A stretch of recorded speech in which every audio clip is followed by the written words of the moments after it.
Apologies for the delay, but we'll start in just another minute or so. Thanks.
Morning. Fine. Very nice to meet you. I know, I think we met. Yeah. Yeah. Last year, and also, I think one. Yeah. Yeah. And she was Okay. there on the first day of the ISO. Watch out. And I saw it go to 99999. Okay. I was there, happy. Wow. Yeah. You know, with the reserve map. Yeah. So this is the strategy session, right? Yeah. Okay. Let me participate.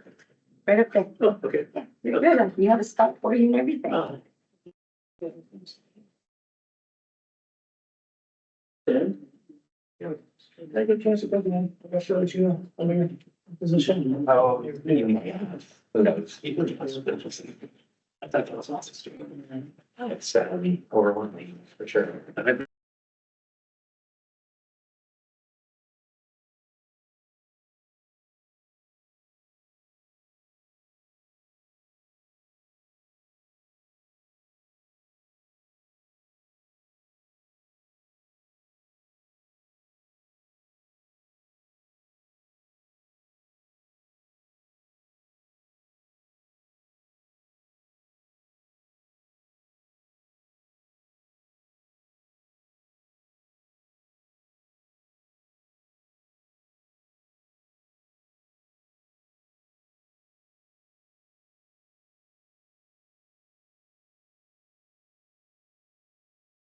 Welcome to the Wildfire Safety Advisory Board, March 5th, 2025 meeting. My name is Mark Wenzel, and I'm the supervisor of the Wildfire Safety Advisory Board branch of Energy Safety. Before we start the meeting, I'll ask Meet Coleman, an analyst with the board staff, to talk about how to participate in today's meeting. Thank you, Mark. We welcome public comment during the general public comment period on the agenda, and if desired, after any agenda item. The public may participate and comment in person or remotely by Teams or by phone. Please note that public comment may be limited to 3 minutes per participant. Participants will be called upon in turn. Participants can use the raise hand function on the Teams video conference and they will be called upon. Participants on the phone may dial #5 when they wish to speak to be placed in a queue by the operator. Please note that the chat is disabled. You may send written questions and comments during the meeting to our email address, wsab@energysafety.ca.gov. You may also submit written comments after the meeting to the same email address, wsab@energysafety.ca.gov, or to the docket for this meeting. Instructions for doing so are in the agenda. Written comments we received will be placed on the docket portion of our website. Relevant materials for today's meeting may be found on our website. The link can be found on the public agenda for today's meeting. Meeting materials are also available in the room. For those of you who are present in the room, you may sign in on the sheet at the entry. Now I am going to turn the meeting over to Sean to review the building's emergency protocols for those of us in person. Good evening. Thank you for everybody participating in person today. In case of an emergency, we will exit out the door directly behind me, turn left out to the end of the corridor, turn right, turn left, and then 20 feet ahead on the left-hand side, there will be emergency exit stairwell. We'll follow that down to the first floor, exit next to the escalators on the Jefferson Street entrance, and make our way to the corner of 14th and Jefferson at the parking structure. Thank you, Unique and Sean. Chair Block, we've completed the housekeeping announcements. Great. Thank you. My name is Jessica Block. I'm chair of this board and I'll call this meeting to order. Today's March 5th, 2024. It's the meeting for the California Wildfire Safety Advisory Board. And to begin, Mark, will you please take the floor? Board Member Armstrong.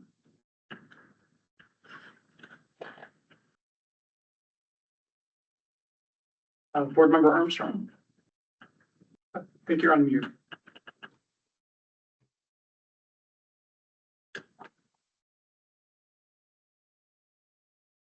Here. Board Member Armstrong here. Board Member Bat.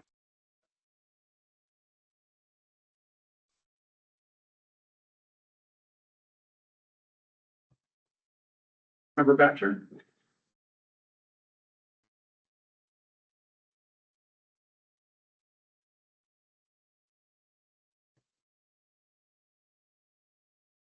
Unique, I think Board Member Batcher has called in as an attendee. If you could please promote her to a participant, which will allow her to speak. In the meantime, I will go to Chair Block. Here. Chair Block here. Board Member Haynes. Here. Board Member Haynes here. Board Member Mader. Here. Board Member Mader here. Vice Chair Porter. Here. Vice Chair Porter here. Board Member Seifert. Here. Board Member Seifert here.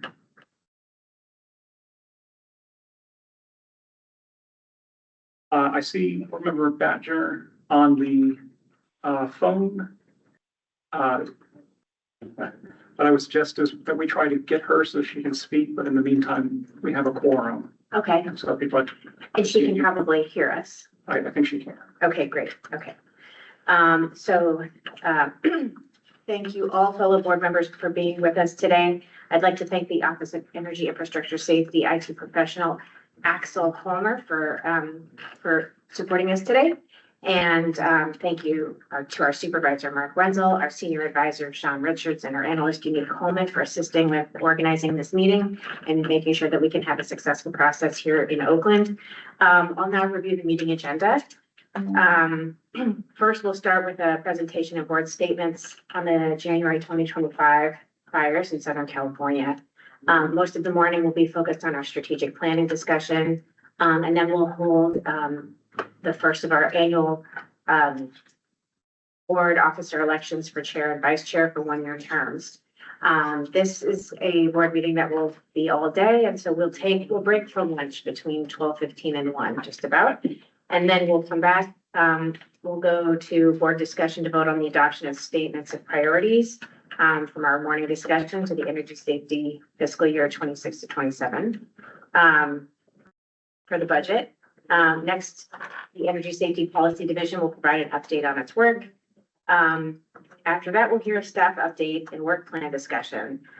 Then the board will discuss and vote on adoption of committee selection for board members. The board will then host a panel discussion on risk modeling and data. Then we'll vote on adoption of minutes from December 5th for our quarterly meeting last year. Then we'll discuss the agenda items for future meetings. We'll have a general comment for period for the public for items that are not on the agenda, and then we will adjourn the meeting. To start today's meeting, Tim Worrell, Fire Captain 2 in the Los Angeles Fire Department and Director of the Governor's Office of Emergency Services Fire Integrated Real-Time Intelligence System, or FIRIS Program Fusion Center, will present information and perspectives on the January 2025 fires in Southern California. Tim, are you here? Yes, can you hear me? Yes. Is that the open floor for me now? Yes, it is. Please take it away. Wow, thank you very much. Well, thank you for having me. It's a pleasure and honor to speak to you, board, about the January fires. Like Jessica said, I am a fire captain of the city of Los Angeles, but I just want to clarify that speaking today, I'm not under the authority of the LAFD. And so the ideas and the things I'm expressing are not from the Los Angeles Fire Department, but from my own perspective and in my managing of the FIRUS programs, fusion managers, and the fusion centers. These are the things that I've identified to be issues and problems that we can address down the road. So thank you for this time. I've broken up this little section of time that you've given me into 3 areas: pre-incident, incident, and post-incident. And in the pre-incident considerations leading up into the fires, both in the Palisades and in Altadena and in the Northeast Valley, were the 3 large fires, and one in Hollywood, actually 4 large fires the day that this all broke out. One thing that we do a lot of in Los Angeles, at least LA City, is we have the strictest brush clearances in the state.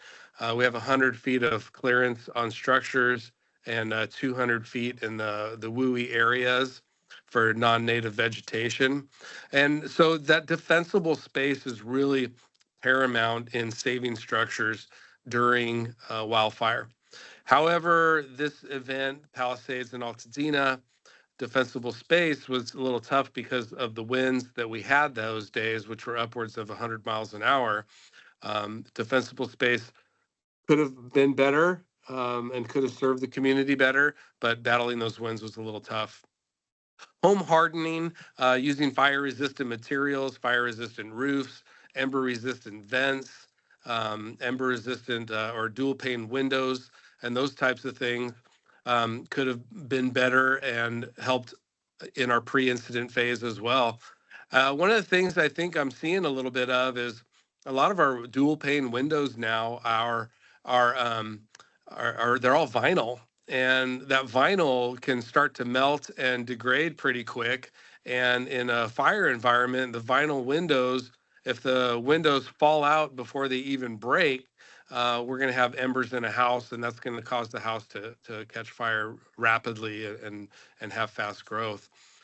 So home hardening and clearance of materials around the house, like firewood and patio furniture and just other types of packed debris that we tend to keep around our house because we think those things are important. Those can help assist in pre-fire situations. Technology and early detection is huge. That's why the OES put together the FIRUS program, Fire Integrated Real-Time Information.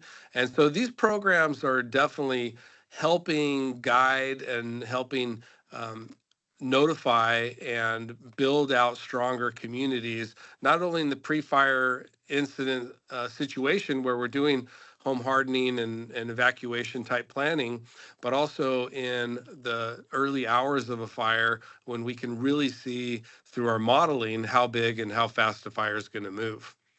There are some hindrances to our modeling, and those have kind of come up the last year or two, and they've been on topic over the last several years, but that's urban areas. In typical fire modeling, urban areas are not burnable. And so we find our roads and our homes to be those urban areas. And so earlier this year, we started a program through Wildfire, through UC San Diego, through our Wildfire modeling tool, and through the FIRUS program, where we started calling dirt roads, 2-track roads, roads in the hillsides and stuff. We were calling them burnable grass because the fire moves across them so fast. And that really gave us a better prediction modeling aspect for that. But we're also working on converting the structures to a burnable fuel that will give us the rapid rate of spread and acceleration that we've seen in these last few fires. And Community preparedness. I think that's probably the biggest one in the pre-incident. Having people understand and know what they need to do to get ready, set, go, and what that really means. Having drills or communications or other things. I know in the Palisades, and you saw it on the news, we had to send bulldozers up to push the cars out of the way because fire companies could not get up the roads to get access to the areas they needed to go. So that's a big one in the pre-incident phase as well. Yeah. I'm sorry? Tim, we lost you for one minute there. We lost you at fire companies and the bulldozing the cars. Yeah, so that's where you picked me up or where you left off? That's just where we last heard you. Oh, okay. Yeah, so I was just saying that having community preparedness, ready, set, go, better established, allowing people to evacuate in a route or in a operation or a fashion that they could have some familiarity to, would have helped getting all those people out of there. When they blocked all the roads with their cars, we couldn't get resources and fire companies up to protect the houses that were in those areas. During the incident, so weather and terrain plays a huge factor in these rapid spreading wildfires. And we saw it at all three fires, the Hollywood, the Hearst, the Altadena, and the Palisades. We saw the weather and the terrain have a big impact. We knew going into this that this was going to be, as the news put it, a life-threatening weather event is what they called it. It was a life-threatening weather event. And so, we hear so often, especially in the rains, we hear that it's a life-threatening weather event. And we hear it so much that maybe the public is downplaying it. But this definitely was an event that was predicted and was coming up fast. When the fire broke out in the Palisades, it was 10:30 in the morning. And so at that time, the weather and the wind hadn't really surfaced. And so the first inception of the fire, the smoke column was going pretty straight up. There's a little bit of wind on it. Resources were getting there. But about 11 o'clock to 12 o'clock, that's when the winds kicked up and just took this fire and headed it off all the way through the communities. Evacuations, coordinating early evacuation warnings in the WUI setting, it's a complex thing to do. Never in my career, I've been with the fire department for 25 years now and in emergency services for 30. Never in my career did I think that the Palisades would burn down. In the WUI, the urban interface right there where the first row of houses are up against the hillside, yeah, we might lose one or two houses there. Maybe one interior from that, but a whole community interior from that was just unfathomable. And we've seen it across the areas like in Sonoma and in Paradise, and we've seen it happen in those areas, but it's kind of one of those things that, oh, it's never going to happen here. And I think that is a problem too when we talk about evacuations and understanding how they work. So when the order was finally given to evacuate, and that was kind of a tough thing with the Palisades fire, is there was some mixed communication, evacuation, shelter in place, where's the fire going, where's the evacuation, how's it going to happen and come about. And we understand that evacuation in the first 30 minutes is a fire responsibility, and outside of 30 minutes, we push that to law enforcement. But this whole thing was very close to being in that 30-minute window. And so could we have had more work and more effort on assisting in the evacuation, of closing streets and directing traffic for one way, and having officers, whether they're fire or law, in those intersections to help guide and push everybody out of the area? I think we could do a better job with that. The other problem we had with the Palisades and the other three fires going on was the multi-fire complexity. So Palisades broke out. We sent all of our resources to Palisades. And then later in the evening, That's when the Hearst fire broke out. And so we had to reallocate some resources and move them over there. At the same time, we're drawing down from all the resources in the region. And then to have the Altadena fire break out also, we're already pulling resources from LA County Fire and some of the other local areas. And now LA County needs all their resources plus all of ours and everybody else's. And so having these massive conflagrations of fire in different communities, having them be so catastrophic, was a drawdown on resources like we've never seen before. If you look at it at a smaller scale, like in Maui, there's a limited number of resources you can get in Maui. And once you've exhausted those resources, you don't have any more unless you fly them in or boat them in from the other islands. And it's similar to this. We have drawn down all the resources we could in the Los Angeles area. Now we have resources responding in, but at the same time, we still have to staff our fire stations and provide 911 service for heart attacks and those types of things, and still provide a service to the community. So that multi-fire complexity we train on it, we talk about it. We see it in Northern California and Central California a lot, but down here we see it maybe once or twice every 10 years. The inability to augment staffing, that was another big hinder for us. You've heard on the news where they're telling Chief Crowley she should have held over 1,000 firefighters and had them work and do different assignments. That's not an accurate statement because we don't really have anywhere to put 1,000 firefighters in one day. And coupled with that, we don't have any way to provide safety for them. With all the NFPA and all of the ordinances and regulations that we need to abide by, how do you bring 1,000 firefighters on duty, give them radios for communication? They also have their own PPE and turnout, so that's not an issue. But what do you give them to drive in or to respond in? So I think we could have maybe done some things, and had we been better prepared, we could have done some things like deploying a lot of these firefighters on recall to manage intersections, to help with evacuation, to manage just other spaces that were having problems. As firefighters, we're basically problem solvers. You have a problem that you can't solve, you call 911 and we come out and solve that problem. And so we could have done something with the ability to augment staffing. Accessibility, like I said before, the roads were clogged up and the wires were down. And in a lot of these communities that have above ground infrastructure and power lines, in the high winds, those wires start to go down. And we don't know if they're hot or if they're cool or active, but we treat every down line as though it is powered. And so that can be a hinder too when you have power lines across the road and we can't get across the road, or you have them laying across houses that we can't get to. So that's another thing we can look at down the road. And communication was a big deal on this incident. We all have FirstNet, and so we're all primed and ready for, hey, anytime that the fires are raging and there's a big domestic public disturbance or whatever it is, we could always get out on our FirstNet lines with our phones.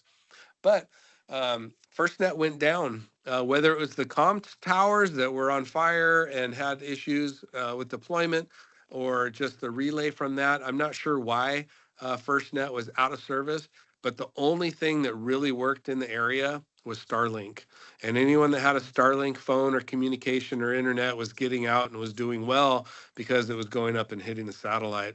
So I think we need to look at our communications plans too, because with some of the other events, FirstNet was designed so that we could have control of the cell towers when we need them. But in this case, the cell towers were down altogether. And so where do we go from here? Recovery and mitigation. Recovery and mitigation, currently we're in damage assessment, trying to figure out what the overall impact was for gas lines, power lines, water lines, and getting all those things together. Planning for erosion. We're expecting another rainstorm this weekend. And so planning for post-fire debris and the things that are going to come out of the hills for that. And then lessons learned and takeaway stuff as we continue to work on this.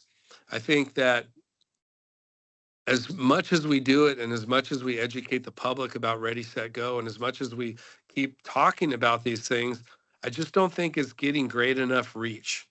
I think it goes back to it's never going to happen to me kind of thing, and people don't pay attention. But finding other ways to deploy our firefighters would be a good thing to look at. And then as we look at our communities too and talk about our infrastructure with power lines, gas lines, and water lines. And water lines were really critical on this fire because most mains coming through the areas, they run about 8 to 10 inches, maybe 6 inches in some areas. And they're designed for a house fire, maybe with 1 or 2 exposures to the side, maybe 5 or 6 companies pumping from them. No line or water supply was designed for 5,000 homes burning at one time. And when we talk about losing water, yes, the reservoir was empty. Yes, the fire hydrants were dry. Yes, we had problems and issues. But when you talk about home sprinklers and those failing and flowing water and people using their garden hoses and taking water and fire companies taking water, at one point it just got to where it was unsustainable. It would be like if you turned on every faucet in your house and ran every shower and the garden hoses in the front and the back and your sprinklers and then flushed the toilet and you wonder why you're not getting any water. It's the same kind of thing on a micro scale. So those are things beyond my pay grade and beyond my area of expertise, but those are the issues that we had with the Southern California wildfires. And those are the things that I was privy to talk about. And my company here, I work at Fire Station 49 in Los Angeles. My engine company was at the fire for 8 days. In the latter part of my career, I have the luxury of being assigned to a fire boat now. And so I manage the harbor and patrol the LA harbor for any fires or conflagrations or incidents or emergencies that happen there. So I was not at the fire, but the guys at my fire station were, and I was able to get a lot of that stuff firsthand from them. That's all I have. Thank you for your time. I'll take any questions that you may have. I think I might have gone a little bit over, but I hope that was valuable for you. Thank you, Captain World. That local knowledge is priceless for us on the board to understand what the challenges were and how we can advise the state moving forward. Do we have any questions from the board? I do. Regarding the cell towers, I know that their redundancies are built into the cell network for these kind of situations. And is it a result of power outages or was it a result of the fires themselves damaging equipment? Are you saying that you had counted on communication and it wasn't there, right? That's correct. I don't know the reason that the cell towers were not functioning. I do know that that area is sheltered by hills and there are many repeaters in the area. We often used to, years ago have communication problems back there with our radios, but we've overcome that over time. So I don't know why they were down. I just know that they were down and there was no access to phone calls. Thank you. I liked how you pointed out the building materials and also the urban area in itself, and even newer building materials not being really flame resistant, and the infrastructure that you had to contend with when you responded, that being the electrical infrastructure there, gas. And again, board member Mader, communication infrastructure, and all of that. And you said that in the beginning when you started, never would it have occurred to you these 3 fires at that magnitude and that type of catastrophic destruction. That the resources available for suppression would have to handle. So in that, what we were listening to lessons learned or things identified. What should we be concentrating on as we relook at whether or not we're actually addressing reducing the risk profile of all the public utilities and the investor owned?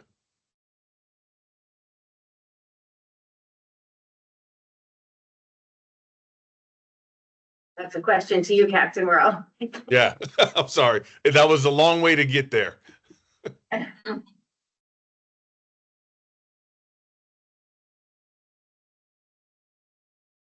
Seems we're having a bit of a slowdown right now. Okay, standing by. Captain Worrell, if you can hear us, we can't hear you. Stand by.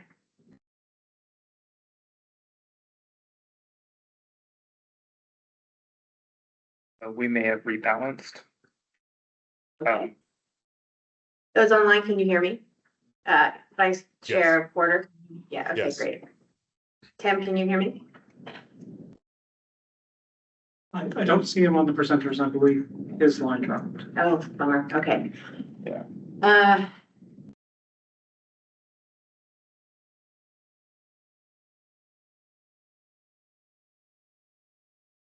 I did want to add that as tragic the consequences of these fires have been for the Southern California community, I do believe it has helped us all focus on the things that we never anticipated, which we now have a renewed vigor of how do we reduce the risk and the consequences of wildfire. And I have to add urban wildfire, because that's what we saw. Unprecedented weather patterns and weather storm, coupled with a low moisture index that the CAL FIRE has been presenting for the last 5 months. Also in communities, I think we have to really looking at communities that are older and haven't kept up with building codes and building materials that are fire resistant.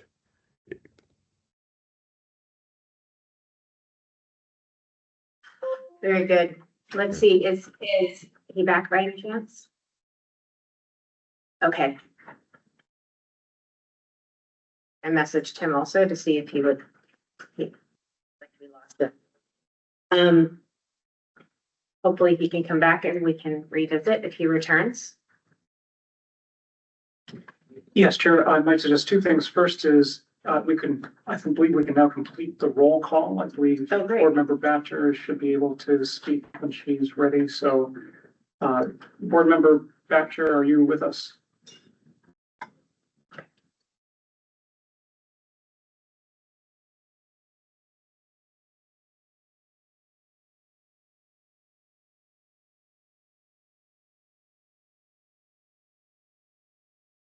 We are still not hearing Board Member Batcher, so I would suggest maybe completing the board discussion on this item and then opening for public comment. Sure. And Captain Worrell says he's on dial-in and trying to speak. Great. Captain Worrell, if you can press *6, that should unmute you. Can you hear me now? Yeah. Great. Can you hear me now? Yes, can you hear us? Yes, I can. Thank you. The comments about building materials and stuff, it's interesting as we navigate through the fire environment. Builders will work within the code, but continue to build as cheap as they can. And so over the years, we've seen these cheap materials degrade under fire conditions, like trusses and roofs that are gusset plated, or lightweight roofs on commercial buildings. All of these things are great for building cheaper, but under fire conditions, they fail rapidly. And then, requiring um, fire sprinklers in homes, that's great if there's a single home fire, but in the event like this where every home's on fire, there's just no water, and there's no way to, once the house is burning and the water's flowing, there's really no way to just shut it off automatically. And so you're losing water in that regard also. So what do we do to reduce risk? Well, could we staff 100 more fire engines? Yeah, absolutely. But at what point do you exceed the allocated, budget that makes sense for events that happen every 20 to 30 years? And we could, go on to that to say, well, how many lifeguards are we going to put on duty every day because we're going to have a tsunami at some point? I don't know where the balance is on that, but I think two things, if I had to pick two things that really would have helped this fire, it would have been better evacuation and better targeted fire suppression. We were just, everything was all over the place, and it was hard to get your heads around what was happening. The Wildfire program that we've instituted through, the FIRES program through OES, we were able to be over the fire in the first hour and a half and be providing perimeters and video. And so education to get that more out there too, so that the incident commanders can see what's actually happening and where they need to target their resource allocation would be helpful too. And so the FIRES program, although it's been going for a couple of years, is still needs some promotion and some marketing to make it accessible to all the firefighters. Additionally, Captain World, this board is, we're tasked with providing opinion and advice to the Office of Energy Infrastructure Safety to ensure that the utilities are prepared for these types of weather events, making sure that they are not the instigators of wildfire in these types of weather events. And I know it's very early. We don't have decisions on the true causes of these fires. But from an infrastructure perspective, do you have any, I know that's outside of your wheelhouse, do you have any thoughts on what this board should focus on? I wonder if it would be feasible to go underground with some of the utilities in some of the WUI areas. I think that would definitely have an impact, especially in some of the areas like the Palisades and Altadena. And we have a lot more foothill communities around the area too. But that would be a really interesting study to see if that had an effect. Thank you. So there are two ways to proceed. One is to continue to, I think there is two pieces, asking Captain Rowe more questions, as well as opening statements regarding these fires and for general opening comments. So I'm going to ask my fellow board members if you have any additional questions for Captain Worrell first. Any in the room? John or Tim? And then anybody online, board members, Batcher, Seifert, Porter, Armstrong. None here. Okay. We do have a raised hand. There will be a chance for public comment after the board discussion. Okay, so the raised hand for public participant, we will come to you in a moment. I'd like to now bring us to opening statements as they pertain to the wildfires and in general for our board. May I just go through the list? Board Member Armstrong, do you have any opening comments? No, I don't. No, I don't. Sorry, that was a no. I think so. Board Member Batcher, can we hear you? And do you have any opening comments? I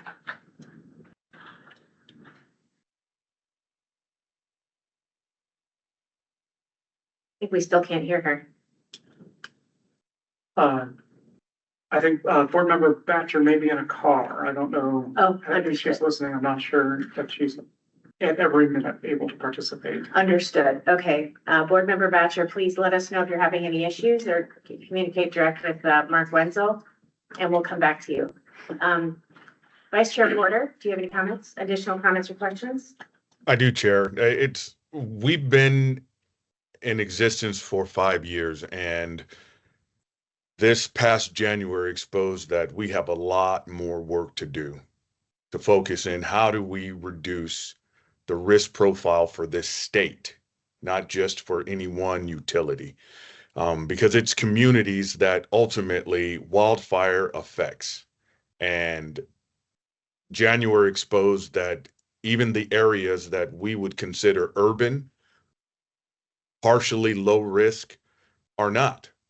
And it begs the question, how deeper do we have to dig?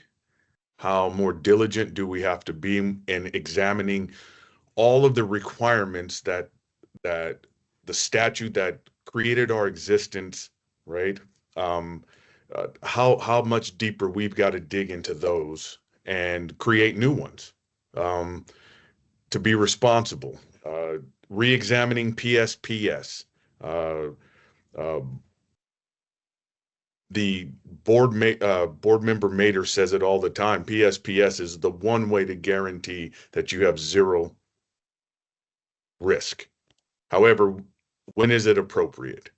And will the ratepayers, the individuals that rely on the utilities to provide them with the service be amenable to being out for days, weeks, if that's what's necessary to keep something like Hollywood, Palisades, the Eaton fire, or the Hearst fire from happening? I think that I said it before, this has better informed us of what we probably didn't imagine. And it creates a new work stream for us. And kind of sad that it comes out of a tragic event. However, I absolutely think that we are up for the task of making California safer. And that's all I have. Thank you, Vice Chair Porter. Sir, Board members- can I just make a quick comment? Of course. This is Tim Worrell. In the Palisades, the fire burned 1.3 miles into the community, and in Altadena, it burned a mile into the community. And so I appreciate your comment, sir, about how far do we really look at going into these things. And so here we see with both fires about a mile of buffer and awareness and regulation is probably what's needed. End of report. That's insightful. Thank you. Board member Seifert, any comments or questions? Sure. Can you hear me, first of all? We can. No. Oh, you can or you can't? We can hear you. You can. Yes? Correct. Yes. Okay. Sorry about that. My microphone is often faulty in these calls.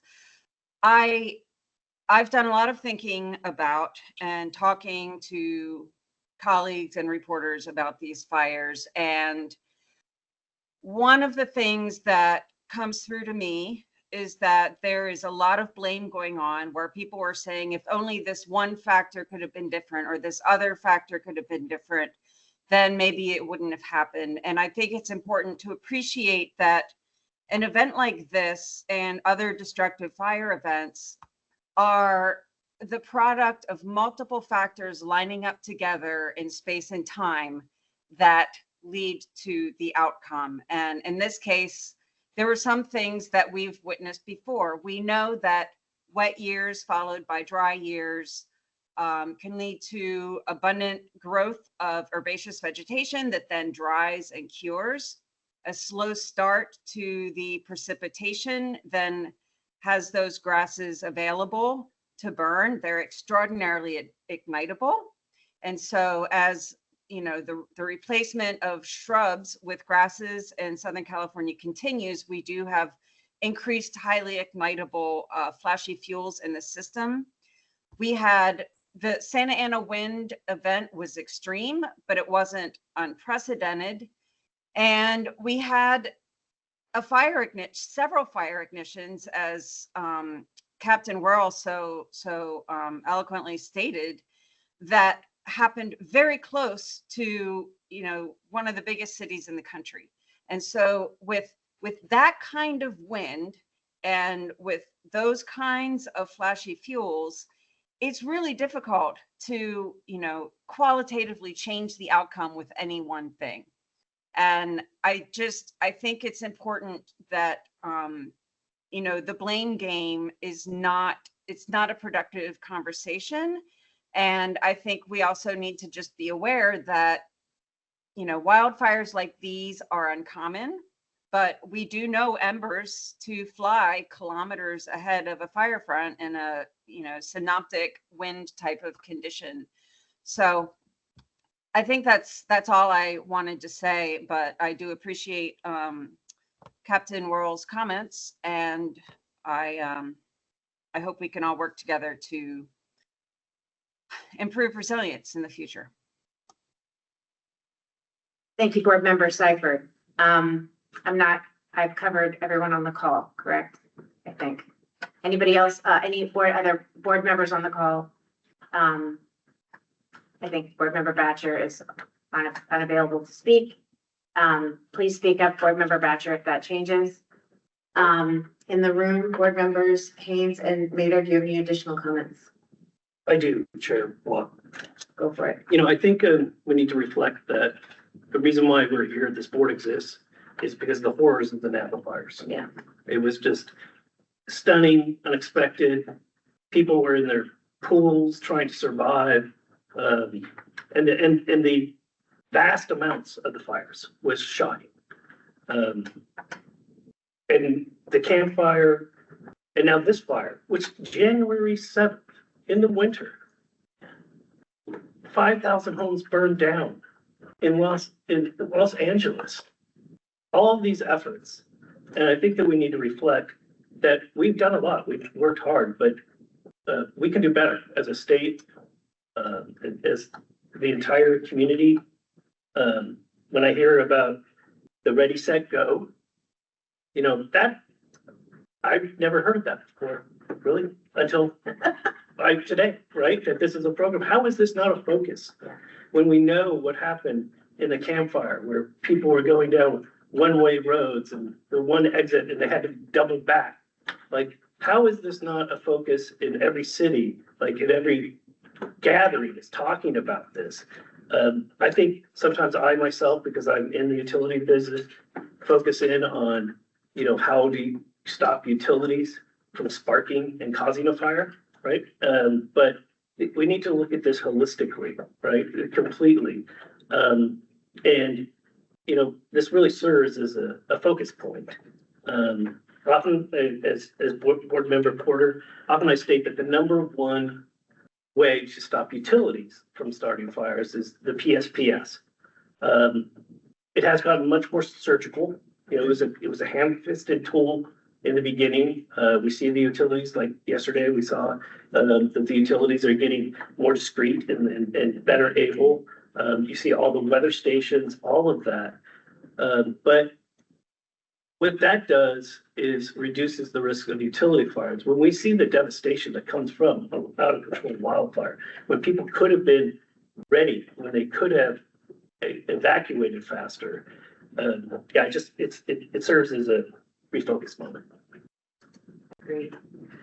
I'll make a comment as well. I'm going to echo what Board Member Mader and Vice Chair Porter did say, that this is a moment for us to refocus and to think again. I appreciate Board Member Seifert's point too, that this was a multi-factor convergence of risk issues. I also, and that means that's why we're here. It's a complicated issue. We've got many things to address. As it comes to the utilities, there are a lot of things I've heard from Captain Whirl in particular understanding risk and consequence and these multi-factors and how they might get factored into the utility risk models.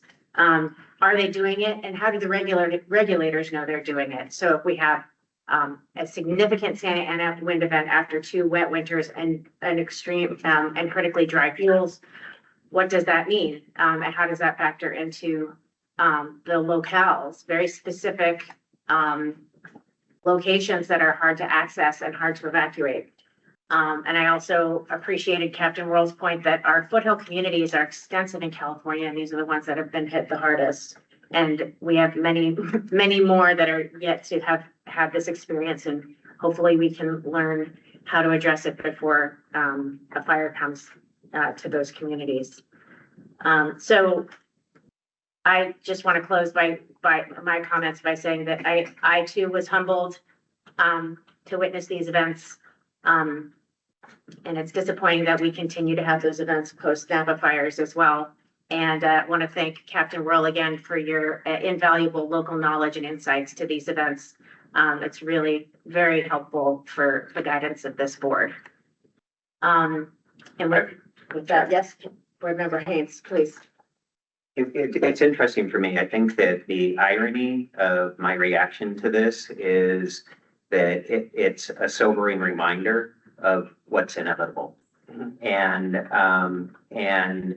I think that it's crucial for us to be able to continue to think in terms of what it is that we, CAL FIRE, Office of Energy Infrastructure Safety, the Public Utility Commission are able to do in order to be able to position the utilities, in order to be able to identify and mitigate the risk that their equipment could cause fires. But I also think that, as been mentioned here, the degree of separation between wildfire and other catastrophes, urban fires come to mind.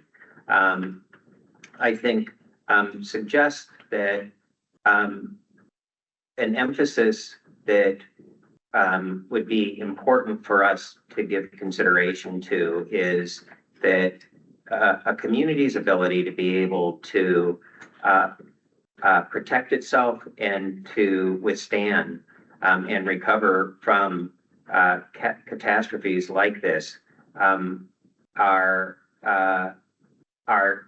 their responsibility as well. And that it's incumbent upon us to be able to recognize that and to do what we can in order to be able to help reinforce the need for the education at the local level in order to be able to, I think, really take the necessary steps that cannot be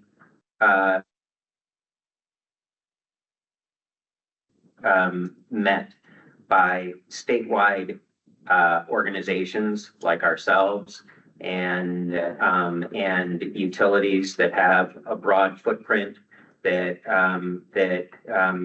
are going to need to be able to partner with their communities that they serve in order to be able to, in a cooperative way, protect that community. Thank you. So that's what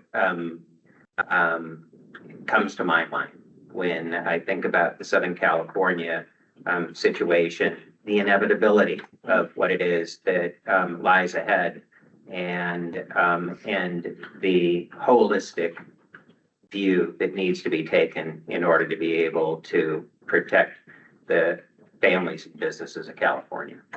May I respond? Yes. I was very articulate. You hit on like many of the ideas when in my statement. It's like when the Office of Emergency Management, the governor's office, it's like the cities and the counties in some ways, like, oh, that's being taken care of somewhere else. No, like the county should have like exercises. Like that's what should be happening. And it's not just in the high threat district areas. It should be everywhere. These black swan events means you don't know when they're going to come and why they're going to come. Like the unexpected will happen. It is inevitable. And we can mitigate the risk of the starting of a wildfire. We can from a utility, but there has to be a way to respond to when these fires happen, and they will happen. Thank you. In the interest of time, I'm going to close this conversation, but I'm very appreciative of my board members' comments and insights. That's why we're here. Thank you very much for your time and insights, Captain Whirl. We'll move on to the next agenda item. Chair. Yes. Oh, thank you for having me, and you guys have a great day. Thank you for being here. And I do, sorry, before I move on, I must do public comment. So any public comments in the room? Please. Yeah, interesting discussion. There was a conference just last week, the week before in San Diego, from EUCI on wildfire mitigation. And there was a really great talk then that we really need to accept fire is going to happen. You know, the landscape here has evolved with fire for tens of thousands of years. Indigenous people have used fire as part of a tool. And so, yeah, we do want to continue reducing unwanted causes of fire, but you know, as the fire chief was talking about, we need to really harden sort of where the intersection of the WUI and the wildland occur. And what kind of happened here with both Palisades and Eaton, and if you look at Maui as well, is that it turned from a wildfire to an urban interface fire. And if we can look at hardening, they've done a lot of modeling for hardening sort of those first few rows of houses there, making sure they have the top safety standards, making sure that their vegetation is, you know, it's green, it's non-burnable, that could have saved as you start moving further into that mile or, you know, mile and a quarter. So I think that's something that's just important to remember and pay attention to. Thank you. We had a hand raised on the call. Yes. Yeah, Zoe Harold. Harold, can you speak? Oh, yes. Can you Lord. hear me? Yes. Okay, sorry. It's switching on and off my mic. So I had a question for Captain Whirl, if he's still available. I was wondering if there are currently communication pathways between the utilities and emergency response, essentially to notify if and when down power lines are powered on or off, and whether notifications of that type would potentially have a material impact on evacuation rate and the emergency suppression response time. So I currently subscribe to those alerts myself. Department-wide, I don't think that's a thing that people generally do. Our department or our city emergency operations center should be tied in with the utilities to navigate those things and make notifications and let those things be known. And then also a really great tool is Watch Duty, which Watch Duty also publishes some of these notifications of areas that are going to go down. But again, I think it goes back to a couple of things: education, letting people know that type of information and alert is available. But two, there's so many common operating pictures out there that I think we need to move to an area where data flows more freely.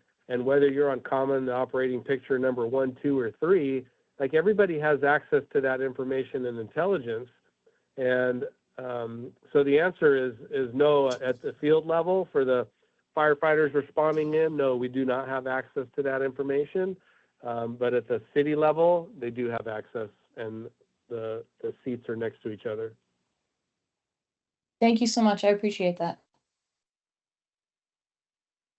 Any further public comments on the phone or in person or online? Great. All right. Thank you, everyone. That was really fruitful. Next, I'd like to, the board will have a facilitated discussion to develop our 2025 to 2027 strategic plan. This discussion will be led by Kirsten Talon, sorry. Mark, would you introduce the topic, please? Sure. Thank you, Chair. So if I can just share a little background to set up the discussion. A bulk of the item is going to be the facilitated discussion led by Dr. Tail, and set a little bit of context here, in particular for members of the public who may be joining us today. The board had its first strategic planning discussion about a year ago, March of last year, also facilitated by Dr. Tail, and so we're very glad to have her back. The board at that time established priorities for the strategic plan and then voted to adopt that plan in June of last year. That was the 2024 to 2027 strategic plan that's in the board packet and available on the WSAB website. The four priorities were to actualize the mission in collaboration with energy safety, building collaborative relationships with external partners, retaining and developing staff, and creating structures and practices for successful implementation. As I said, the board adopted that plan in June of last year. Staff then worked with the policy committee. And in September of last year, staff brought to the board an implementation plan that included final objectives and KPIs related to those priorities. Staff continued to work with the policy committee to develop more details and track progress on an implementation plan. There was a brief update at the December board meeting, and then that brings us to today's strategic planning discussion. After the discussion, staff will continue to work with the appropriate committee and bring an updated draft plan back to the board. So throughout this, I've been working with the policy committee and want to give my thanks and acknowledgement for their guidance. That's been board member Haynes. And then when she was with the board member Feldman. And then was also, as I said, we're very fortunate to have Dr. Talon back. I've been working with her since last fall. A very important part of the process and appreciate her guidance along the way. So with that background, I'll turn to Dr. Taylor for her to lead us through the discussion. Thank you so much. So the purpose of today is to continue to move the ball forward. It's an important time for us to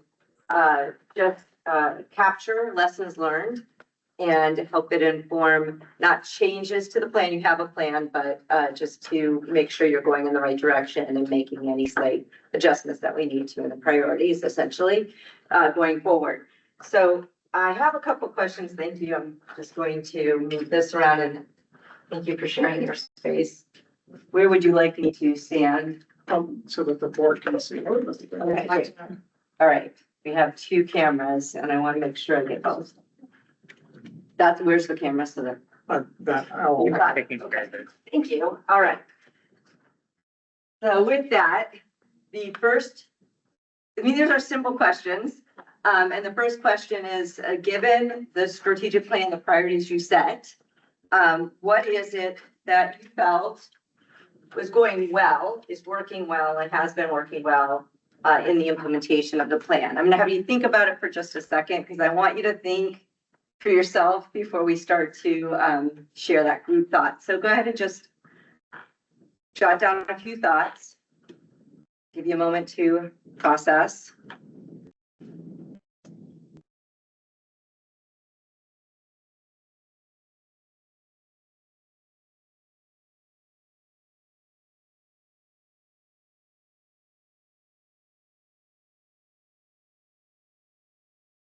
You can look at, I know you have had a chance to look at the implementation plan as well, and considering those priorities and your focus of the vision of a fire resilient California free of utility caused wildfires is kind of that big picture. So let me start capturing, if you're ready. I'll start with, you see hands coming up, board members, if they do. I'll reach out to everyone, but let's just start with those in the room. And will you see if there's a hand raised? Yes. Okay. And board members can also just chime in. Just yell out, and I'm just going to open it up to everyone because we don't need it to be just one by one. So let's just see how we go here. So what are some things that are working well? I'm going to kick off by saying having a supervisor has enabled us to fulfill our mission or fulfill our work plan. Okay, great. By big tasks. Awesome. Yeah. Okay, what else? What else is working? I'm thinking it maybe a little bit higher level than that, when we initiated the strategic planning exercise, we were coming out of the pandemic and that most of our work was limited by remote access. And so I think that when we were emerging from the pandemic, what we found is that we had this unbridled enthusiasm to take on everything. And that what that led to is an overburdening of the staff. And I think that it led to some inefficiencies with regard to the board being able to, limit its agenda items and work through the agenda in a thoughtful way. And I think that what's working is that we're more efficient as a board and that we're more mindful of the burdens that we're imposing on staff. Okay, great. Can I say, so the plan provided focus and mindfulness on action items and priorities or challenges or, yeah, actions. Hold on 1 second. And then workload to staff. Is that fair? Workload to staff. Okay, thank you. So, mostly we work in a practical sense between board meetings in smaller groups, right? And we talk about our priorities in these smaller groups. And we're not aware of, we may not be aware of the priorities of other groups. And I think that the strategic plan helped me to get a better view for like where all the different priorities of the different groups that we're working in. And then, the other thing is that a lot of our personnel issues are done by the executive group. And, we don't have, it's like, unless you're plugged in, you don't have a view or what are the challenges. Just as, retention, advancement opportunities, things like that. Great. To better understood the challenges and a broader perspective of the board, all the pieces of the board in the interest. Perfect. You're not done, but I do want to make sure we make space to hold for the folks online. So what additional things have you observed that are working well for those of you who are not in the room? So this is Board Member Porter. So in our first priority, which is improving the relationship and collaboration with the Office of Energy Safety alone, I believe Chair Block mentioned having Mark as a effective supervisor helping us. We were able to actualize many of our goals for the first year. We were able to address budgetary issues without it being adversarial. We were able to get information that with ease through the staff. We were able to create and have access to more resources once they actually understood what we needed, and they're still doing that, giving us avenues to increase the amount of resources that we need to effectively issue recommendations and opinions. Beautiful. So improving the relationship, giving Yes. more opportunity to work in conjunction with the OEIS. Yes. Beautiful. Thank you. Other comments from those online?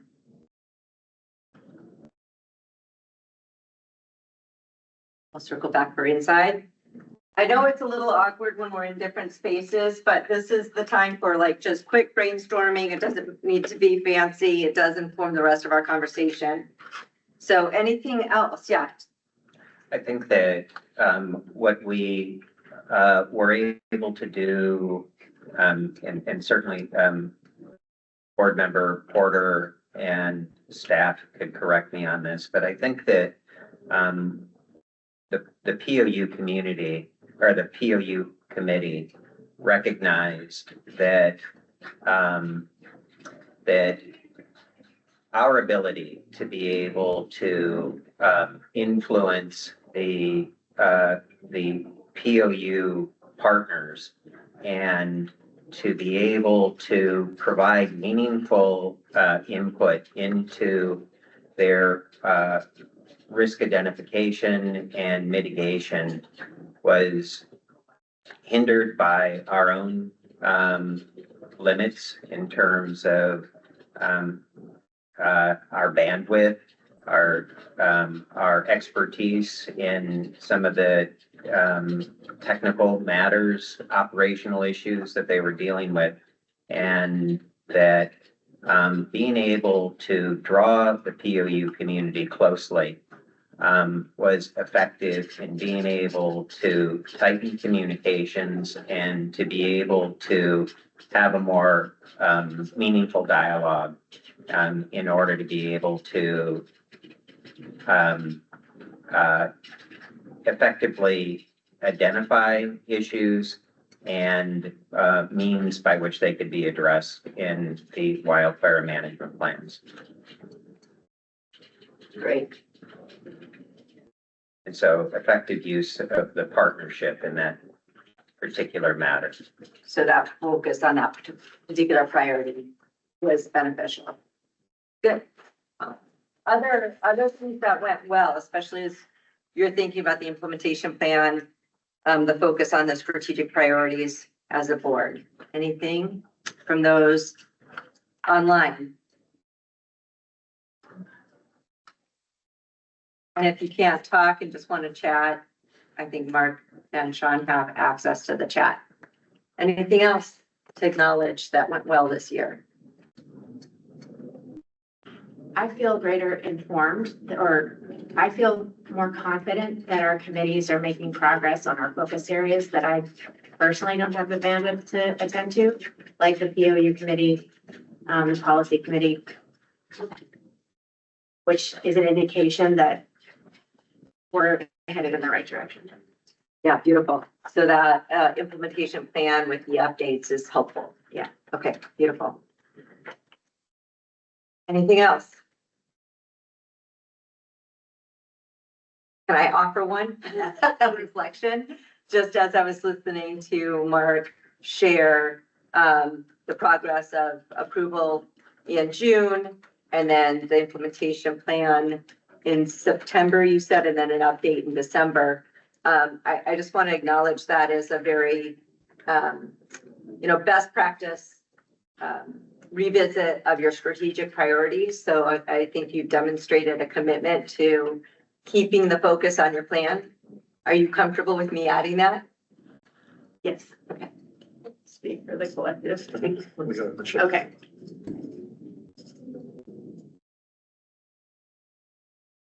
Okay, great. Anything else working well? All right, good. I'll put this up in a second so that you can see it all. What are some of the lessons learned? I'm going to also say challenges. I think those are two different things. So from the past, from this past year, what are some lessons learned? Maybe things that didn't go as well as you thought as you'd like.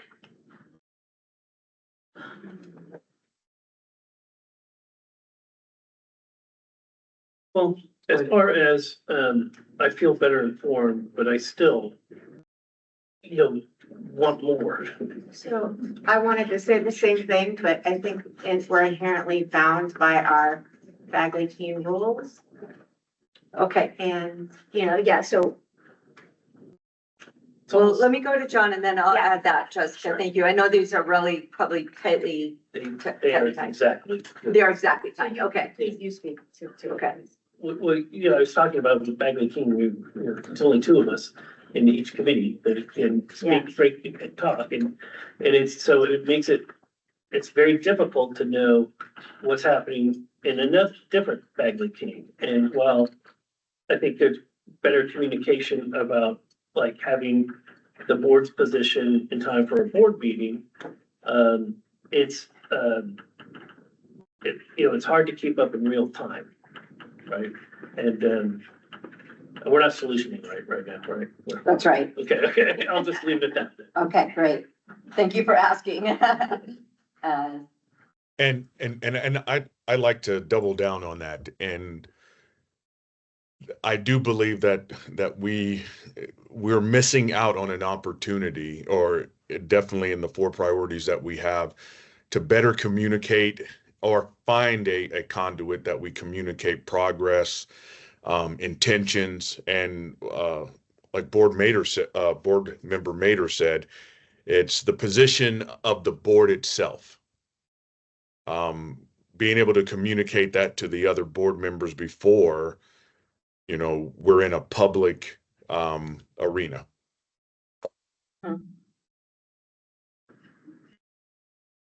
Okay, thank you. For the public, can we just explain the Bagley Key a little bit? Yeah, Maybe to put this discussion in context for them. yeah. Can I ask the staff to concisely explain Bagley Keene rules? I can hack it if you want me to. Yes, I'll do my best, and then we also have the board's counsel, Meg Wilson, Oh, online. maybe So, Meg could do it. That would be better. Meg, I don't know if you can offer a quick summary. Sure, are you able to hear me? Yes. Yes, I can ma'am. hear you. Yeah, so the Bagley Keene rules, and are we talking about the committee rules about why we recommend only having 2 board members? If I may, I think I can start by saying, so Bagley Keene is how we refer to the state's Open Meeting Act. And the goal is to make sure that board discussions and decisions are made in a public forum. And then within that, there are a number of rules on ensuring that that's the case. Among them, restrictions on communication between board members outside of the public forum. And Meg, I think you can talk specifically about the committee part of that. But it's specifically to explain to the public why, it's difficult to act as a board unless we're at a board meeting, right? Just that, that's the intent of Bagley Keene. Right, exactly. Yeah, that's right, yeah. Which means we're not legally allowed to sit together and muse on our issues, even if we're not making decisions behind public eyes, right? The public needs to watch our process by law. But what that makes it is it's harder to work together, like coming up with agendas or discussion ideas. It makes it harder to do that and prepare for a good meeting. Yeah, or bringing a recommendation to a conclusion. We all have different expertise and experience in the utility, and also in vegetation and other aspects of our responsibility. And sometimes it's difficult to get to a conclusion, an effective conclusion, because of the rules. And unless we're having the discussion as we're doing now in a public setting. Oh, and perfect example is you and Tim working on the board member things, working on the public utility. You guys did an immense amount of work. It was a leap forward in our relationship with the POUs.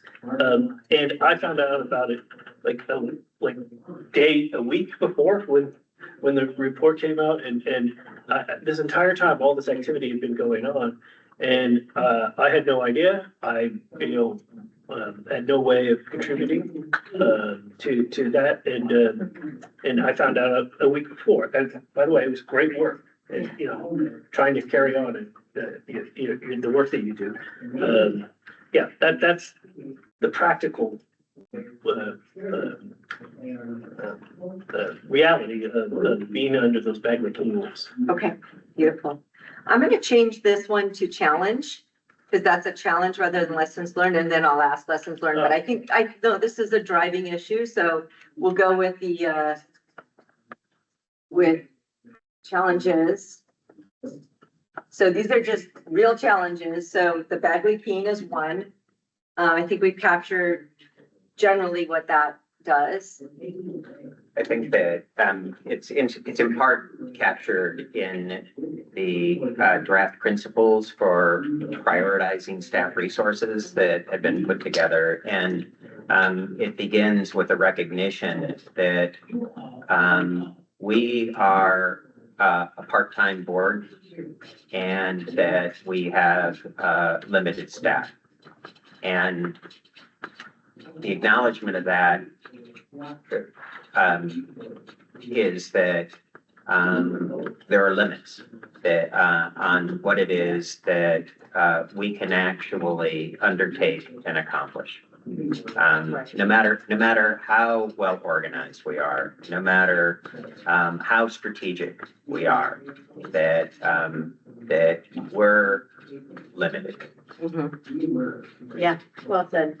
And in that also, to add to that, I'm always, one of our great challenges is that, you know, we all have day jobs and that's how that has to go. And so, you know, as lofty as our goals may be, we're just physically limited. Yep. Absolutely. Thank you. What are also other challenges that you face as a board in achieving your mission and your vision?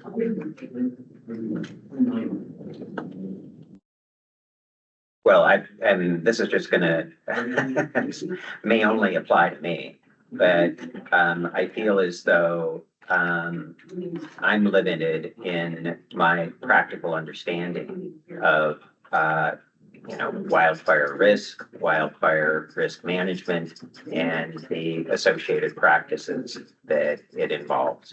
And that goes from, really understanding vegetation management, grid hardening, the risk and in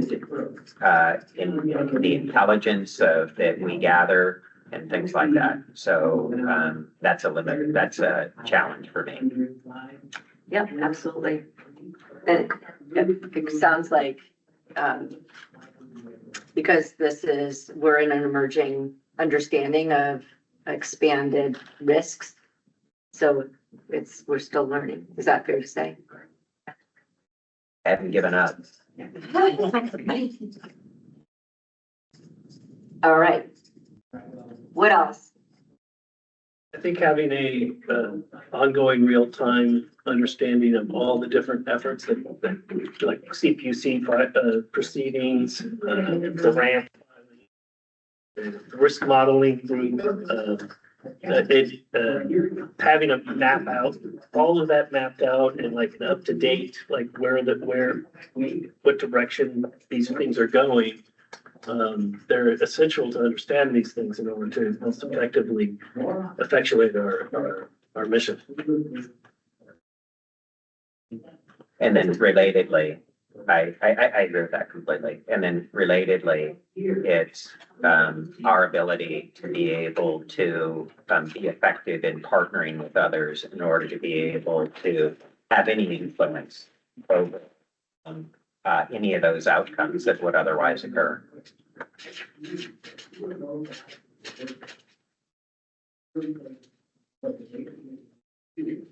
And it's a challenge because of the time as well as just the comprehensiveness of it. I mean, probably rattle off a dozen different proceedings that affect wildfire risk.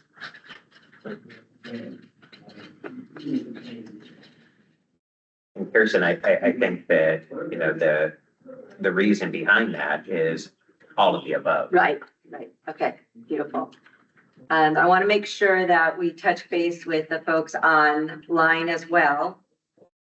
What additional challenges do you see? We have the Bagley Keene. This is a part-time board with limited staff.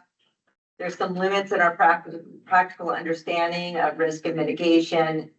The issues are emerging, or the knowledge is emerging as the environment changes. There are ongoing, real-time things happening, and it's hard to keep up with them. Yeah. And it's hard to continue to partner with everyone because there's so many partners, so much going on. What else? And I'm just gonna pause for the online folks to add their thoughts.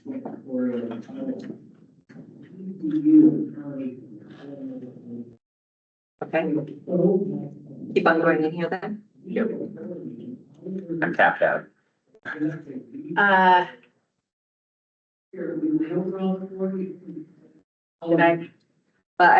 You talked about, should we call on the individuals?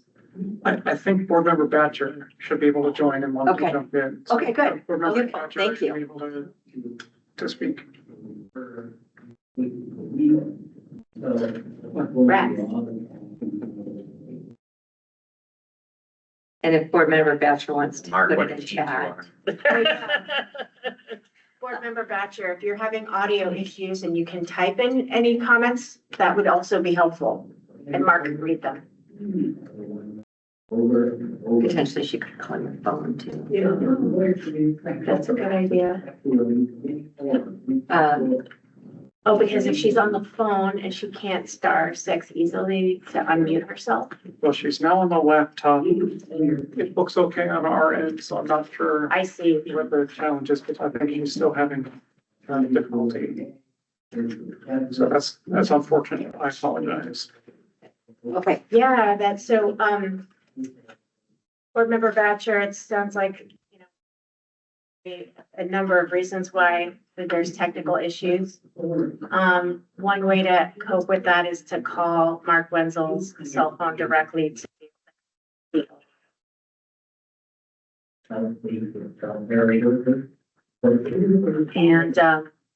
And that said, I just want to say out loud, Vice Chair Porter, Board Member Armstrong, Board Member Seifert. Challenges, that's where we're at, right? Yeah. Yeah. Not yet stated. Yeah, I don't have anything additional. I believe that the constraints of Bagley Keene has been an issue all along. We struggle with that. And then the other really big one is, again, it's a part-time board that, full-time jobs on the outside of that, and making sure that, especially in these times, with some of our jobs, it does make it a little more difficult to stay on top of certain things because you're going in 100 different directions. So those are the top two for me. beautiful, thank you. Board Member Seifert, anything you wanted to add to that for challenges? Yeah, I think similar to what Ralph was saying is, I would just echo the challenges that folks have talked about already. It's very difficult to get free available time for a volunteer board. And I think one of the great benefits of this board is we have people with expertise in diverse disciplines, but the Bagley Keene restrictions prevent us from really effectively learning from one another.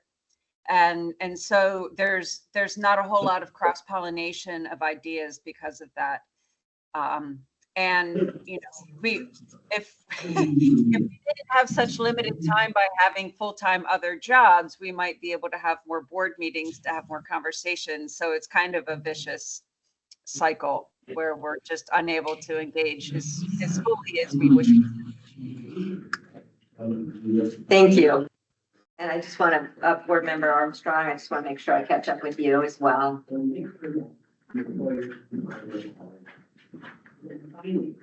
Yeah, I had already mentioned the two top ones just a minute ago.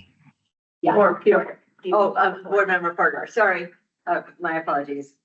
All right. Yeah, and then, so with our collaborative relationship with the POUs that we have, and it has brought us to a place that I couldn't have imagined.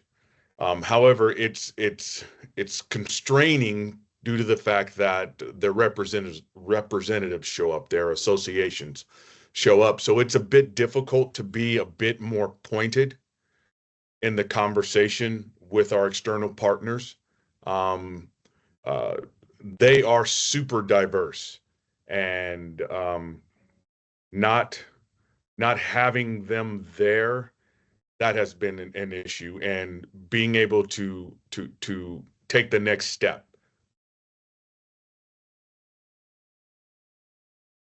Great. One thing that came up in all of your opening comments that I thought was also a challenge that I just want to bring up. Do you agree it's a challenge?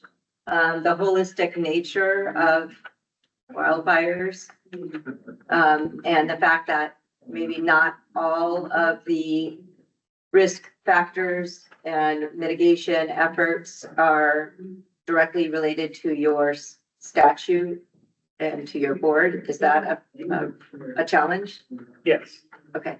Our specific mission is to mitigate or to reduce the wildfire risk being caused by utility, and also, and this was like bolted on, the reduce the PSPS. That was our original mission. And, you know, wildfires happen that are not utility caused, and regardless, you know, we can't help but notice that, you know, not having two evacuation runs, or having a map of all the senior citizens that live alone by themselves are, you know, for cities. These are all ideas that, you know, we think that come up, and like, but we're narrowly constrained. Yeah, beautiful. And constraints and real resources. So I just wanted to bring that up because it came up a lot in your opening comments. So I wanted to make sure we reflected that here as well. Would there be value in lifting this and having the wall to put the flip charts up, or are you okay?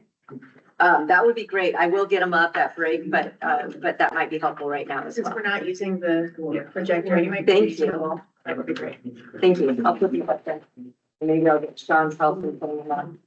All right, so the final one then, instead of challenges, I'm gonna say lessons learned, and I'm not gonna force this. If there's not, then there's not, but let's go ahead and make sure we capture lessons learned. So we had a lot of things that went well, and over the year, and you'll see it fit into what's working. What were some of the lessons learned, or maybe things that if you had the opportunity to go back on replay, you would redo it, as it relates to the implementation of a strategic plan? Myself, I would say, trying to dedicate enough time to keep up on the implementation of the strategic plan. It's a challenge, to meet my minimum responsibilities. And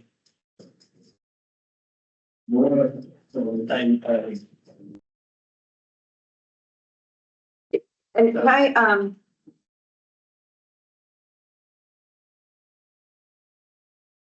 I just ask for clarification then? what would you would say, Well- what lessons learned? Yeah. Lessons learned is, For it's you not, isn't personally. just the start, it's Yeah. also keeping up with it. Yeah, so is that actual work that you're supposed to do, or just keeping up on the tracking of what's happening? It's, communicating to the staff that I'm not keeping up with it. Okay, I yeah. need to know, to get, you know, some direction on how to do it as fast and easy as possible. Because there's a lot of information that comes your way. And Yeah. I needed to communicate, hey, tell me what I need to pay attention to. No, 'Cause that's I great. only have a limited amount of time. Yeah, thank you for your honesty and for clarifying that, because that's something that can. I think the other side of the coin, though, is that we are effective when we're able to allocate the time. Mhm. And so that's, you know, I think, what I've found, you know, the different initiatives that I've had an opportunity to participate in is that, you know, you've got some clear direction from the board. You've got some authority that has been delegated by the board. You've got staff time that has been set aside. And with that, what you're able to do is, make progress on different initiatives. So I agree with you completely. What I'm talking about is, like when I'm in my projects with the staff, I feel very effective. It's just keeping up with, first off, the strategic plan, which is another thing to keep up with. We'll get to that. Right. And so that's the challenge that we're talking about the implementation of the plan and what could have I done better to keep up with the plan and to communicate? I need a cheat sheet or something like, what do I need to pay attention to? Okay, yeah. No, I'm okay. This.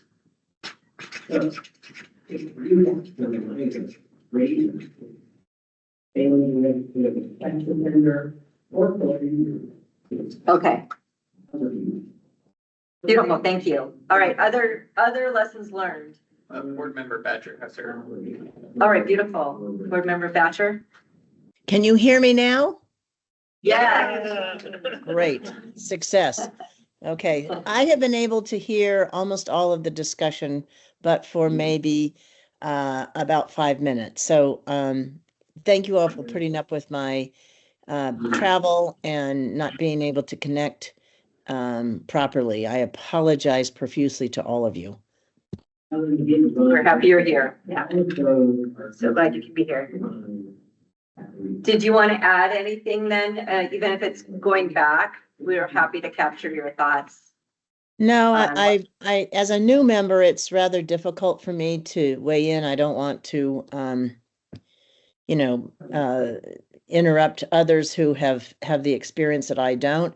However, I do have a lot of opinion coming from being the president of the CPUC. And there's an awful lot of work that I know concerns you all, but it is being done elsewhere and very thoroughly.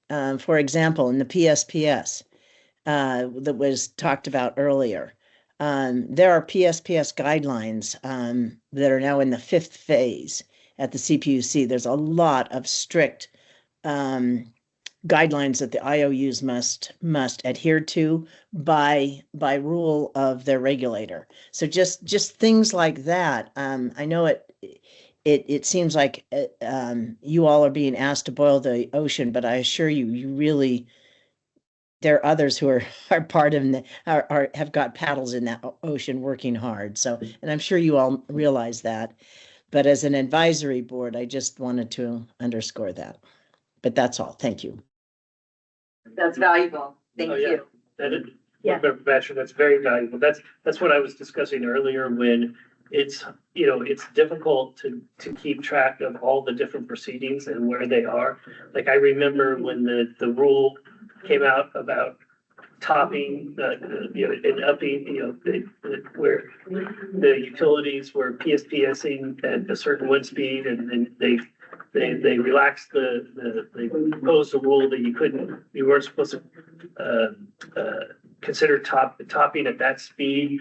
What topping is when the tree comes over from the public, but it's hard to keep track of all those different proceedings and the outcomes of them. And so I really welcome your experience and knowledge on those matters, and I'm excited to work with you. Well, thank you. And it would be impossible for this board to stay on top of all of the proceedings that deal with wildfire safety at the CPUC, at the CEC, at even CARB.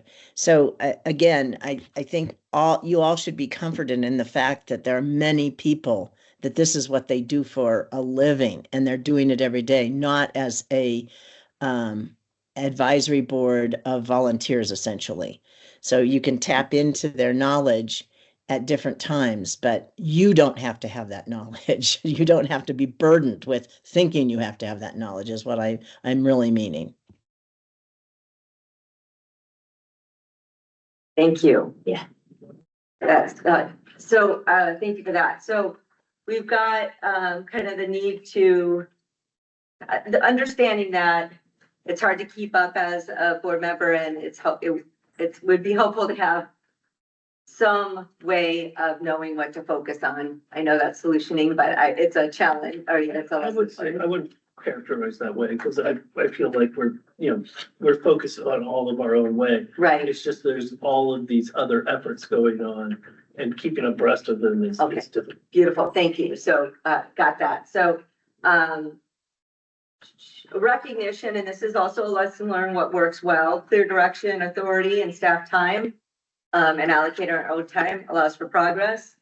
And then, remembering that the work is being done elsewhere. This isn't the only place that this work is being done.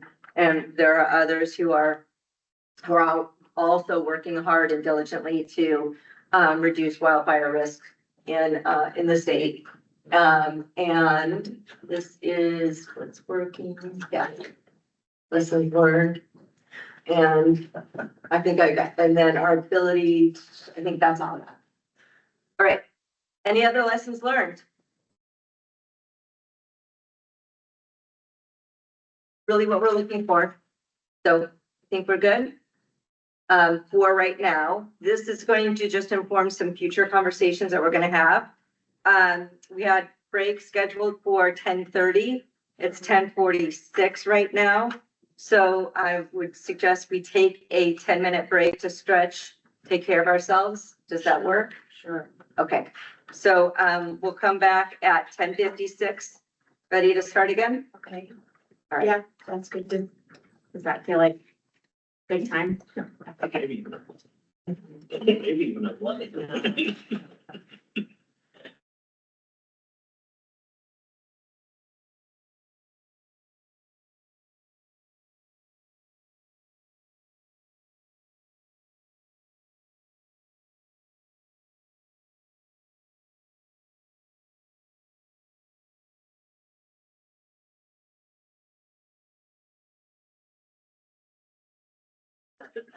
Oh, look at that.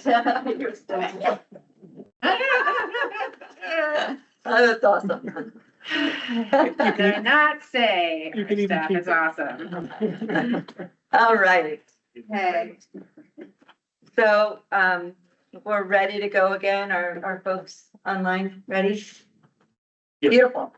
Thank you so much. Yes. Thank you. It's good to hear your Yes. voice. Yes.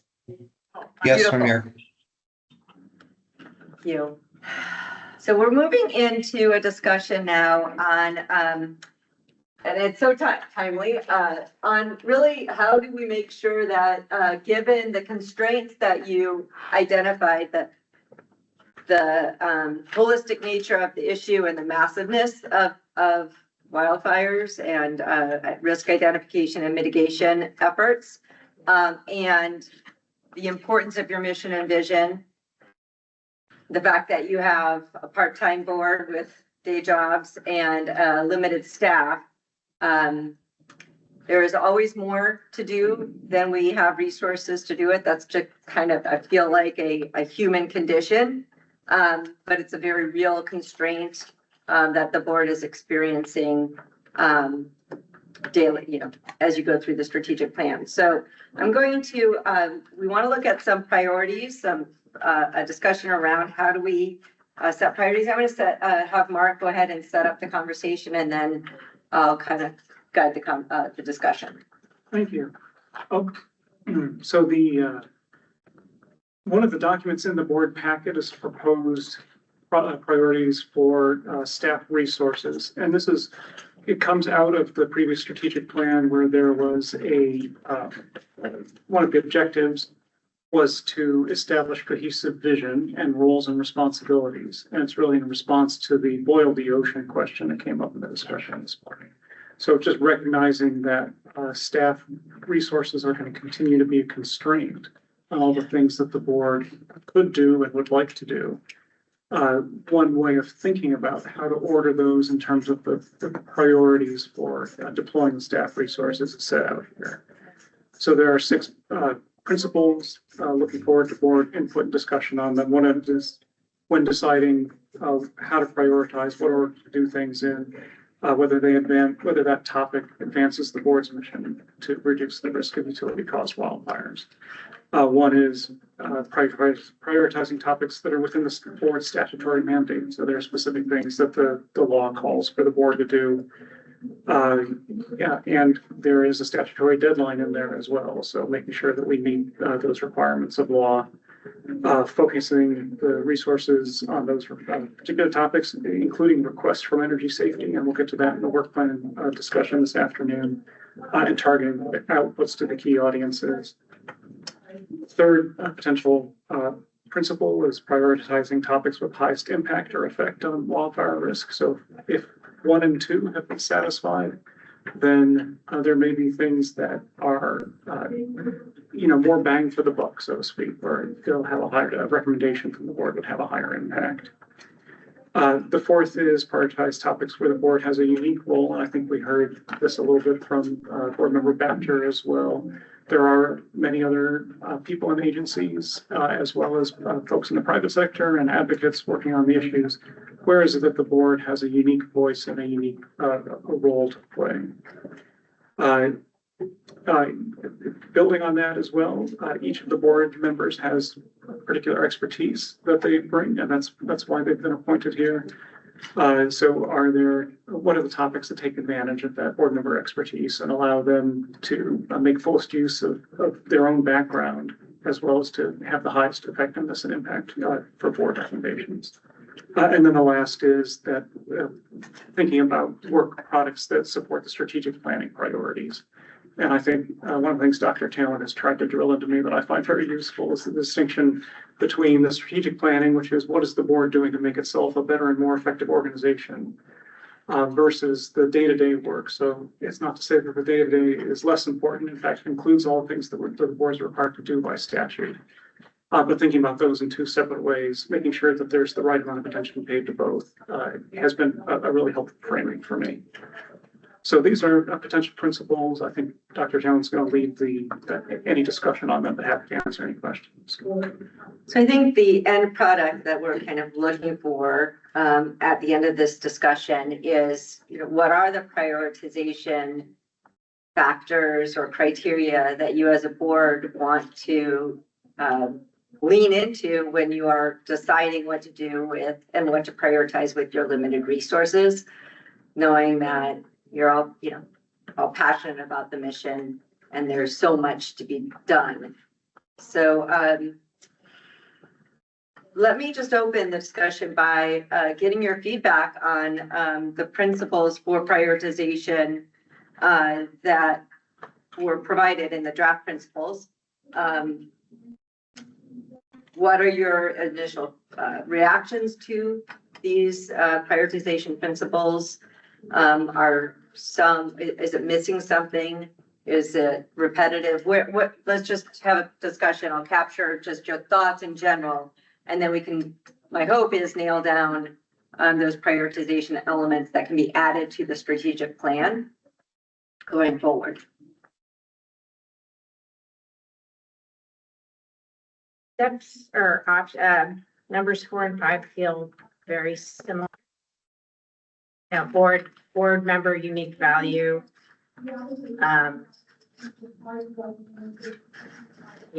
So prioritizing topics where the board has unique value is the same to me as prioritizing topics that take advantage of particular expertise. Okay.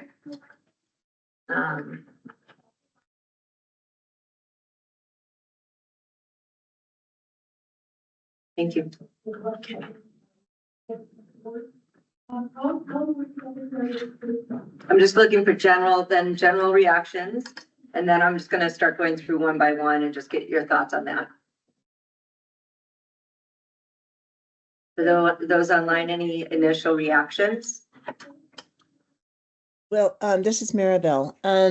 Again, I apologize to the board if I'm jumping in where I shouldn't be, but as a new member, I go back and reread what the responsibilities are that were outlined in AB 1054 and try and focus our priorities to exactly the statute and nothing more.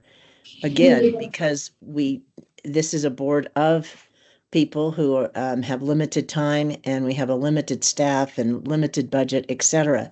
So our value will be in, I believe, in adhering strictly to what was written in 1054 in 2019, and prioritizing just in that lane, and not beyond that lane, due to resources, due to the statute, due to our time, etc. I believe that was meant to be captured in 2A. But I think we should, Mayor Bell, I agree with you, we should be more explicit in that.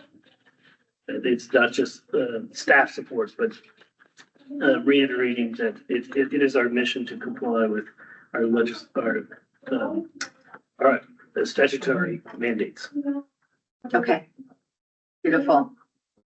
Thank you. Other comments, reflections?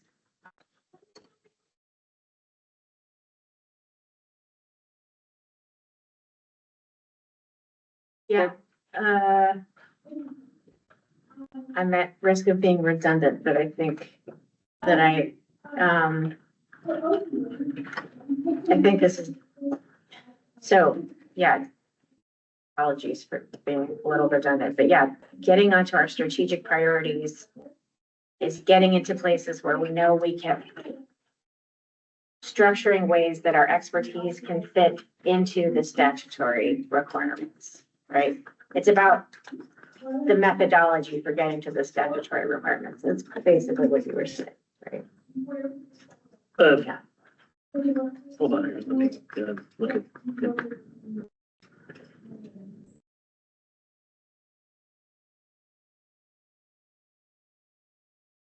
So prioritize topics with the board statutory mandate by, I mean, we should mention that, to achieve, our strategic plan is to implement an effort to achieve our mandatory, our statutory mandate. Right. Yeah. The question is, how do we be surgical about the key advice we have to offer into the statutory requirement?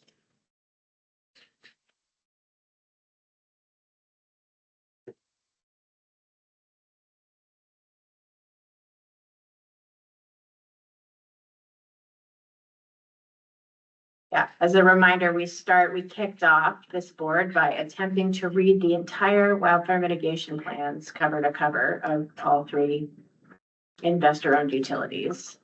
And it's just physically impossible to do that. And arguably not. Why not? They're getting smaller. They are, aren't they? But, well, I thought I think there's gonna be more page limit restrictions or something like, there's gonna be some structured more, I mean, there might be more rigorous structure, but PG&E's alone, that's huge. Anyway, so through the help of our staff, that we don't run into the ground, we figure out how to keep the ball rolling while everything is moving at lightning speed. Okay, yeah. And also, we also have to understand that part of our statutory requirements is that we examine 50 POUs and co-ops, correct? And examine their WMPs and vet out whether their efficacy meets what we believe is a risk profile that lessens their exposure to ignition and spreading of wildfire. So that, I think, can be wrapped into some of the other priorities. That's a heavy lift for us to do. We're trying to do it in a collaborative nature. But if we become more prescriptive and more strict to exactly what the statute says, that means engaging 50 entities directly. Something that we currently don't do. We send off a general recommendation. So that's a heavy lift. If we're going to be strict, know that that is going to encompass all of these priorities, just not pontificating on the way that we would like to see the IOUs run their business. It's a very, very good point. I think Chris, or Member Porter. No, Chris is good. Thank you. Frankly, I think there would need it to be strict in the portion of our responsibilities that deal with the 50 POUs. Would really need a totally different budget, totally different staff, and maybe even a configuration of the board that's different. So then the question, and this is a brutal one, but then the question comes of how we implement it, one, or two, should there be a statutory change?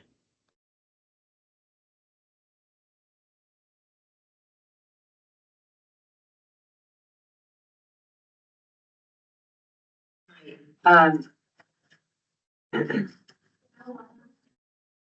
want to make sure I capture this. So basically, given the challenge of being able to meet in person to person with 50 POUs and co-ops, which is not being done yet, we need to either implement it differently or change the statute. That's the comment. I want to make sure I'm capturing it properly.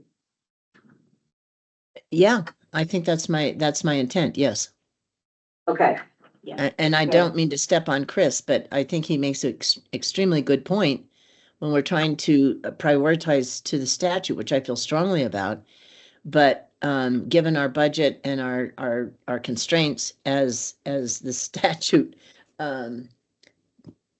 put together this board and the budget and so forth, it may not be doable.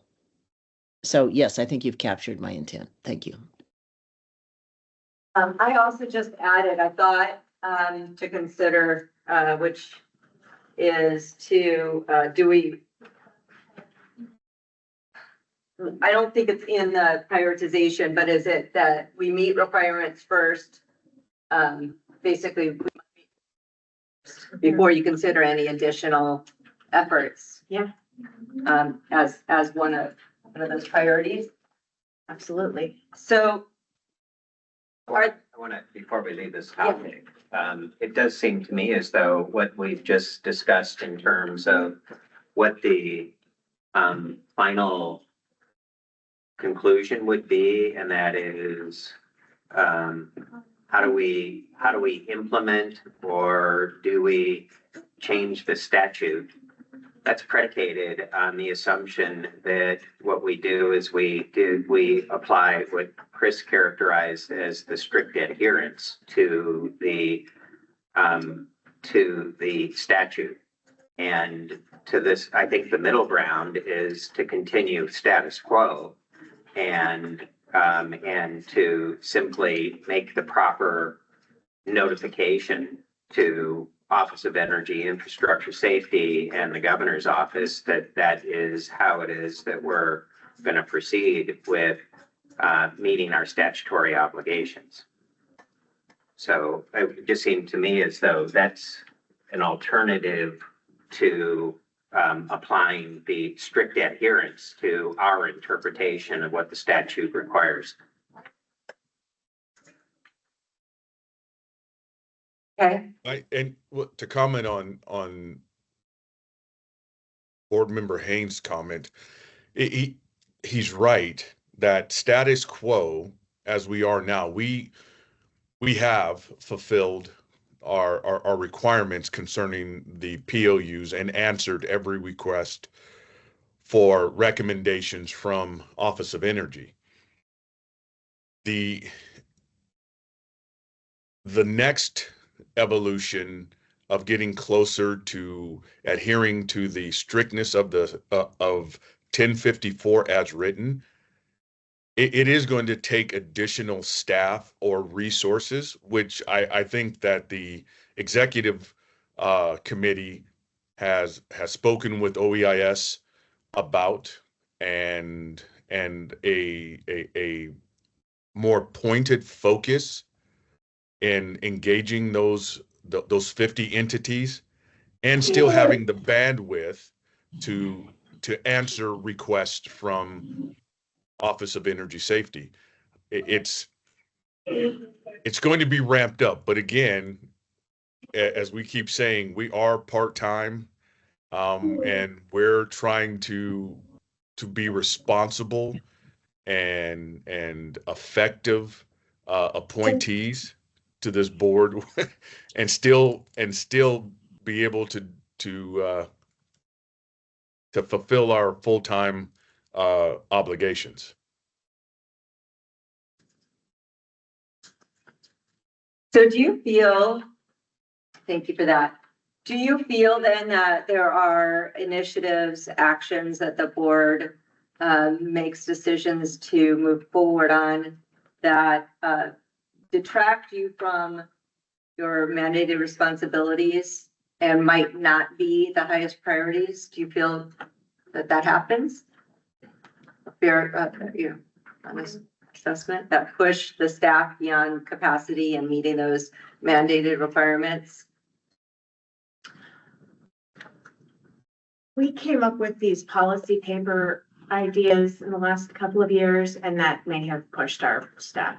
Okay. And the idea behind the policy papers was to expand on the topic explorations that are in the wildfire mitigation plans. Mhm. So, it was basically like a tangent, but complementary to the statutory requirement, but not the statutory requirement. I'm just wondering, the biggest challenge to meeting our mandated requirements and moving forward on emerging opportunities to support your mission and vision. The biggest challenge is resources and then diverting your attention. I'm sure Board Member Batchelor can speak to this. I have a little bit about her background. So, everyone can, but I think having a strict governance process for how you make decisions as a board going forward, with all of the holistic challenge that you face and the importance of what you're trying to accomplish is going to be critical. I think even having 6 priorities is probably that's too many. So I would maybe invite, what governance structure do you want in place to keep you focused on the things that you are able to do and need to do your part of rowing, in the ocean?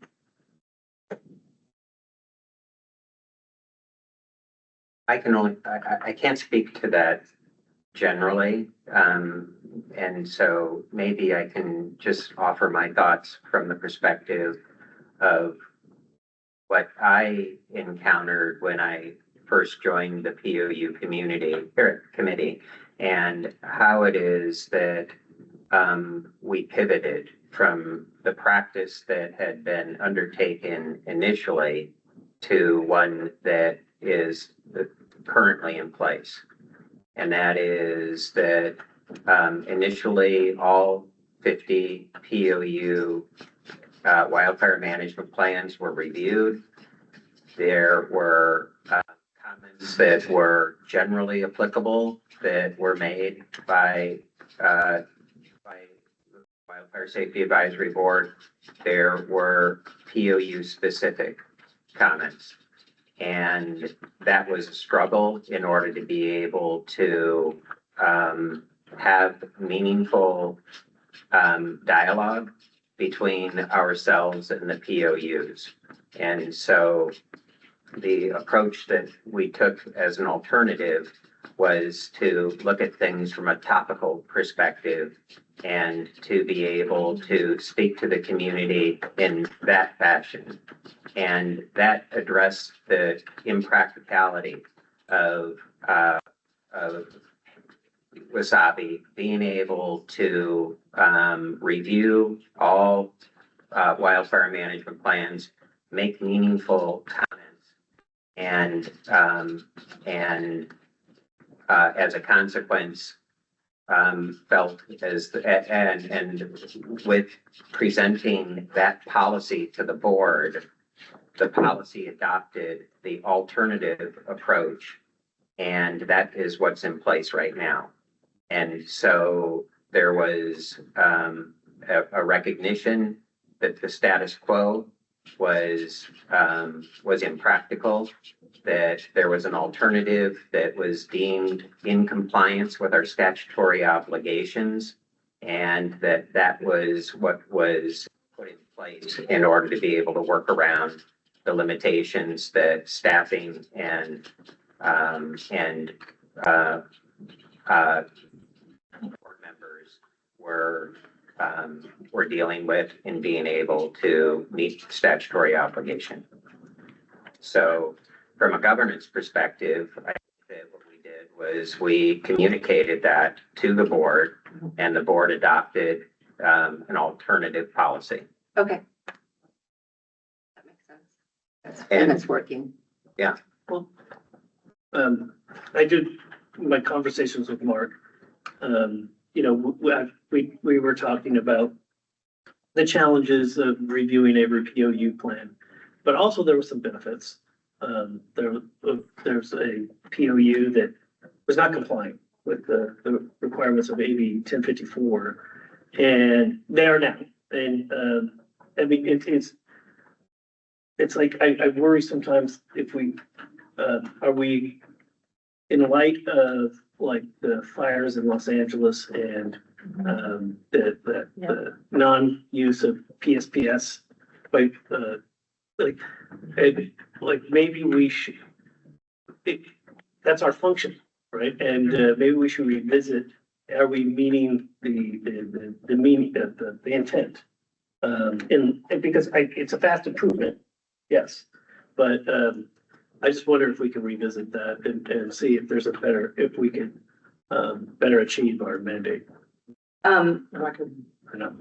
Yeah, I'll just jump in very briefly and add one more item to the buffet here, and that is in the work streams document, there's one possible way to do the implementation is that the statute requires the board to make advisory opinions on each of the 50 POUs. That section does not have a deadline in it. So one possibility is that the board could select some number of POUs each year, do a more detailed review of those POUs, provide individualized advisory opinions on those WMPs, and then the next year go to another group. And so we could imagine a number of different ways of dividing those up by geography, by size, by some other similar characteristic, as a way of, within the constraints that we currently have, still allowing for more attention to maybe not all of the POU advisory plans, but some of the POU advisory plans. Of course, we would prioritize the ones that have overhead, electrical utilities, and high fire, but just curious. Oh, so I think this is, oh, go ahead. Did someone want to say something from the online community? I was going to say from Mark's comment, and in that we would also have to create a different way that they report out to us. Definitely it would be necessary to create or together some type of maturity model that we could examine where they've been, where they are now, and where we expect them to be and their place in that. Also, we've normalized our site visits, which ultimately the Office of Energy Safety has the ability for inspections and to validate more than just reading the WMPs that are submitted. So there are additional pieces to this that I think if we prioritize them, we can slide them in seamlessly. However, as we're operating now, I believe it's sufficient, but in order for us to more strictly fulfill our statutory requirement, those pieces are going to have to be discussed, and we're going to have to divide that workload up. I believe that we're capable of getting additional resources through the Office of Energy Safety's budget. But that also means it'll be more of a constraint on each board member's time. And so I would be looking for suggestions. I want to, this is a great case study for what I think we're trying to accomplish. So I'm going to propose we don't discuss the decision around this challenge here. That's not the goal of this conversation, but I think it's a great case study for, like, if you were to revisit this and decide to add a few work streams to the work that you're doing on this for a strategic initiative, what prioritization factors would you consider to make that decision? I think that's what I find helpful to document, so that when you are actually making a decision, you've already agreed on the criteria that you're going to use to decide whether this is supporting your mandate, AB 1054, and then what else would you use to help you make that decision? So if might be an if then. If it's supporting our mandate, then what are the other important factors to consider in the prioritization? I think that might be helpful to kind of nail down now. And if when you're having a discussion, you recognize, what we're missing a factor, you can have a discussion about that later, but at least you have your factors documented in your governance plan, your strategic plan as a governance. Does that make sense to do? It does to me. Yeah. Okay, so given that, let's just start to write down some of those, document some of those criteria that you'll use to make a decision on, using this. Do we want to revisit the policy of how we go about reviewing plans? That's the case study, but what would those criteria be? I think I heard pretty loudly. I'll just start you with adherence to AB 1054. Yeah. As your number one. Okay. Is there anything else? I'm sorry, go ahead. Oh, no, I just didn't know if you ever wanted to add anything. So other than this, what other criteria would you like to consider or would be important to consider? Well, I think we have to consider that we have limited resources. It's true. But like if we can, and if we do have resources, then we reasonably believe that we could improve either the mitigation of wildfires and the prevention, not just of the utility costs, but insofar as we're able. And I get it, we don't have a lot of extra resources, but things like trying to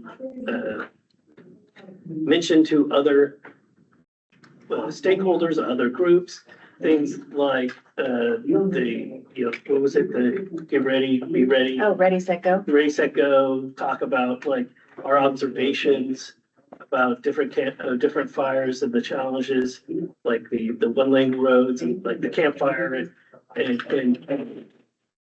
because we do have a community component of the WSAB mission, and while that goes beyond the strict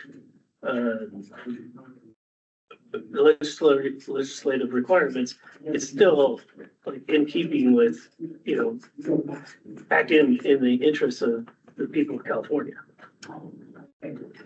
Okay, I'm going to offer a thought here. Yeah, please feel free, because this is just a thought as an observer. I'm just gonna keep it to this. I think the question that you want to maybe explore separate from our priorities, and please tell me if I'm off base here and taking you down the wrong path, but I think that question really is, what do we do with knowledge or insights that come up that don't have anything to do with our mission? Basically, it's outside of our lane, but we feel it's important to share. So I feel like that could be a different decision. Like, here's my thought. If it doesn't adhere or fall under your mandated requirements of AB 1054, That's absolutely number one. Right. then it might, and if it's outside your lane, then you put it on something and then you say, you discuss later, what do we do with this? Who should we give this to? That's a thought. What are your responses to that? I want to say there's a space in between, which is, so of criteria, at least how I've been seeing it, and I think this is what we've implemented, is what is our expertise on the board and what can we offer to the facets of the wildfire mitigation plans, so that we can hone in on where we can contribute most effectively. And with that, that's, I think that's how we've focused our advice in general, is where we know we have advice. And in the end, if it's around what goes into the guidelines. We're looking to offer the things that matter with respect to the guidelines, right? And so That's the biggest vehicle. that's the biggest vehicle. So, and I don't think we've swayed outside of that, but I feel like, there, in a way, there's the structure of the guidelines and ways in which the structure could be, there could be an exploration of important topics to be added to the guidelines, or different ways to think about the issues, which sort of goes into that next question, that like what's outside. What was the question on your subsequent? Yeah, basically, what do we do with the knowledge and insights that are outside? Yeah, and I think there's like our policy papers are a spot in where we're trying to inform our AB 1054 Energy safety. Yeah, we're trying to advise energy safety. So it's not really, it's what's with our knowledge and insights, but it's not necessarily beyond 1054. It could fall within 1054. Correct. So if we were. Maybe, sorry, this is Maryville, under 1054, where it states the board shall make recommendations on improvements to the utility wildfire safety plans and practices. I think that's perhaps captures that area, but I still think even with 2D, which I just read, it still is an awful lot to take on as a board with the other things we've talked about. I think Pardon me, but I don't see it too deep. I'm reading from I'm To reading be. from public, I'm reading from PUC code section 326.2. And okay. Yeah. So and that is number 2, and it is D. Okay. Anyway, I think the Dr. Talion, I think you asked the question of priority of what we should do with this. Again, I'm way outside of where I probably should be, but I would say some of these things, like we put a parking lot, they're nice things to do. But let's get to the priorities first and then go back to the parking lot and pull those things that are not specific that might be a stretch too far for the members of the board and indeed the staff. And I just wanted to make one other comment about resources. The current budget is in absolute bad shape, as we all know. The governor's already doing a sweep of 10,000 vacancies. There's an 8% drill that's going on right now, across the board cuts. This is not a year that we're going to be able to ask, and it's late anyway. We would have done it in the fall for any new resources. So for the following annual year, not budget year, but annual year, I can't see that there'll be any resources because OEIS is under the same, they're lucky that they have filled a lot of their vacancies, but they're under the same budget pressures as everyone else. I just wanted to underscore that. And I just want to mention, like, we have been keeping mostly strictly towards our efforts to making recommendation to the Wildfire Safety Division to make on the guidelines. That has been where we've tried to channel this. Right. But we still, Lynn's, if you look at a world, we notice things. Right, yeah. So just to see if we can start to kind of nail down certain criteria. And I think sometimes it feels constricting to say, like, we're going to use certain criteria to make a decision, especially with things as important and as huge as wildfire safety. But that's what will let you make forward progress on the things that are critically and unique to your board, right, and to the board members. So given, going back to looking at the draft principles, are we in agreement that one of the top prioritization principles should be that the topic falls within the board's statutory mandate in general? Yeah. Yes. Right. And that if it doesn't, then you really have to have a deeper discussion about, why are we talking about this? And maybe it's something we have to talk about sending to the appropriate body who is tasked to handle that. Is that a fair statement? Yes.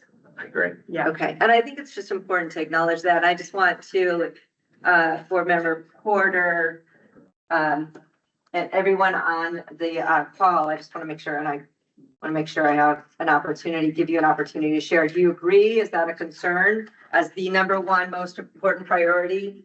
That I agree. Yeah, I agree that that's the most important. Okay, and if it doesn't fall within your mandates, you have to have a discussion about whether we're even going to look, we're likely not going to look at the rest of the priorities because it doesn't fall within our mandates.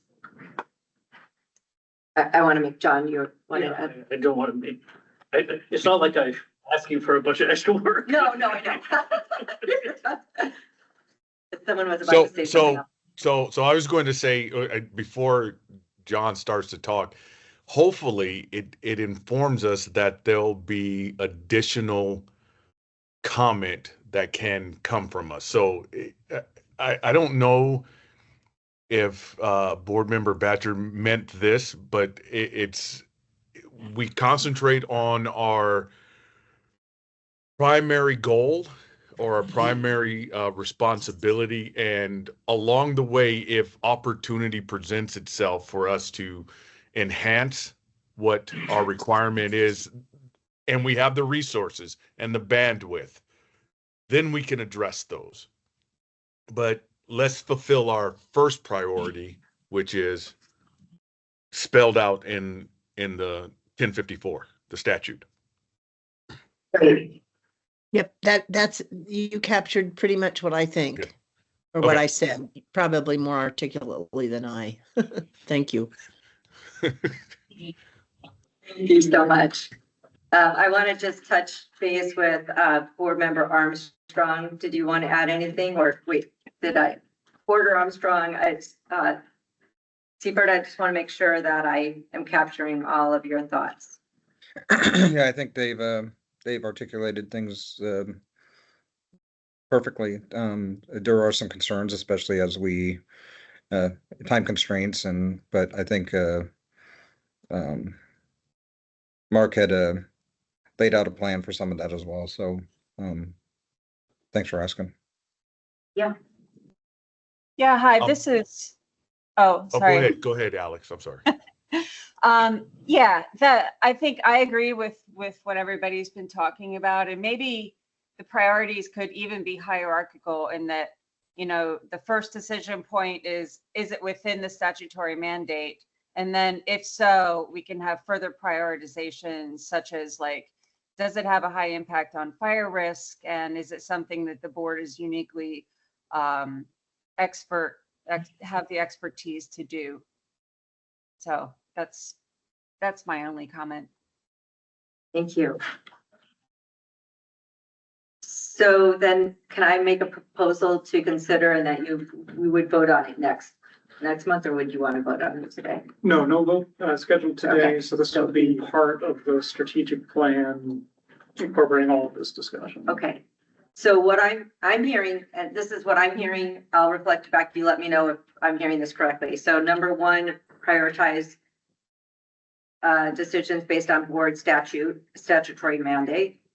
Number two, topics with the highest impact and effect on wildfire risk.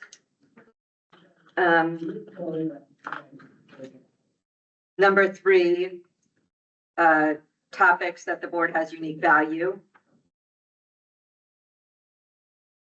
And then there's two others that I think one would be, does it support your strategic planning priorities? So if you are making a decision to do something different than what's already in your current strategic plan, you would need to make a decision about reprioritizing those efforts based on the prior prioritization discussion. And then the other piece is their organizational capacity. And if not, you would need to make a decision about how to reorganize your resource allocation to follow through on an action that the board has decided on. Does that reflect our conversation? And does that make sense from the staff perspective? I think so, yeah. I would just add one point as well, I think, to some of the points that board member Mader has made in particular. So this is, the way it's presented here is really sort of direction to staff, and none of this prevents board members from having other opinions, right, and doing things in their own capacities. But this is how are the staff resources going to be allocated? That's, yeah, important distinction. Yeah, thank you. For instance, I just like hearing Captain Worrell speak today and, you know, notice the communication issues, right? It's like, you know, I want to contribute in a way, it's like advocate for like more integrated and alternative communications, but the way that we keep our statutory requirements is that the board would issue a recommendation to the Wildfire Safety Division to include in the wildfire mitigation guidelines to include integration with emergency communications with fire response. Yep. Does that make sense based on our discussion? I'm asking you, does that make sense?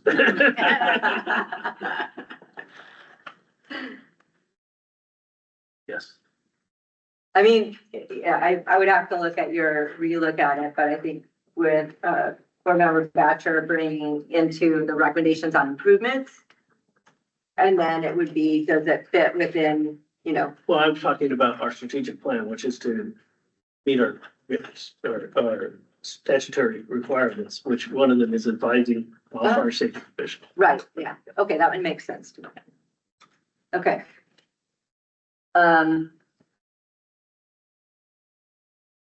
I'll add this later and put it up just so it's there, but, so we've got AB 54, high impact is number 2. Number 3 was, unique value.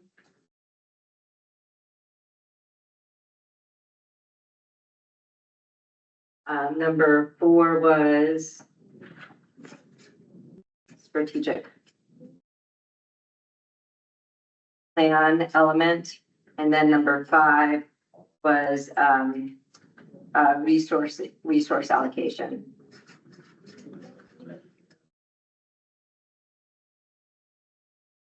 Or reprioritize the activities that you're doing so that there is the resources available from a staff perspective to accomplish.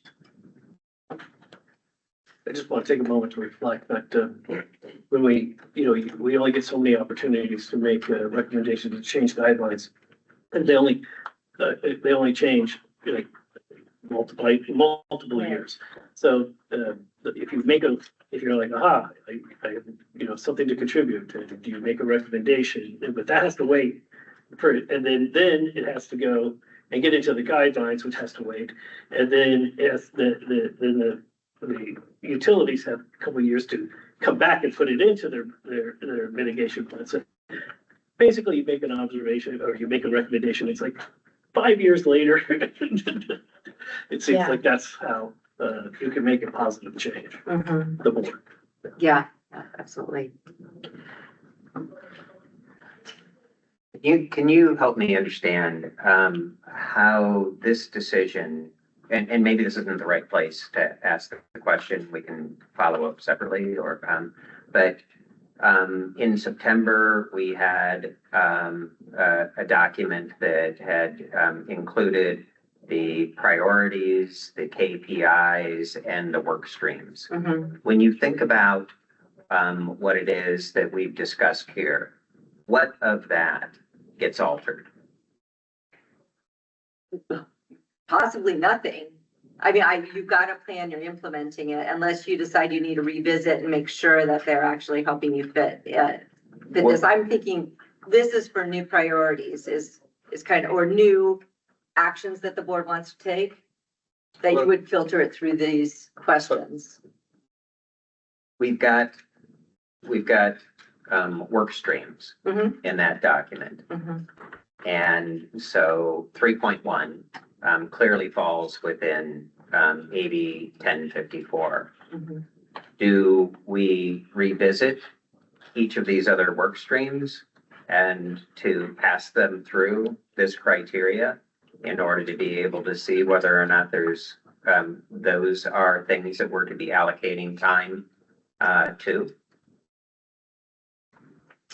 If I might jump in on that, I think the answer to that is yes. So this afternoon, there will be a work streams discussion with some proposed work streams. That would be a chance to try these out and see if that helps inform the board decision. Yeah, I think that's great. The thing that I'm processing right now is specific to your strategic plan. There was some internal organization, and as there should be, internal organization foundations that you built in that strategic plan to allow you to meet the mandates of AB 1054. So that's where I would evaluate your internal strategic priorities. It helps you, that would be the question that you would want to discuss. Does this contribute to us being able to meet the mandates of AB 1054? So the work stream itself wouldn't be evaluated in the 8 or 9 work streams would not be evaluated from the perspective of this criteria. I think you should still look at it through this criteria, and then there might be a nuance you need to discuss. So yes, I think it's important to look back and evaluate it. And I think it will also let you know if you're missing a prioritization factor that's critical to your organizational success. Does that, so if you go back and you look at the work streams and you say, well, yes, this meets that first requirement, so does this, but this section on, the only one on organizational health, it's still probably an important strategic priority to maintain organizational health. Does it fall, unquote, within your mandates? Only that it would support you being able to meet the mandates, given the dynamic nature of wildfire safety in California. So that would be a discussion. We've got risk modeling. Risk modeling is central to utilities work, wildfire management plans and investments. And so we would pass risk modeling through this priority screen in order to be able to ascertain whether or not it is a statutory mandate of the Wildfire Safety Advisory Board. Yes. Yes. And you would want your criteria to support those types of decisions. Yeah. I hate to do this, but can we pause the discussion and do, I think we have one or two board members that are going to have to leave, at the top of the hour. Unfortunately, I thought they could stay till 12:30. Can we pivot to voting on board chairs and then come back to this? Is that all right with you? Absolutely. Yeah, I'm here to support you. Yeah. So what do I need to do organizationally to make sure that that's okay? Can we just pivot? Yes, Okay. so, yes, Chair, you can just introduce the next item. Okay, so pausing on the strategic planning discussion. We're gonna insert item 4 of our agenda, to board, to electing our chair and vice chair for the next year. So in doing so, I will entertain a motion to nominate a chair. If anybody would like to speak up. Chair please Block. do. Yes, sir. Board Member Porter, I would like to nominate you as the 2025-2026 chair. You have led us for the last couple of years and brought us to a level of maturity, and would like to see more of that through your leadership. Chair Block, I second the motion. Okay, now in doing so, should I ask for other proposals or discussion? Yeah. How does this work? Counselor? Meg, do we, I don't know this, do we debate the motion on the floor, or is there a need to have a runoff? Yes, we can ask if there's any other nominations, and then we just want to make sure once we get all the nominations, we have a public comment before we do a vote.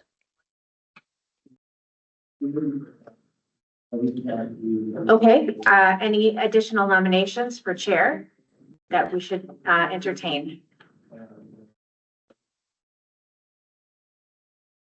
Hearing nothing, I'm assuming there's no attempts to communicate online that aside from the audio. Is there public comment in the room for this issue, for this nomination?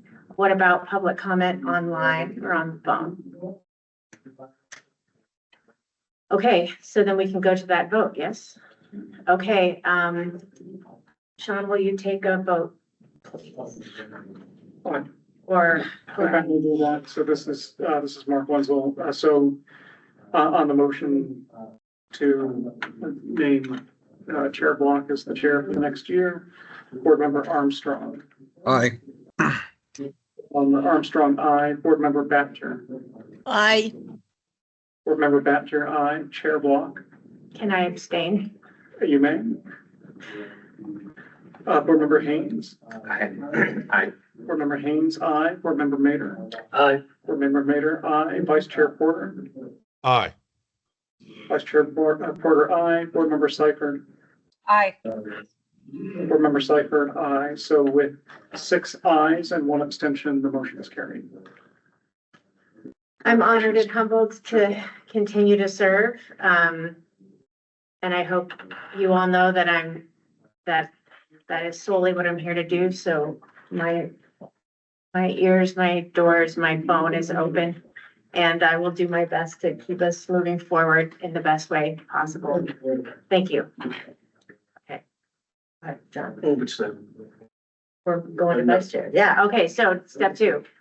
We're gonna go to vice chair. Is there a nomination for vice chair? I'd like to nominate Chris Porter as vice chair. He's been an outstanding support in my role as chair. He's got great insights. We have very different expertise, so it helps to balance our oversight of the rest of the board activities. So I'm nominating Chris Porter as vice chair. Actually, I don't think Robert's rules requires a second on a nomination, or does it? No. Yes. Does it? No. Here, I will second Chris says no. if it's required. Can I entertain any other motions for a vice chair? Comments, okay, and then public comment is next. Any public comments in the room or on the phone or online? Okay, and then, yes. Board Member I'm Vader. very grateful that you and Board Member Porter are willing to take on this role. So, oh, yes.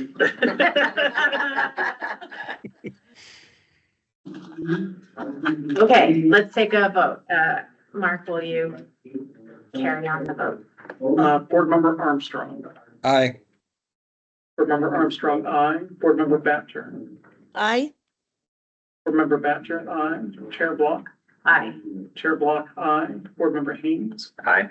Board Member Haynes, aye. Board Member Mater. Aye. Board Member Mater, aye. Board Member Porter. I abstain. Board Member Porter abstains. Board Member Seifert. Aye.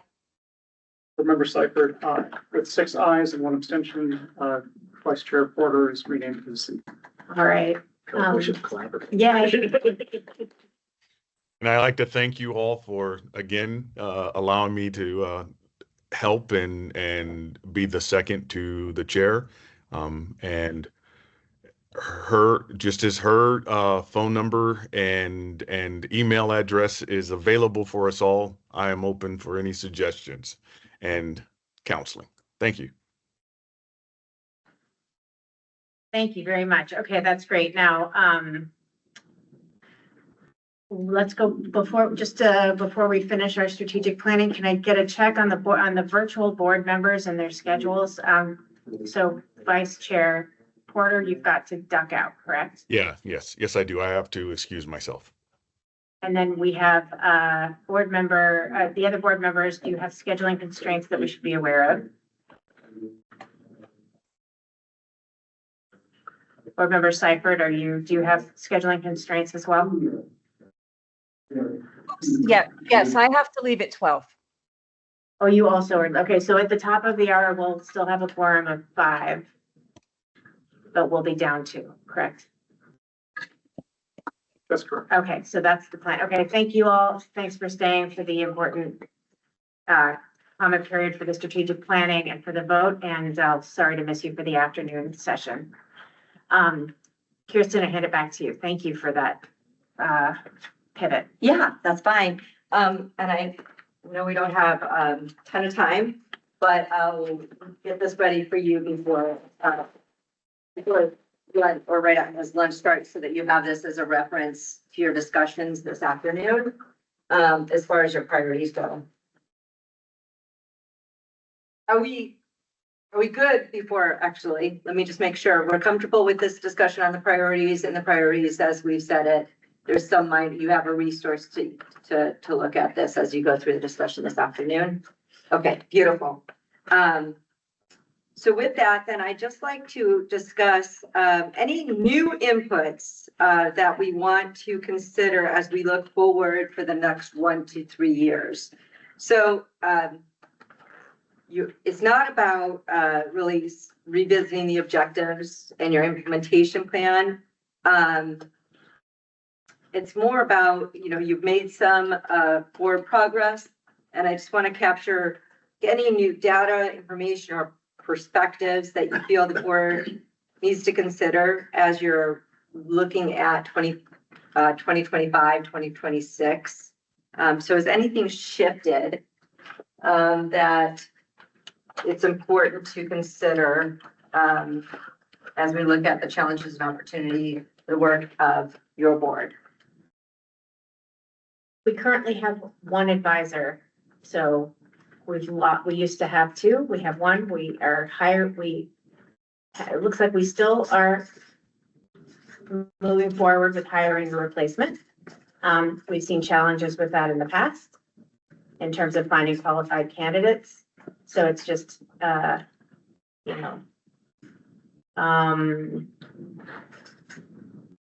working at 50% for our staff at this time. So understaffed. Yeah. Staffing levels, I'll just say. Okay. What else?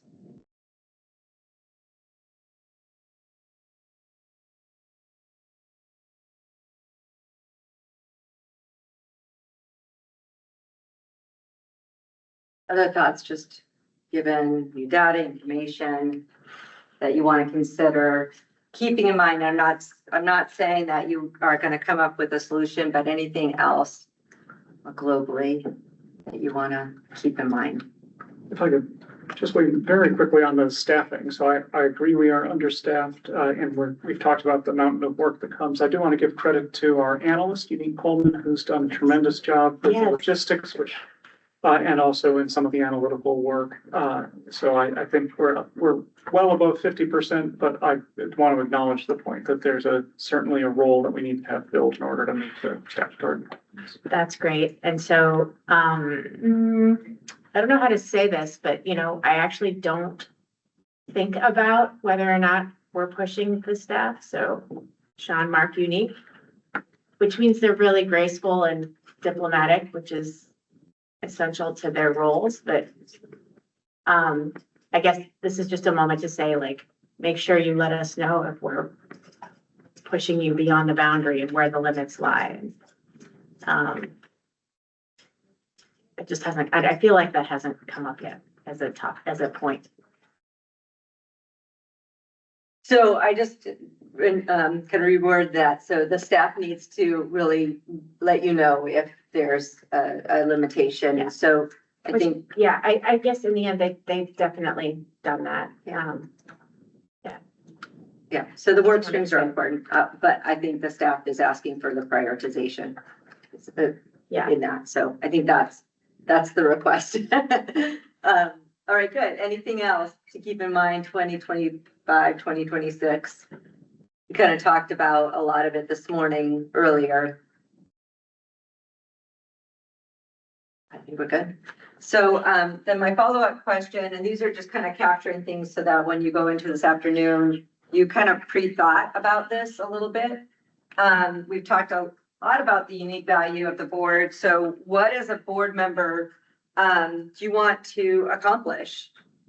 And how does it apply to the board mandates? So yeah, let's just open it to that. So board member contributions. I think that it's about, are you doing what you feel is helpful and important based on your unique skills, knowledge, abilities? Well, I mean, not to brag. But I did this year, this year, the board issued its recommendations to the wildfire safety, to energy safety. There were several of them were recommendations that I have been trying to make for years. And, you know, out of 11 of them, 9 were accepted and 1 was planned to be accepted. And I think that they're addressing, you know, really critical risk issues, such as equipment built before GO 95, you know, which was the cause of the campfire. I think, yeah, you know, this particular year was very successful, and I look forward to the ways we can do that. How we can the board can continue to contribute. And then reflecting on the POUs, you know, there's, you know, they're not regulated by the CPUC. They're largely independent, and you know, we have I remember one time when I made a suggestion when the POUs some of them were in the room, that maybe we could that they could have a best practices kind of meeting, like using non-expulsion fuses, fire threat discarded. And I remember that it was not received as well as I'd hoped, because of the perception that the board was trying to dictate, and there were maybe concerns about that. And I think that we built a much more collaborative relationship with the POUs, largely due to the work that you and Board Member Porter did. But I also reflect that maybe we need to have a tough conversation with some of the POUs, and point out areas where we could see where there's places for improvement, and endeavor to do that in a collaborative way. But still, when we look, if we see something that is missing in one of the wildfire mitigation plans, I think that we need to say so. Yeah. Right. One follow-up question. This year's recommendations that you've held on for a long time, 9 out of 11 accepted. What do you think contributed to that success? I think it is learning from my peers on this board, and past board members. I can I'm goal oriented, and I want to go and do it right now. And I think I've learned a lot from my fellow board members on actually how to interact with all the different agencies and then also how to achieve that inside of our statutory responsibilities. Beautiful. Thank you. Others, do you feel like you've been able to provide meaningful contributions that are relative and supportive of AB 1054? Are you feeling good about it? How are you feeling about that?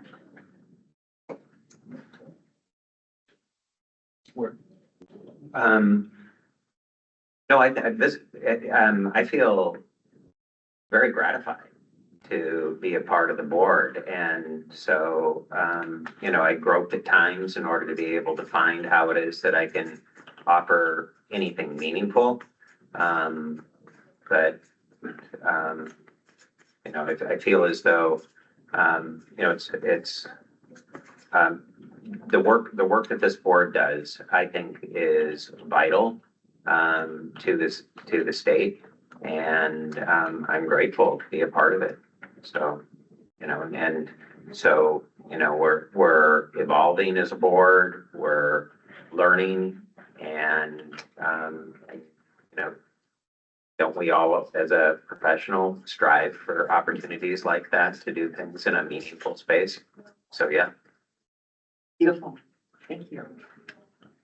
I'm going to open it up for those online. Any thoughts as it relates to how you feel about the ability that you have to contribute? So early on, when one of the original board members here, I mean, there were some, a lot of work went into this when we first started, and had some feelings that I wasn't quite sure. Like John brought up, some of the recommendations were not there. We put a lot of work into that.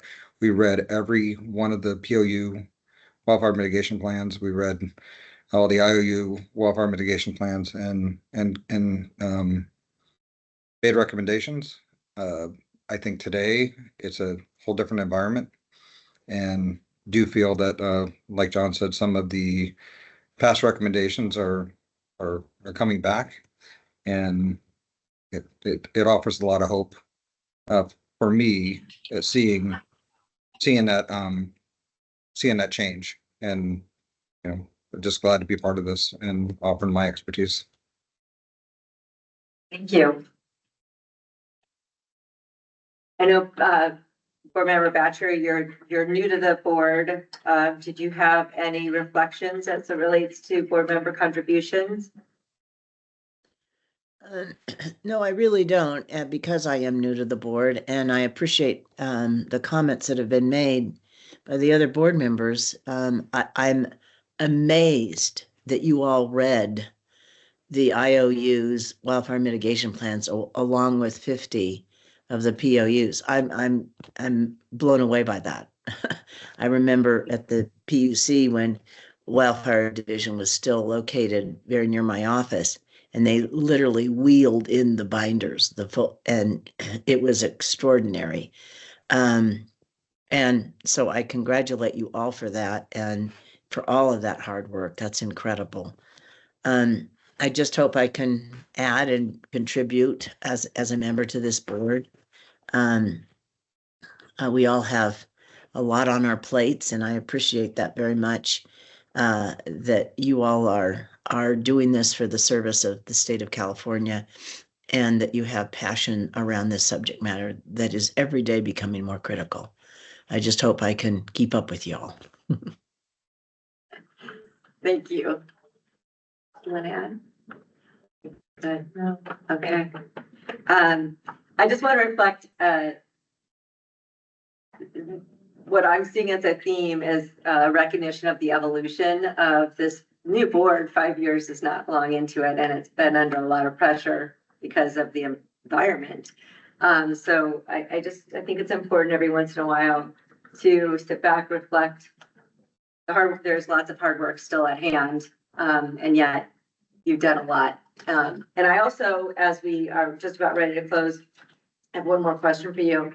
But I also want to recognize that evolution is the key here, that it's not ever about like having to stop and completely throw away what you've done, but just continue to improve, evolve, refine, which is, I think, where you're going to continue on this afternoon. And so it's something to celebrate. The last question that I have before we open up for comments are, given all of our discussion this morning, what are the objectives that you feel comes to mind? And maybe this is just setting you up for the conversation this afternoon. As you're looking at your strategic plan, where does your focus need to be? Just in general, what's the kind of the general direction that you need to consider as you're looking at your work plan, your strategic plan, and your priorities? Where does your focus need to be?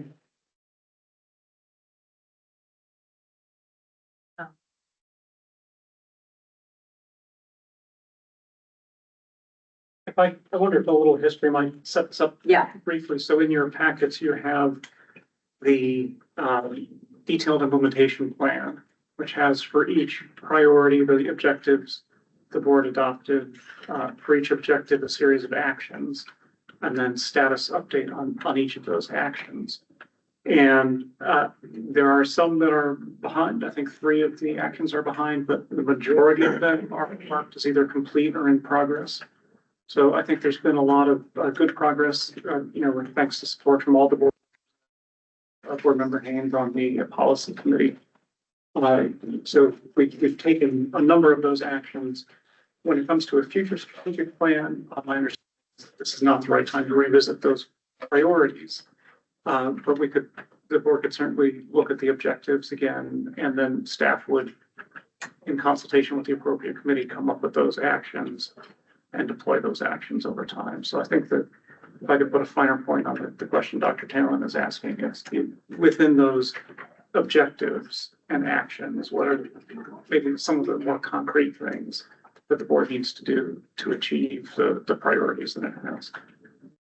So this is challenging my eyesight, but priority one was actualizing our mission in collaboration with the Office of Energy Infrastructure Safety. Developing in-person engagement with energy safety. You've met all of those action steps, they're complete. So monthly calls, quarterly calls, designing, delegating administrative authority. You have met an action, an agreement with the energy safety process to contribute to the board. That outcome was that you have the resources you need. And then you're moving forward on adopting the request for resources. So you're in progress there. You've met pretty much all of the objectives with respect to actualizing our mission, with some ongoing work. But you've done a great job on meeting that objective and those objectives. Priority two is building collaborative relationships with external partners. There is one area that you're falling behind, which is to develop clear priorities for mission-related collaborative efforts. I guess the question is, are these objectives still resonating? Develop clear priorities, establish meaningful, mutually beneficial, and consistent practices for communicating and creating communication practices and calendar interaction activities to support relationship development. Go ahead. Well, I want to go to solutioning. But I want to be able to talk to the staff first about, because when I was thinking about calendars, it would be like a simple tool for me to be able to go and see what are the activities, when are the, I can see when the other groups are meeting. I can see when particular guidelines are happening. In my two workplaces, we use our calendars extensively to communicate and inform each other, because it's one place to put input in, and then everybody has it. Yeah. And so I don't know how to do that. So I don't know if the state uses Microsoft, Yeah, that's something that vaguely doesn't stop that from happening, correct? I mean, it depends a little on the details. So staff can communicate with all board members. If the board members started using the calendar as a way to communicate to one another, then I think that would probably fall afoul of that. But certainly we can do a better job at providing you with updates. I wouldn't say better, it's just like, but implying that something wasn't being done. It's doing a good job. So, and to reiterate that, right, so that's using the calendars to know our deadlines, but to know what's going on in terms of hearings at CPUC or other types of, I don't know if we have the band staff have the bandwidth to keep track of all of that, and that's why I'm particularly excited that board member Batcher is joining us. Yeah. We are going to, I suspect we're going to be able to get a cheat sheet. Yeah, well, really shortly. Okay, something to continue to refine. But I like that idea of being able to glance at a calendar for knowing what is in the pipe. and, environmentally and for our deadlines. Yeah, to the extent that it is practical. Okay. But we've run into trouble with that because not all of our board members use our energy safety email addresses and calendars. So anyway, just a, Well, okay, great. I'm gonna start at the bottom. So when we go to priority 3, retaining and developing staff, develop improved employee retention practices is the objective. Imagine that's still resonant with you. They're working through that. Create opportunities for career development for WSAB staff members. Still resonate? Okay. And then create work practices that support staff member work success and allow for their work. That's ongoing. Does that objective still resonate? Yes. Okay, beautiful. And then the final one there is that this board has established and consistently applies effective project management practices. We are seeing that in play. Does that still resonate? Mhm. Okay, beautiful. And then the final priority 4, which is creating the structures and practices for successful implementation. The steward of this is Mark. It's plan and facilitate open meeting to allow for appropriate strategic collaboration. Does that resonate still? Okay. Establish cohesive vision and roles and responsibilities. Is that objective still resonant? And we're working on that. It's a little behind on that one. Ensure current activities are sufficiently resourced. And we talked about the importance of that. I'm assuming we're in agreement. That's objective still critical. And then create sufficient cadence of communication between board and staff. That is still resonant. I think we've been discussing that a lot today. Right, yeah, absolutely. All right, so those objectives don't change, and I anticipated that would be the case. Got a re-emphasis on the need for shared communication, and I know you'll continue to work on that. I do want to, this afternoon, you're gonna look at the work priorities, and that'll help with that kind of discussion about, where your resource allocation is, and remind you of the importance of the prioritization when you're looking at new initiatives. But I think that covers the content that I needed to cover with you. And I wanted to open it up. Is it important for us to open it for comments before, or? Oh, yeah. So, that concludes the board discussion. Can I just say one thing really quick? Absolutely, yeah. One, thank you for letting me support you through the implementation of this year. You're important. Your work is so critically important. I'm really grateful that I've been able to support the conversation.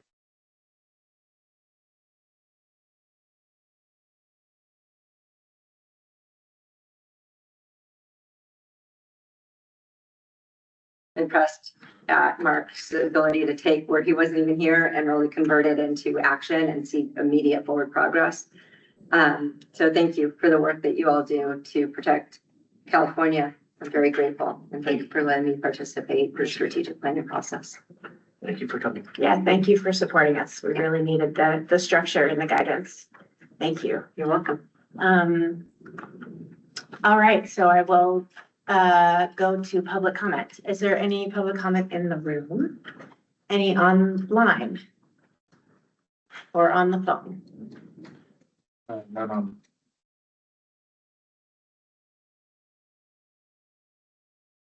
Okay. Seeing no comments, I think it's fair to break for lunch. I propose we reconvene. We had originally scheduled 12:15 to 1. If we can make it work, let's reconvene at 1. And we'll kick off next with a discussion on our consultation for the fiscal year 26 to 27 budget.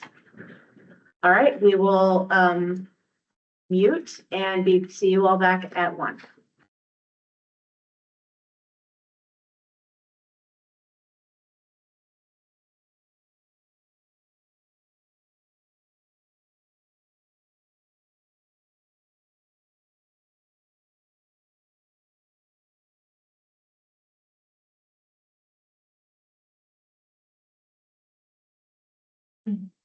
We have any confirmation that the board members are present? They appear to be present. You might want to just ask so we can confirm that we have a quorum. So I see board member Armstrong and board member Batcher Okay, are showing up as on the phone. We want to show if they're present. okay, excellent. Can I get a vocal confirmation that you're present, board member Batcher? Yes, I'm here.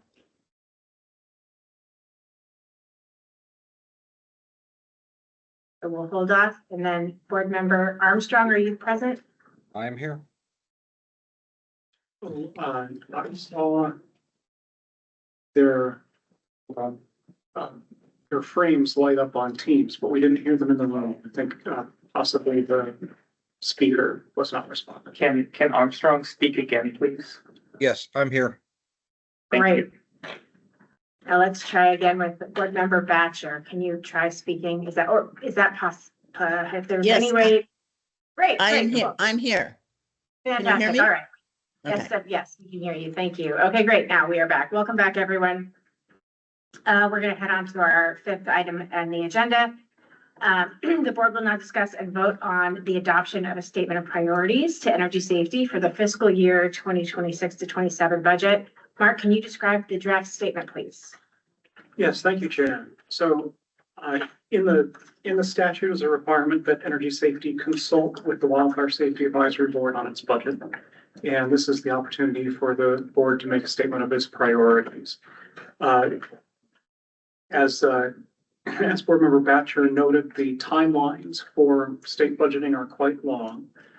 So normally the agency would make a request in the fall of 1 year for the following fiscal year. So for the 2026-2027 fiscal year, which starts in mid-26, energy safety will have to make its request this fall of 2025, which means that agencies start working on those requests much earlier. So although the beginning of the fiscal year is 15 months away, this is actually the right time to make that request.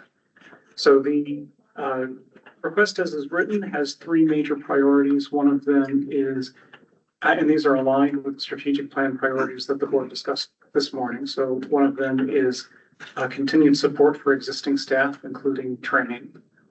One of them is a request for additional staff, recognizing that the staff resource constraints on the work, including, as we said, 50 POU plans required to make recommendations on safety culture assessment, performance metrics, compliance process, and WMP requirements each year. So a request for more resources, and specifically for resources with utility engineering experience, which would support some board member priorities and the ability to make informed comments on the WMP requirements, among other things.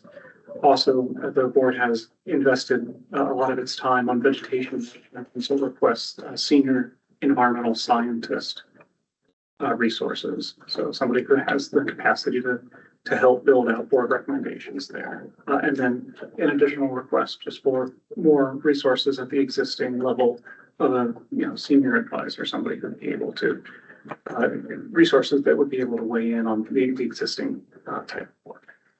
And then the final thing there is a request for resources to continue meeting the requirements for the board to meet once every quarter, rotating between Northern, Central, and Southern California. So that is going to always mean travel for at least some members of the board, as well as room rental where it's necessary. We have been very fortunate to have access to public rooms. The library in Reading was a $50 rental fee, so that was a good deal for the state.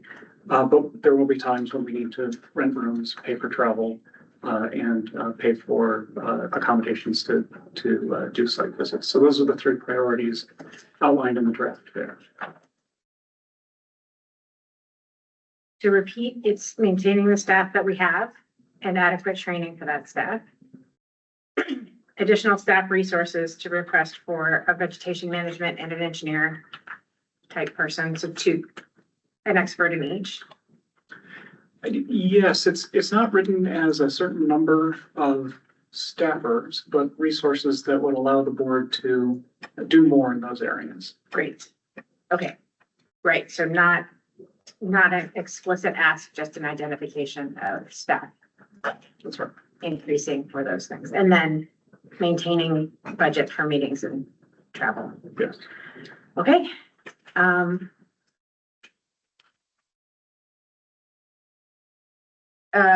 Should we go through public comments and then board comments? Okay, so any public comments in the room? What about online or on the phone?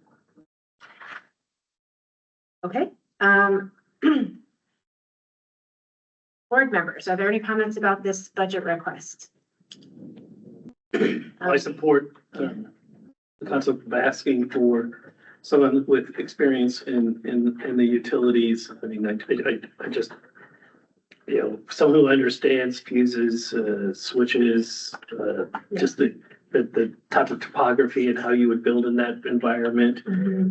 I think that's extremely useful when you're reviewing wildfire mitigation plans of the POUs.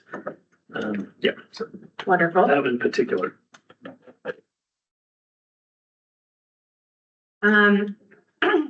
Board members Armstrong or Batcher, why don't I just ask explicitly if you have any comments? Board member Armstrong, any comments? I have no comments. I support it. Okay, thank you. Board member Batcher, do you have any comments? No, Madam Chair, I do not. Okay. Board member Haynes, any comments? No, thank you. All right. I'm seeing no further comments. I'll entertain a motion to approve this statement of priorities for the fiscal year 2026 to 27 budget as presented. Chairperson Block, I so move. Excellent. Second. Excellent. Do we vote? Okay, we shall vote. Mark or Sean, will you take the vote? Board member Armstrong. Aye. Board member Armstrong, aye. Board member Batcher. Aye. Board member Batcher, aye. Chair Block. Aye. Chair Block, aye. Board member Haynes. Aye. Board member Haynes, aye. Board member Mater. Aye. Board member Mater, aye. Vice Chair Porter. Board member Syke. With 5 votes. 4 and 1 against, the motion carries. Great. Thanks for the vote. The ayes have it and the motion is adopted. The Wildfire Safety Advisory Board approves the statement of priorities for the fiscal year budget of 2026 to 27 as presented. Next on our agenda is the Electrical Safety Policy Division will provide an update on its work. For this item, we'll hear from Lauren Sabin. Lauren, are you present on the line? Yes, I am. All right. Good afternoon, Chair Block. Good afternoon, Chair Block and board members. My name is Lauren Sabin. I'm a program and project supervisor in Energy Safety's Electrical Safety Policy Division. I'll be providing an update today on what the policy division has achieved since your last meeting and provide an overview of what we'll be working on in the coming months. Today, I will discuss our wildfire mitigation plans, or WMPs, the risk model working group, safety culture assessments, executive compensation structures, and lastly, safety certifications.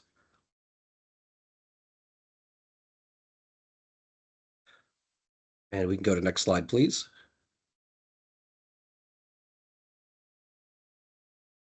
Okay, for our wildfire mitigation plans and guidelines, the CPUC has ratified Energy Safety's decisions for the 2025 WMP updates of 6 of the 9 electrical corporations.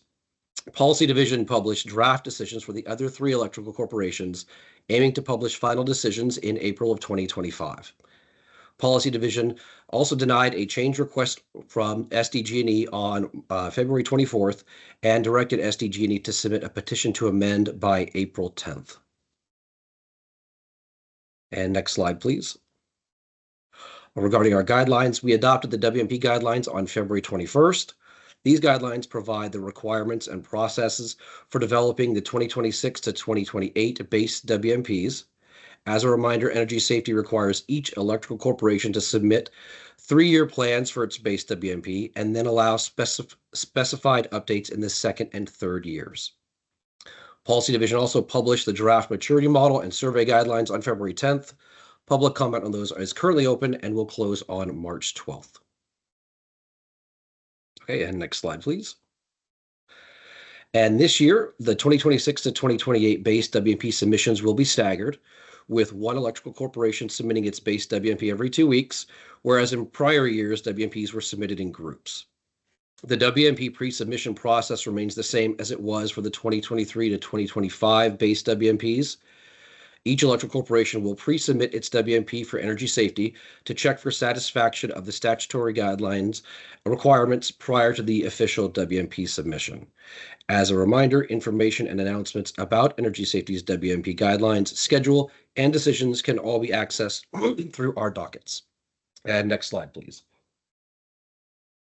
Okay, moving on to our risk model working group. Excuse me. Our policy division recently brought on a new contractor, Jensen Hughes, to help facilitate the risk model working group. We proposed developing a best practices document as an outcome for the risk model working group. A proposed outline was provided by Policy Division and Jensen Hughes at the January 2025 meeting.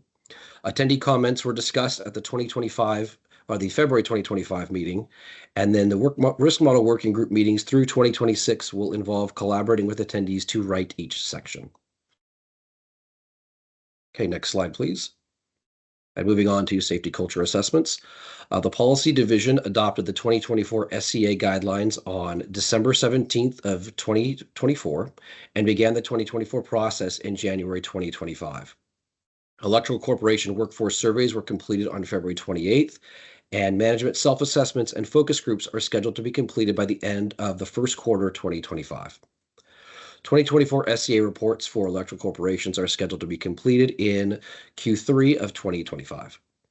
We plan to begin the 2025 SCA process in late third quarter 2025, and we have coordinated with the CPUC on its SCA process, which was recently adopted on January 16th.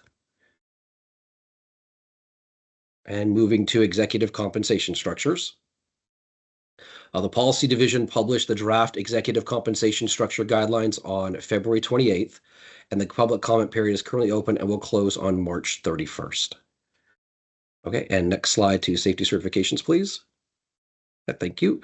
And lastly, Policy Division issued safety certifications for BVES, PG&E, SCE, and SDG&E on December 8th of 2024.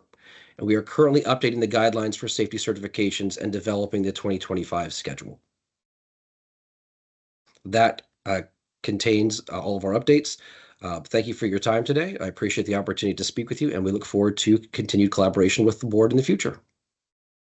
Thank you very much, Lauren. Are there any comments? Well, let's see. Let's go to public comment in the room. Any public comment on the phone or online? Okay, any comments from board members? I'll just leave it open for board members Batcher and Armstrong on the virtual. Do you have any comments? No, I'm assuming that all of the directives are on the website. Our decisions. I don't mean directives. I meant guidelines. Excuse me. Yeah. Yes, correct. Any draft guidelines are published in the guidelines docket, in the appropriate guidelines docket for each work stream, and then adopted guidelines are also published in that same docket. Okay, available on the website. Okay. That is correct. I'll just pause a moment for board member Armstrong. No comment here. Okay, and board members in the room. So you mentioned Bear Valley, PG&E, SCE, and San Diego Gas and Electric. I think that's only leaves one. Is that delayed, or was that just it's not the time for them to get their certificate? Those four were I'm assuming you're referring to safety certifications. Yes. So, okay. Those four were the only four that applied for safety certification last year. Gotcha.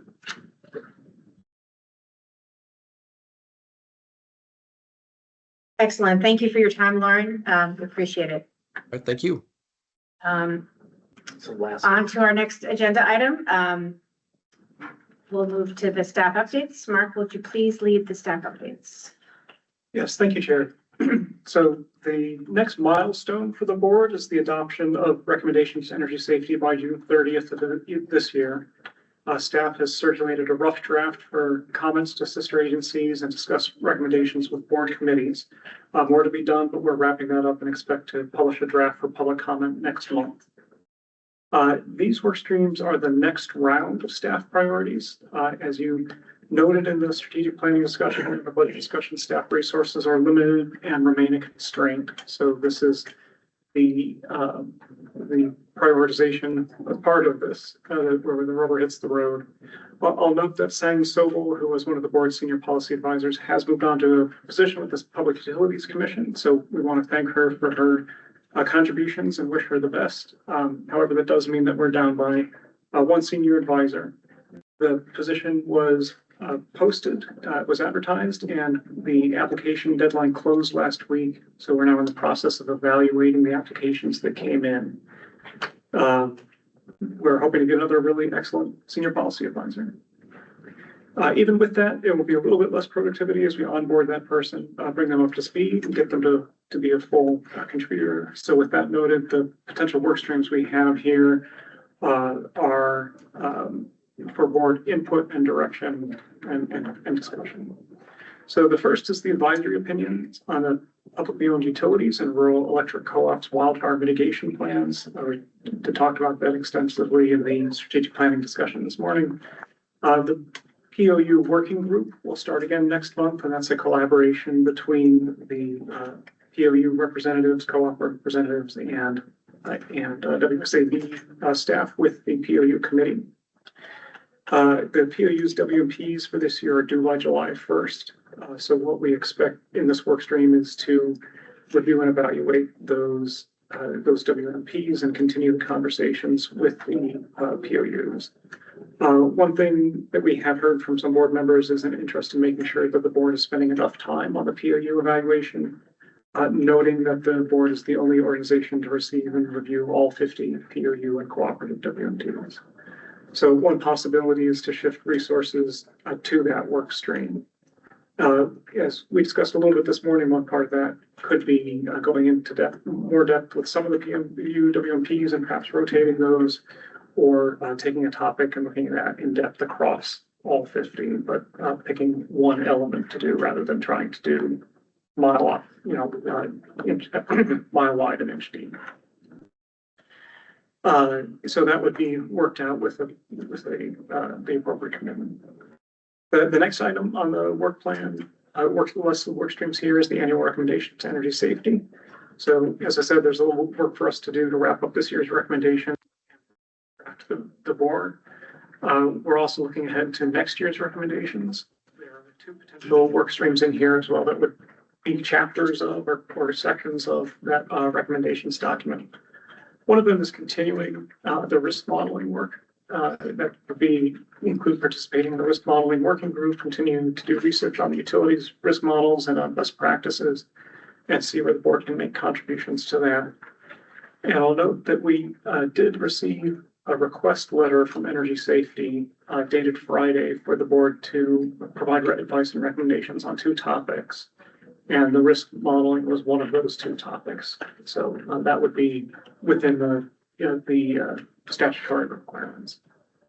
The other element that would go into the board's recommendations is safety culture assessment. Of course, that's another one that the board is required by law to look at. As you heard in Lauren's presentation, the Public Utilities Commission voted out a process for their safety culture assessment that includes coordination with energy safety's safety culture assessment. One part of this work stream then would be having board staff participate in the utility safety culture working group, which would help inform any recommendations on safety culture assessment by understanding what the latest thinking and process from energy safety and the PUC is there. And then board member Armstrong has also talked about some concern about whether there's enough encouragement or near misreporting, whether that's potentially being discouraged in ways that are unproductive. This also shows up in some of the PUC decisions. So under committee direction, staff could dig in more on those topics or non-punitive reporting. See what's being proposed and how the board might contribute to or shape that. The next topic here is a catalog of past recommendations that the board has made. And this really has come from some of our efforts to get staff up to speed on the history of board recommendations. Board's done a lot in its 5 years. We've run what we've called a book club, where we've had all of us as staff have gone through the board's past recommendations as through WMP sections or POU WMPs, trying to get that shared body of knowledge. And one thing we always keep coming back to is what happened to that recommendation. So in some cases, in the early days, the PUC or later on energy safety has said they would or incorporate with modifications or consider it for the future. So I think some analysis of that would really be helpful for the board to understand how those have been incorporated, has that been continued over future iterations of guidelines, for example. And the goal of this is not only to build that body of knowledge, but also really to have a good understanding of where the board has been most effective. There have been some themes the board has returned to. Are those ones where the board continues to have some leverage, or are there ones that have fallen on less than fertile ground? And perhaps, the board can consider that in terms of future priorities. Where does it think it has the greatest impact? And I think that ties into some of the prioritization that was discussed again this morning. So I'm not sure that this is going to result in a future recommendation. This might be more on the strategic work side rather than a product that would feed into the statutory mandates. But it's a big enough chunk of work that it needs to be included as a work stream and have some conversation about where it falls on the priority list. And the next 2 items I think are familiar from the last work plan discussion. One is site visits. Again, these are a really important part of the board relationship building, as well as understanding the real world decisions that utilities and others are making on wildfire mitigation. This could be part of the strategic planning objective, but would fall under work planning. And then administration and supervision. Again, this is essential work to make the rest of it happen, but it's a big enough chunk of work that it's worth calling out as a work stream. I want to note 2 other things very quickly. So one is the second item that the energy safety asked for in their letter dated Friday, and unfortunately that letter came in after the work streams document needed to be done, so it's not incorporated in the document that was circulated, but the letter itself is part of the board packet and posted online. Was that energy safety is working on a vegetation management, best management practices document this year, and given the board's previous focus on vegetation management, they have asked the board to weigh in on some specific aspects of that document. So that would be another work stream considered. And then the last is that in the previous discussion of the work plan in September, there was an item there for arborist workforce. And that doesn't show up here in part because of something like this prioritization focus where it was not a request by energy safety and it doesn't clearly fit into those statutory mandates. It's not clear what the product of that would be that feeds a WMP requirement process, compliance process or anything else. So arborist workforce is in that parking lot that Dr. Taylor was talking about. It could be something that the board returns to, but without a clear understanding of how it fits in, it seems to be a lower priority. So with that, I'm happy to take any questions and look forward to the board's input and direction.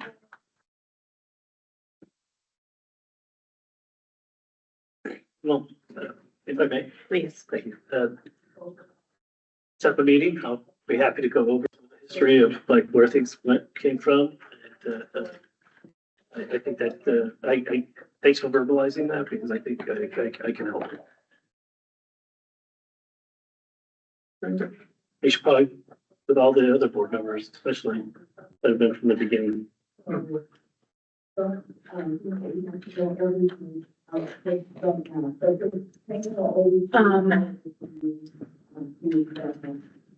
Should we go to public comment or should we discuss? we will need to do public comment. If the board members are digesting, perhaps we can see if there's public input now. I'll just go through public comment quickly. And do you have a? Yeah, absolutely. Yeah, on the site visit part, if you have my contact info, I can facilitate some site visits, Southern California, so San Diego area especially, and then Long Beach area as well, if you're interested in it. So Wonderful. Are there any public comments online or on the phone?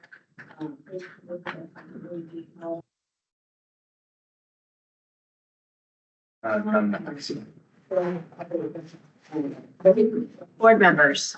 Board member Haynes, do you have any comments? No. Board member Batcher online, do you have any comments? Not a comment, just a real quick question of Mark. The letter from OEIS, you said that that was part of our board. It came in Friday, but did we get a copy of that? I didn't see it. Yes, I sent an update to board members with that material on Wednesday afternoon, probably around 4 or 5 o'clock. So it did come in relatively late. I apologize for that. No, it's not. No apology needed, truly.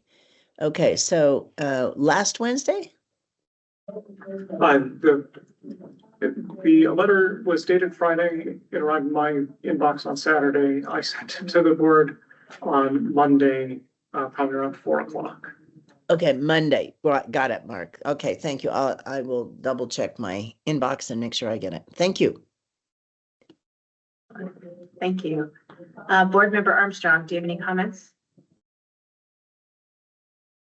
Not really. I mean, I just expand a little bit on the safety culture assessments and, some of the discussions and concerns I have is when they tie everything to surveys, and surveys can be subjective and, based on the mood at the time. So just trying to find a better way to do some type of a culture assessment than a survey. One of those is trying to think about the model of the air traffic controllers, pilots, I mean, where they had a third party near miss reporting way of doing it, no blame type thing. And I believe San Diego Gas and Electric last year and a half ago, they had somebody get up and they were talking about how they use something similar to that.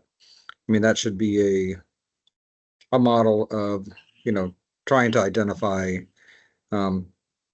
safety issues that are out in the field that could be reported. Because typically, if something on the near miss stuff, we're talking about something that didn't happen but could have happened. And so what drives people to make those self-report on something like that? And so just trying to expand on some type of near miss as part of a way of tracking some safety culture issues versus surveys. I know surveys are they happen, they use them all the time. Again, I just believe sometimes those are subjective a little bit.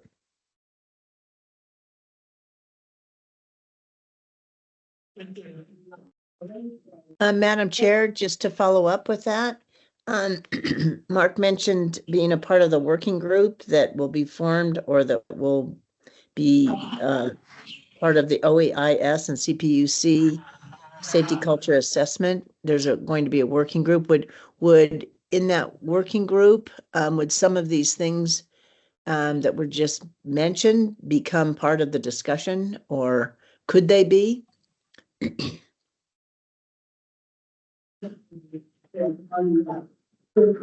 Lauren, I think you're still on. I might call on you and ask if you can describe that utilities safety culture assessment working group a little bit more. So WCAB staff would be one of the stakeholders involved in the group that's run by Energy Safety and CPUC. Thanks, Mark. And I'm having a little bit of, a little bit of difficulty with the camera. So I'll just stay off for now. The working group has not yet been established, and all of this I would just preface is, to the best of my knowledge, the work group is really going to be driven by the CPUC. It is their decision, and so I don't want to speak necessarily for them in this capacity, but from my understanding, to the best of my understanding, the working group has yet to be established. They are working on establishing that working group, and we'll be looking for potential outside stakeholders to share feedback, and it should be an ongoing working group that will be led by the CPUC Safety Policy Division. I know right now the purpose is kind of to support the, or from my understanding, I should say, the purpose is to support the implementation of their safety culture framework, which is outlined in the decision that was published on the 16th. But through the CPUC's website, which is available to anyone that would like to look in more depth on that. But there will be participation, both from my understanding, from both the joint IOUs, Safety Policy Division, ourselves, and then also additional stakeholders, as Mark mentioned, which may include the board. I can't speak necessarily for the CPUC on that, but I know that they will be looking to send out notifications for interested parties here sometime in the near future. And if you'd like, I can talk offline with you and capture some of those more details from the CPC's SPD Safety Policy Division, if you would like to share it with the board as well. Thank you, Lauren. Board Member Badger, does that address your question? Yeah, in a way it does, but that was very helpful information, and I will check out. I have not read that decision, so I suspect that the workshop, instead of addressing some of the things that were just mentioned in terms of near miss, I suspect that the working groups probably won't assess those things unless they're brought up by in public comment and so forth. But don't know. We'll see. Since it hasn't formed yet, it'll be very helpful to hear from Lauren, what you hear from the Safety Policy Division. That'll be helpful. Oh, no, absolutely. And then, and I will share with Mark to share with the board once the Safety Policy Division has sent out basically the kind of the outreach for gathering interested stakeholders. We'll make sure to have that available if any of you would like to participate as well, or you'd like to have a board representative as participate as part of the group also. That'd be terrific. Thanks.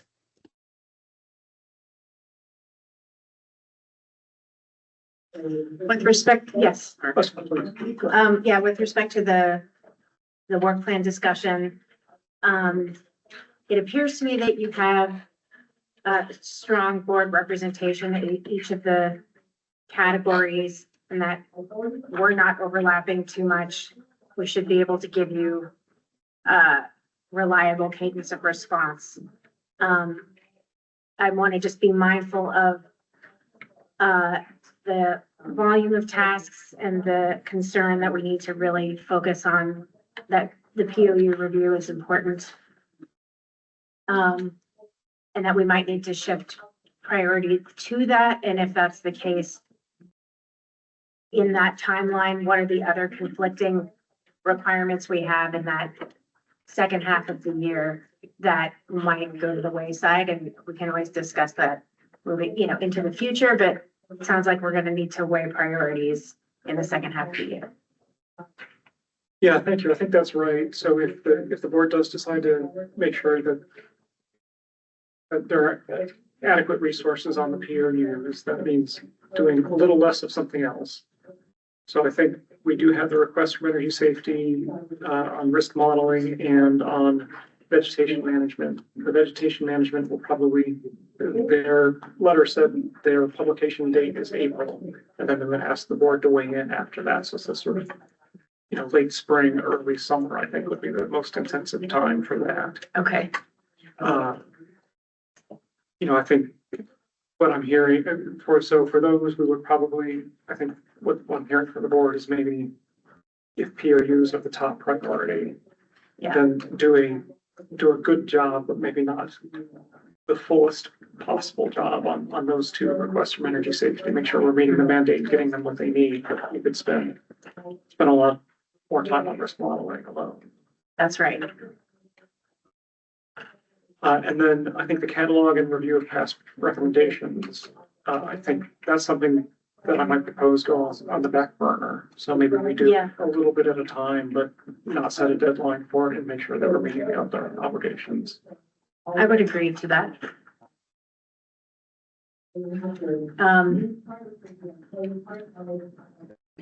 Yeah, that sounds appropriate to me in terms of setting the stage for what might get compromised.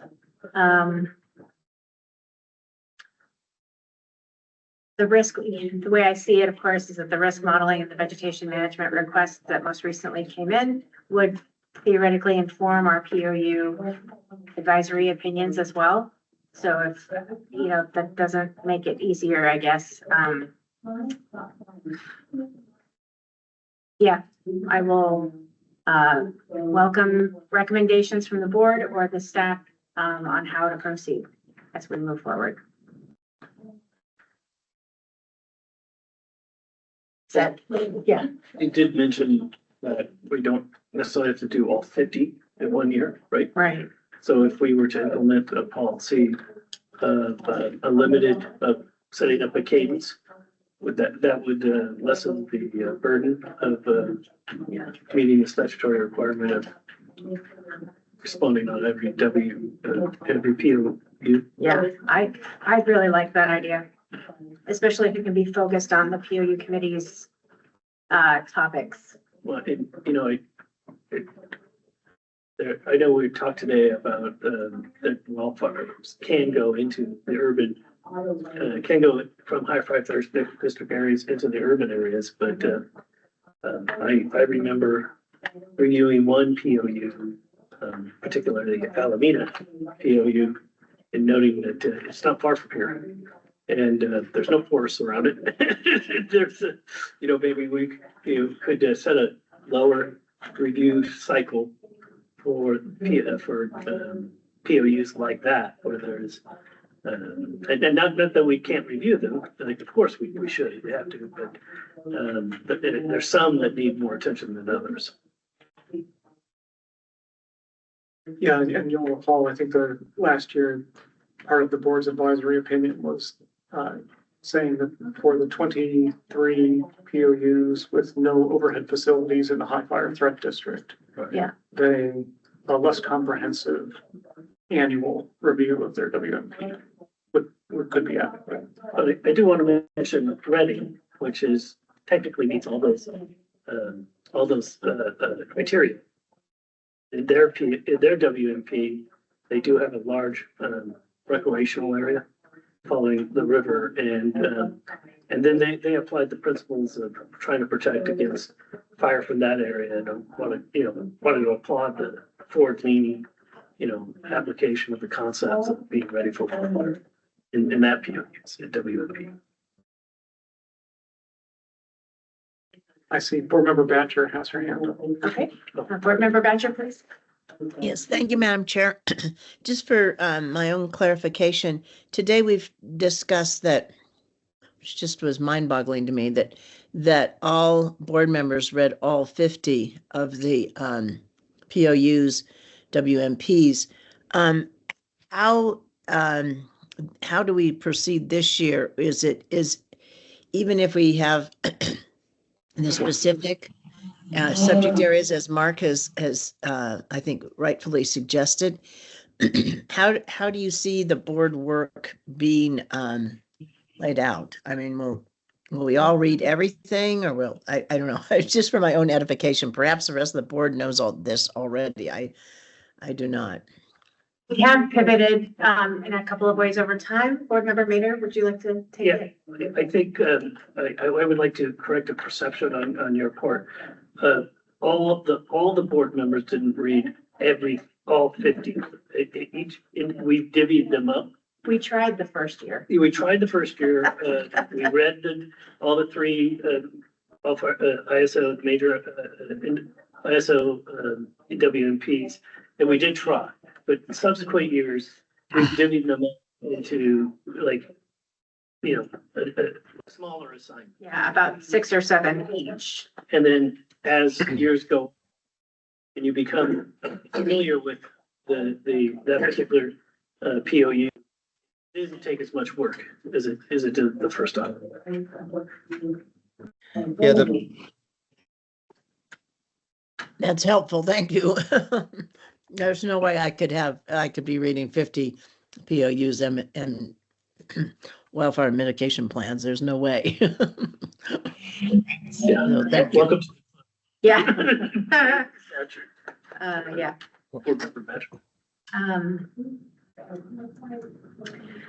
So could we return to this and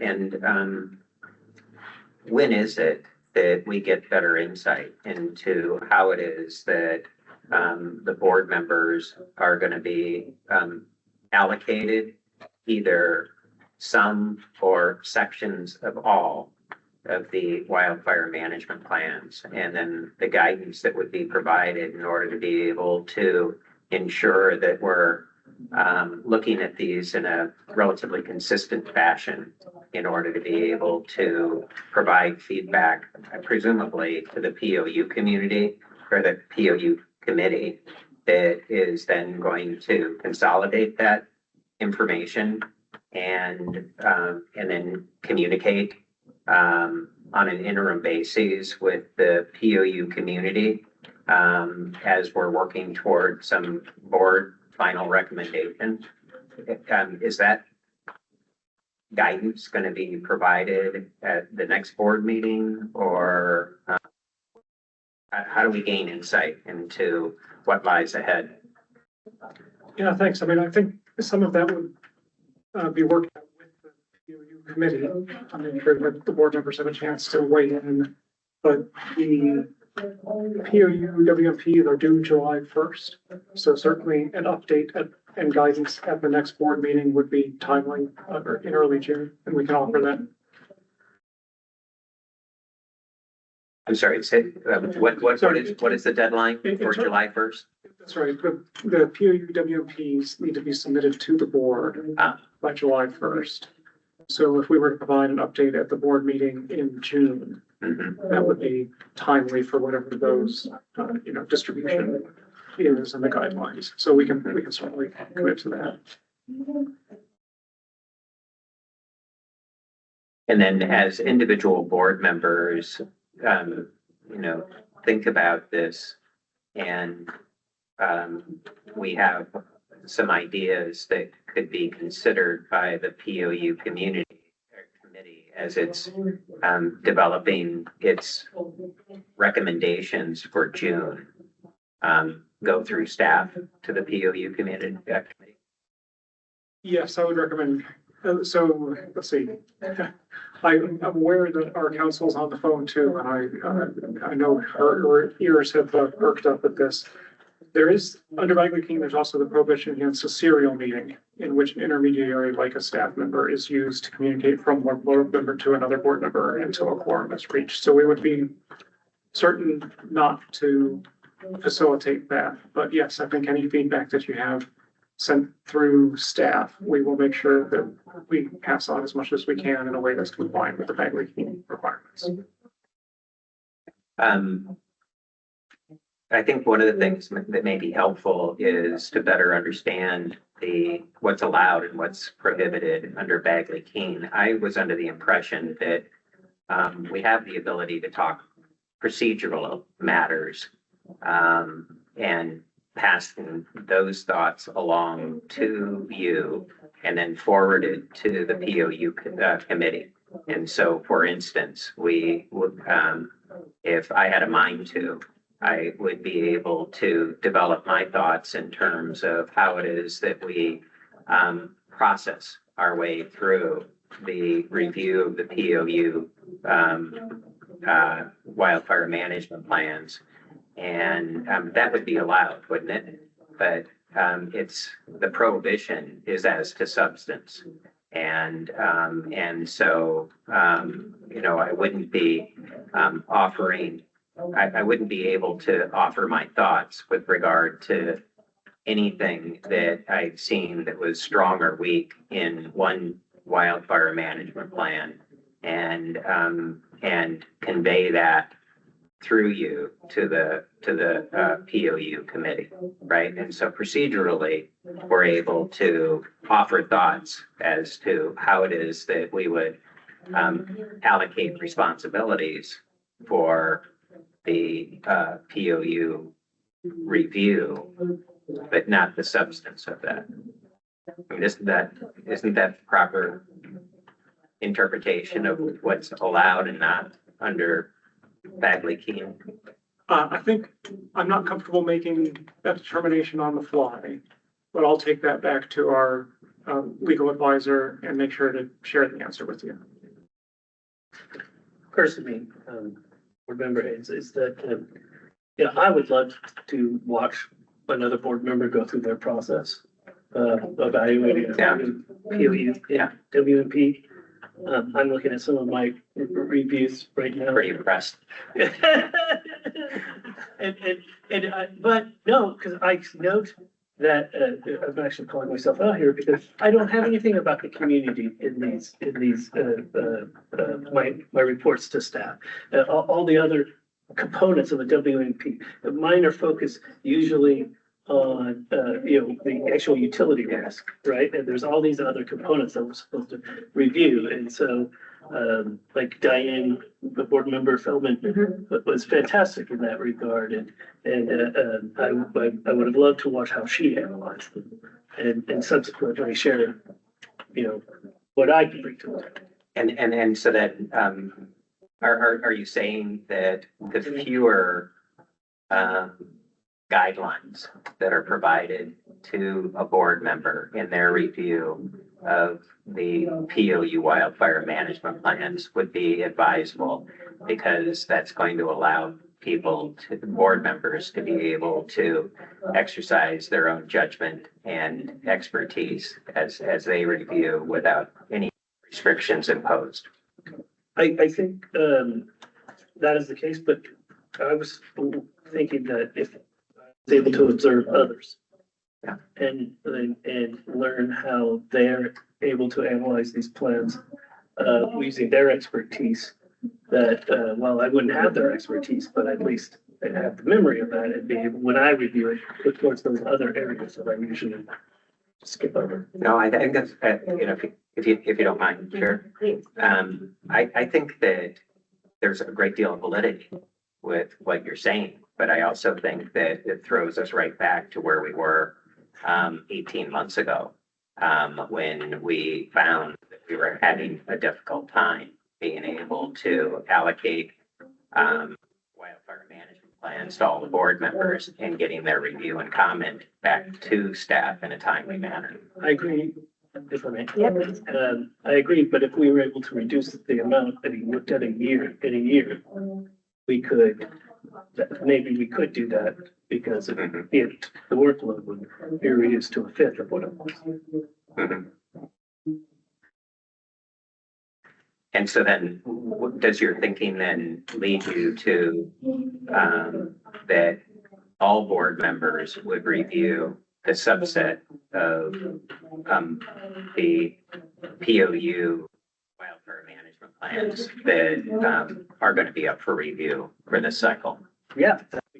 If we all reviewed, just for this year, maybe, doing this, we reviewed 5 altogether, and then we can see what is, you could, like I could, because the problem with doing this together, we can't do it together because of Bagley-Keene. But if we all do the reviews, we can look at the results of each other's reviews and like internalize what I'll be able to internalize what I missed using somebody, maybe expertise. And then we'll be able to more usefully discuss them when we're in a meeting and learn from each other. Is there a mechanism for that? If those are public, Yeah. then yes, then we can, anything that's shared with all board members becomes a public record. So we could take each board member's recommendations, distribute them to the other board members, and then have a discussion of that exchange. Are you, Mark, I did not hear you. Are you saying that it would be distributed to the public as well as all the board members? You cut out for me. Yes, I think we're council on, but I think that's the requirement that anything that is distributed to all board members becomes public. Right, yeah, it would have to be. I would have some problems with that, but anyway. At the CPUC, you have a Bagley Clean partner. There's, for example, if you have a decision that's assigned to you as a commissioner, there's a number 2 seat, if you will, a number 2 chair. So you have a Bagley Keen partner that you can discuss the particulars of a proceeding with that person. And maybe that is something that we could think about here too. I mean, I don't know this process at all that you all are having, you know, whether it's written comments from each board member, et cetera. I mean, and perhaps Mark, you and I can go over that at another time, so I know exactly what this work assignment is and what it involves. But as an idea to be able to share, or at least have that discussion and ask of another board member questions and how do you do this, how do you do that? We could maybe pattern it after the CPUC where you have a Bagley Keen partner. I don't know. Again, council can. I'm getting a lot of feedback. I'm sorry if I'm creating that myself. We're not hearing it on our end. We don't hear it, but I do hear some noise in the room next door to us. I don't know if that's having an influence or not. I don't know either. It's stopped now, but thank you. Okay. These are interesting ideas, which make me think maybe we could pair up. We could go through rounds of over time, rounds of pairs. So, you know, for instance, Alex and John work on SMUD together and learn from each other so that you're not reviewing the same POU documents. I like that idea of us learning from each other as we go on to other POU advisory processes. It's a neat idea. I appreciate it.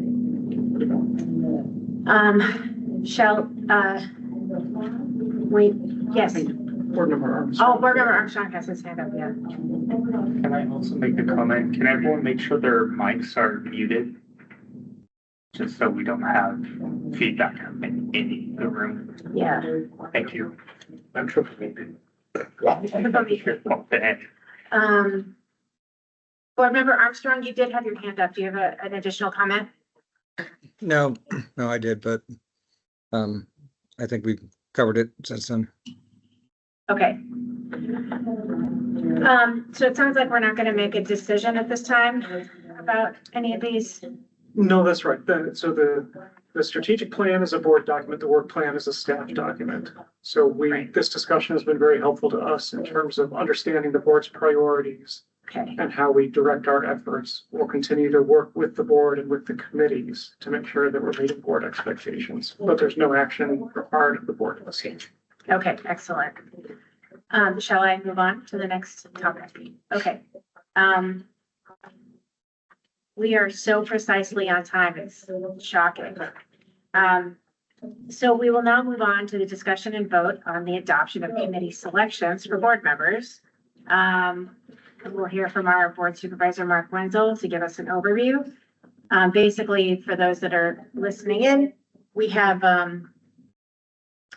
the way that we cope with these Bagley Keen rules is we break into topical areas of 2 and to help distribute the work among these rules. And so, Mark, you take it away, please. Yeah, thank you, Chair. So in previous years, the board has established standing committees on particular topics. I think staff's proposal this time to the board would be that the board consider assigning itself committees that are organized around these work streams, so that each committee has a particular task to complete, a particular advisory role to perform. The proposal that Board Member Batcher was making on organizing Bagley Keen partners is very similar to the committee structure. So the board could add to its committees. So there were multiple POU committees, for example, or one POU committee and then a few other committees assigned to elements of that. Right. That is not reflected here. This is a staff diagram. Of course, it's a board decision. Based on the previous work streams, the committees here are executive committee, which would include the chair and vice chair. There would be a publicly owned utilities committee. Right now, the proposed members for those are Vice Chair Porter and Board Member Mater. A strategic planning committee, building on the work of the policy committee from last year. So that would be Board Member Haynes in the lead and Board Member Thatcher. A safety culture assessment committee to guide the SCA work. That would be Board Member Armstrong in the lead with Board Member Haynes as the second. Risk modeling committee to respond to the request from energy safety would continue to work with the scientific committee with the same members. So Chair Block is the lead and Board Member Seifert. The past recommendations review committee, proposing Board Member Mater in the lead on that with Board Member Thatcher as the second. And then again, in response to energy safety's request, vegetation management, best management practices committee with Board Member Seifert in the lead and Board Member Armstrong as the second on that. So of course, these are board decisions to make, but this is a proposed framework that attempts to balance the work among the committee members, among the board members, recognizing the areas of expertise that board members have engaged in before.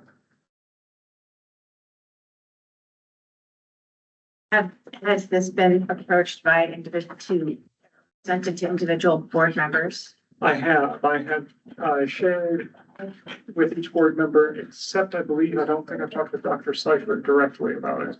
Okay. But the proposed roles that each would play. Okay.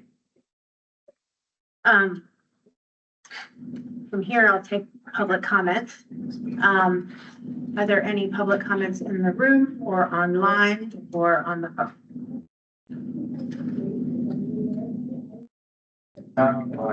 Okay, great.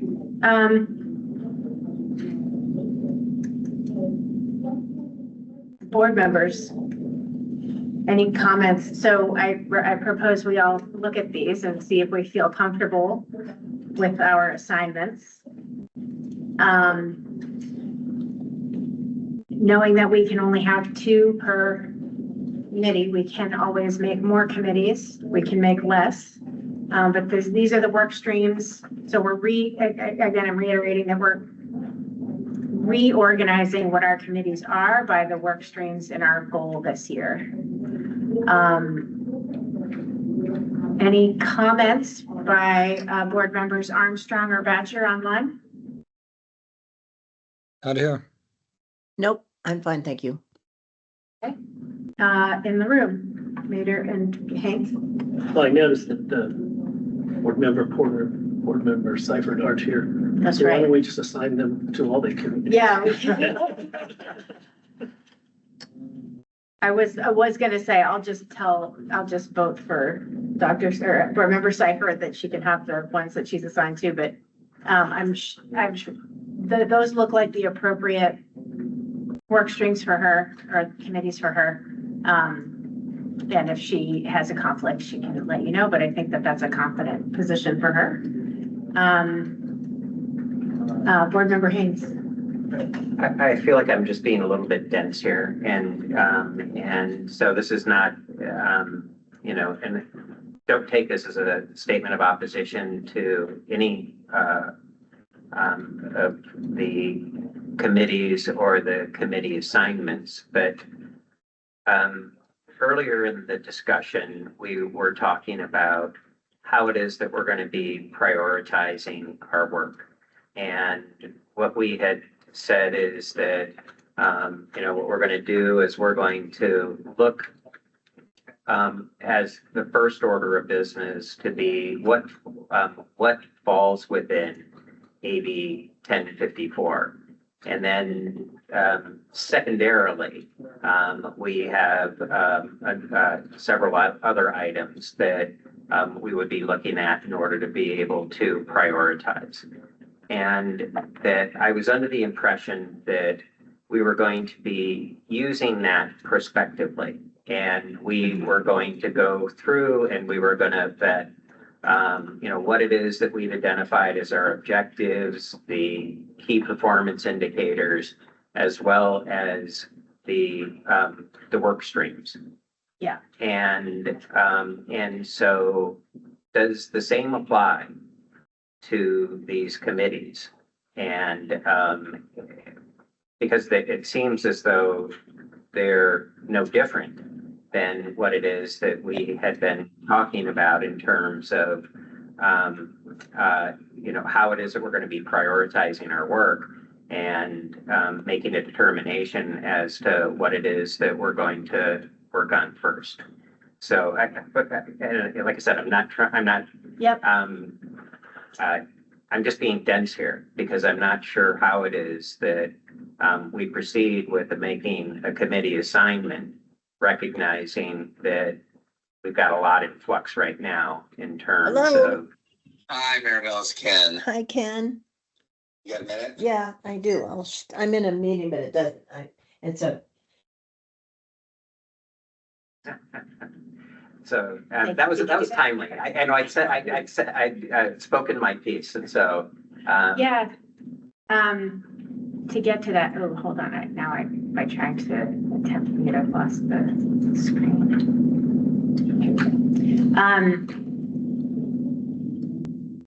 Yeah, there's a sort of a critical point here. So there's, how do we have bandwidth among the 7 of us to focus on things that are productive, that can contribute to the statutory requirements?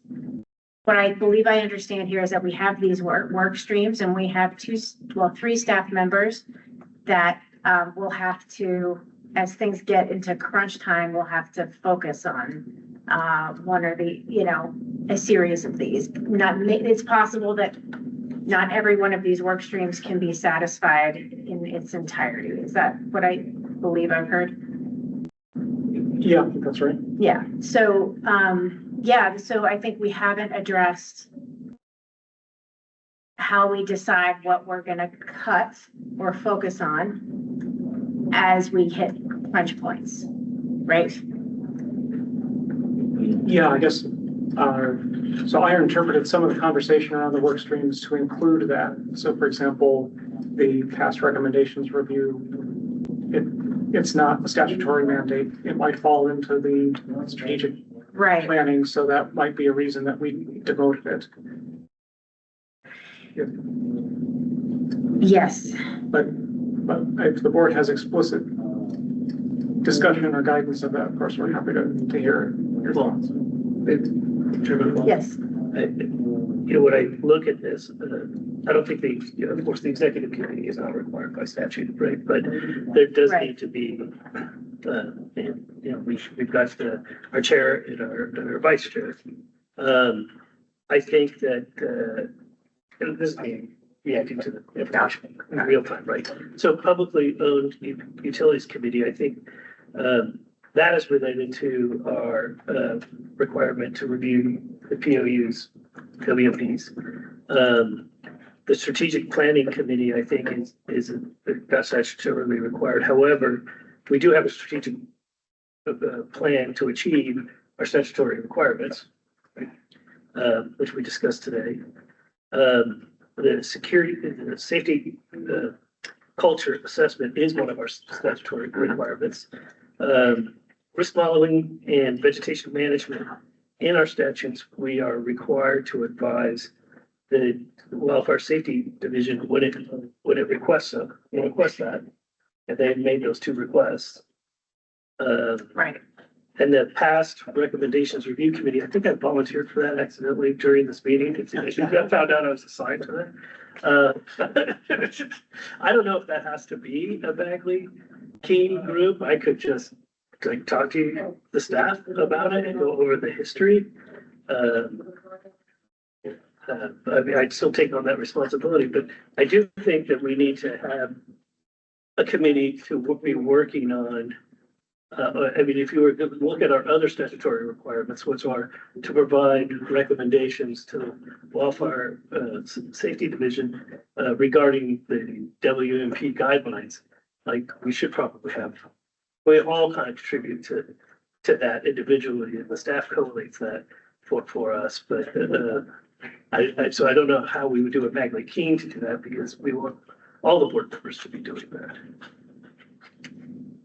Just, I'm not explaining. No, I'm following, and I think that, you know, one of the things that we may be able to do is agree to the committee assignments and the committee structure pending further consideration as to the applicability of, you know, complying with the prioritization principles that we had agreed to earlier. And so I think that's a way for us to be able to progress past this right now and allow ourselves to reflect on it again in the future if something, a threshold issue comes up. So that's. Yeah. I also, but I just wanted to add that I think having board member Thatcher on the Bagley team with me on the past recommendations will help her to understand the work that we've been doing as a board, you know, and serve as like to bring her up to speed on what we've been doing. Yeah, yeah. So I see the value of that. Great. Okay, do we have any further comments from board members on these proposed committees? I think we've gotten our heads around it and around the trajectory for them. And seeing no further comments, I'll entertain a motion to approve the committee selections as presented. Point of order. Yes. Are we supposed to take public comments? I thought I did that. Yeah, I kind of did it after Mark presented. All right. Thank you very much. Then therefore, I so move that we approve these committee assignments. Okay, excellent. Second. Okay. No vote necessary? Is that right? There is a vote, isn't there? Oh, that's a vote is necessary. Will you take a vote, please? Board Member Armstrong. Aye. Board Member Armstrong, aye. Board Member Batcher. She may have. Board Member Chair Block. Aye. Chair Block, aye. Board Member Haynes. Yes. Board Member Haynes, yes. Board Member Mader. Aye. Board Member Mader, aye. Vice Chair Porter. Board Member Seifert. Board Member Badger. Board Member Badger texted me that she had to step away. She may not be present for the vote, but we do have 4 votes. Okay. For, none against. The motion is carried. All right. Thanks for the vote. The ayes have it, and the motion is adopted.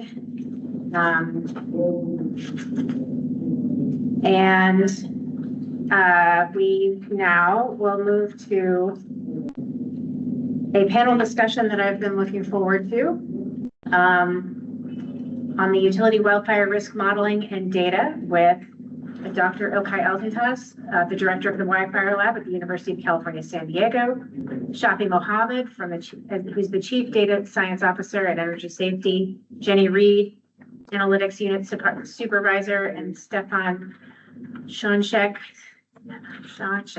I hope I didn't butcher that too much. And who's PhD and research data specialist too with the Office of Energy Infrastructure Safety. Presence here. It looks like, do we have the data science folks? We do. They're ready. They're ready? Okay. Dr. Altentas, thank you very much for being here with us. It looks like your screen might be frozen. Can you do a mic check? There you are. I can hear you well. Hope you can all hear me. Thanks for having me. I just, since it's on our board, I thought I would mention that our mission as the Wildfire Safety Advisory Board is to advise and make recommendations to reduce the risk of utility-related wildfires. And our vision is a fire resilient California free of utility caused wildfires. We are eager to hear your presentation. Please take it away. Thank you. I'll say next for the slides. Thanks for having me. I am a faculty member at UC San Diego and also the director of the Wildfire Lab, as mentioned. And I'll today present an approach that embraces open data and models, not just for risk awareness, but in general toward collaboration and the utility wildfire safety. Next, please. Wildfire Lab, our mission is to work with fire management community and fire safety resilience communities in general to identify the gaps and develop prototypes and also scalable tools that integrates cutting edge science and technology through the use of data science and AI. And this way, we are hoping we can use the right model at the right time and to create an impact at the scale of environmental challenges we face today. Next, please. Of course, this is not something that should be explained to this crowd. Mitigating risk and megafire threat in general is both challenging and pressing for utilities, and it also adds some affordability pressures, as we've been hearing. And I think grid hardening, maintenance, vegetation management, there are different approaches there, public safety, power shutoffs, response efforts, and in general, modeling related to weather and risk forecasting as it relates to fire environment is something that has been heavily used, fortunately, in the last decade. Next, please. And we hope to see more of that before, during, after fire with some actionable weather and fire modeling. And at the same time, next, please. We are advocates that one size does not fit all in fire modeling and weather modeling. Let's check the fire models and how they are being used at the moment and what this means. This is a slide I adopted from my colleague Rodlin and added some more use here. But when it comes to fire models, there are different approaches. Some have faster simulation speeds that are more simpler models, but that are also more achievable to produce during the first couple of hours or initial moments of fires, what we refer to initial attack use of these. And these models are also actually can be made better through augmentation of them with real-time data and what we know about the ongoing fire. But as we go from the initial attack management to many different areas, including actually extended attack periods of fires, we go from that to probabilistic models or risk assessment type of use, and to field treatment to, as you go all the way to these future impacts of climate on behavior of hazards. We start going into more detailed models that are more complex, but also that require higher computational loads. And this, in general, poses demands and challenges on data and compute systems, but as well as solution landscapes that we see.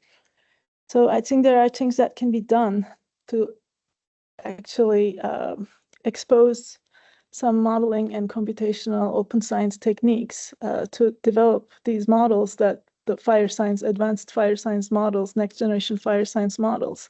So we can actually integrate them into solutions that maybe we can't solve with our current approaches. Next, please.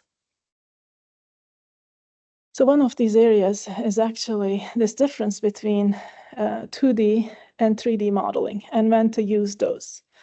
When we look at, for instance, these faster rotor-mal-based or partial differential equation-based models that are literally point progression, we see that what we require here is, or what we get from these models with gridded or not gridded winds, is this 30-meter resolution, rate of spread, and directionality of the fire. That's valuable in making some decisions, and that can also be combined with other external data sources on housing population, for instance, in this case, to give us better situational awareness during the moment of fast decisions. Whereas if we go to things like, for instance, prescribed fire optimization for vegetation management, which is still the most achievable, scalable, achievable method of fuel reduction in terms of affordability, we need to use models like the one that we are seeing. Please click on the link, the image for me on the here in these type of models. We are looking at 3D behavior that actually depends on understanding of the fuels in the fire landscapes, so that when we do a, for instance, prescribed fire or a controlled burn, that prescription is about this 3D behavior, what is in the environment and what you're removing from that environment. So this requires us to think of data and fire modeling products in a different way, so we can integrate and transform the workflows that fire management communities, land management communities are designing these approaches around. So we need 3D better ignition patterns and 3D fuels at sub-meter resolutions to understand the behavior of these, along with optimization of those to achieve objectives like cost and smoke and also consumption objectives on the land. And once you know what you're burning and the behavior of the fire as it's consuming from the environment, it also becomes possible to calculate what these fires produces in terms of smoke and emissions, and how those emissions and smoke transports in the air, making it possible to solve and design system of systems in terms of public health or air quality or fire safety resilience situations to reduce the risk. Next, please. So when you go from this type of 2D 30-meter resolution data to sub-meter 3D resolution landscapes even, suddenly we see different types of usage of data. So we need scalable data systems, not just in power of those data systems, but the way that we can integrate multimodal data in different spatial and temporal resolutions, so we can put them together and link them to what we refer to as knowledge graphs of how these data sets come together, how are they linked to each other, and how can we make the data about the fire environment at a moment in time, at a space, at a place, so that we can use those to create scenarios, in some cases before a fire for mitigation and preparedness, in some cases during a fire for initial attack and extended attack and other types of scenario planning, and in other cases for resilience after the fires, to both reflect on what happened, but to understand how we can actually move to a fire regime using things like managed fire or regrowth rates of vegetation and things like that. So lots of data sources from field data using sensing and plots, but also real-time data collection through remote sensing and aircraft, to weather forecasts, real-time weather stations, camera imagery, landscapes, databases, land cover and fuel information in historical databases, fire information on what happened in real time or also historical context. Next, please. So how does this all come together? Not without pain, first of all. I think we need to be able to go from 2D or 3D to 2D around for these data sets, and come over some of our challenges in both data and models, but also culture around, data quality and governance and availability, for instance, is a big issue in terms of consistency of the quality of data, lack of standards and transparency. For instance, having too much data without being drowned in not too much data, so to say, without much value in decision making. Typically, data systems at the enterprise level between different agencies are siloed, Their storage, findability, accessibility is limited, and behind governance and other walls, cultural walls often as well in some cases. And having the process being not defined in terms of how does data get acquired, ingested, curated, used, reused, and not having that, of course, also causes things like limited interoperability and feedback between practical communities and research communities. So how can we then move our culture toward collaborative approaches that we can access and switch between alternative models and build a culture toward using more models rather than building on our one-size-fits-all fire and better modeling, and often because of that has us to rely on at times expensive closed box integrated solutions with less transparency. Next, please. So I understand, of course, when I say this, we need rapid solutions, and whatever we have, we should be using it. So I'm not saying we should be getting rid of anything we are doing today. But at the same time, can we move the ball towards a standardized collaborative data infrastructure? And when I say infrastructure, I mean data as infrastructure.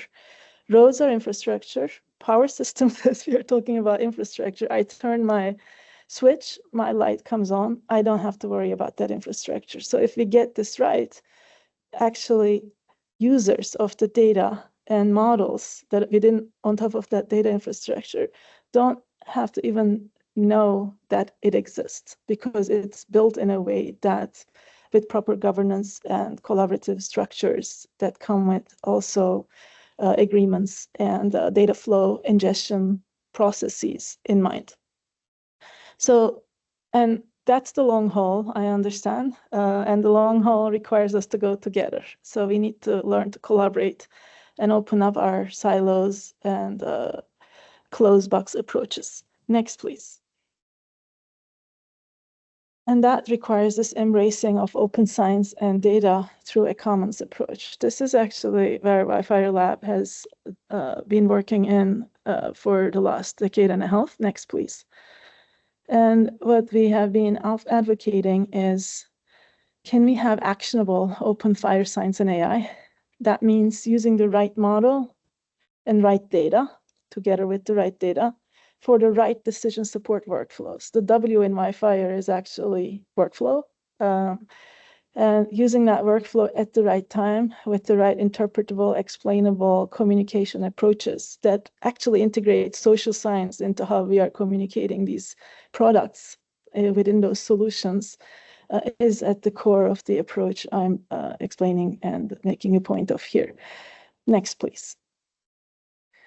So lots of academic questions there. Standardization for integration, collaboration, interoperability, and reuse, and responsible use. And accelerating the use of AI, making data AI ready, making usable, timely, interpretable data sets for decision makers, and also interchangeable use of open things that we can sustain into the future. Next, please. Here, one of the approaches is the utility commons, collaborative utility commons idea that we've started working with some of our utility partners to generate data and models and have them at the environment they are used for the use that they get generated. And next, please. Then through a federation approach, and we know how to do federation in this country better than anywhere, creating a common knowledge model or graphs between these different data and modeling approaches to ingest, curate, integrate, find, access, interpret AI, make the data AI ready. So these are the parts that we actually work on to make the data servable to different communities. And next, please, so that community at large can reuse what exists with some government protocols and processes and functions that are put in place as agreements, so that we can create new science and technology solutions out of them. Next, please. We are now actually expanding this approach into through a NIST-funded effort called Wildfire Science and Technology Commons, the wildfirecommons.org. We are building three things there. One, a community of practice that embraces open data and models. Two, a marketplace that is around use and sustainability of open things, so folks can find each other, build solutions together. And three, to enable that, a cloud-compatible platform that we can explore and work with these models when possible and scale them through partnerships in other forms outside of the commons itself. Next, please. So there's an innovation approach here.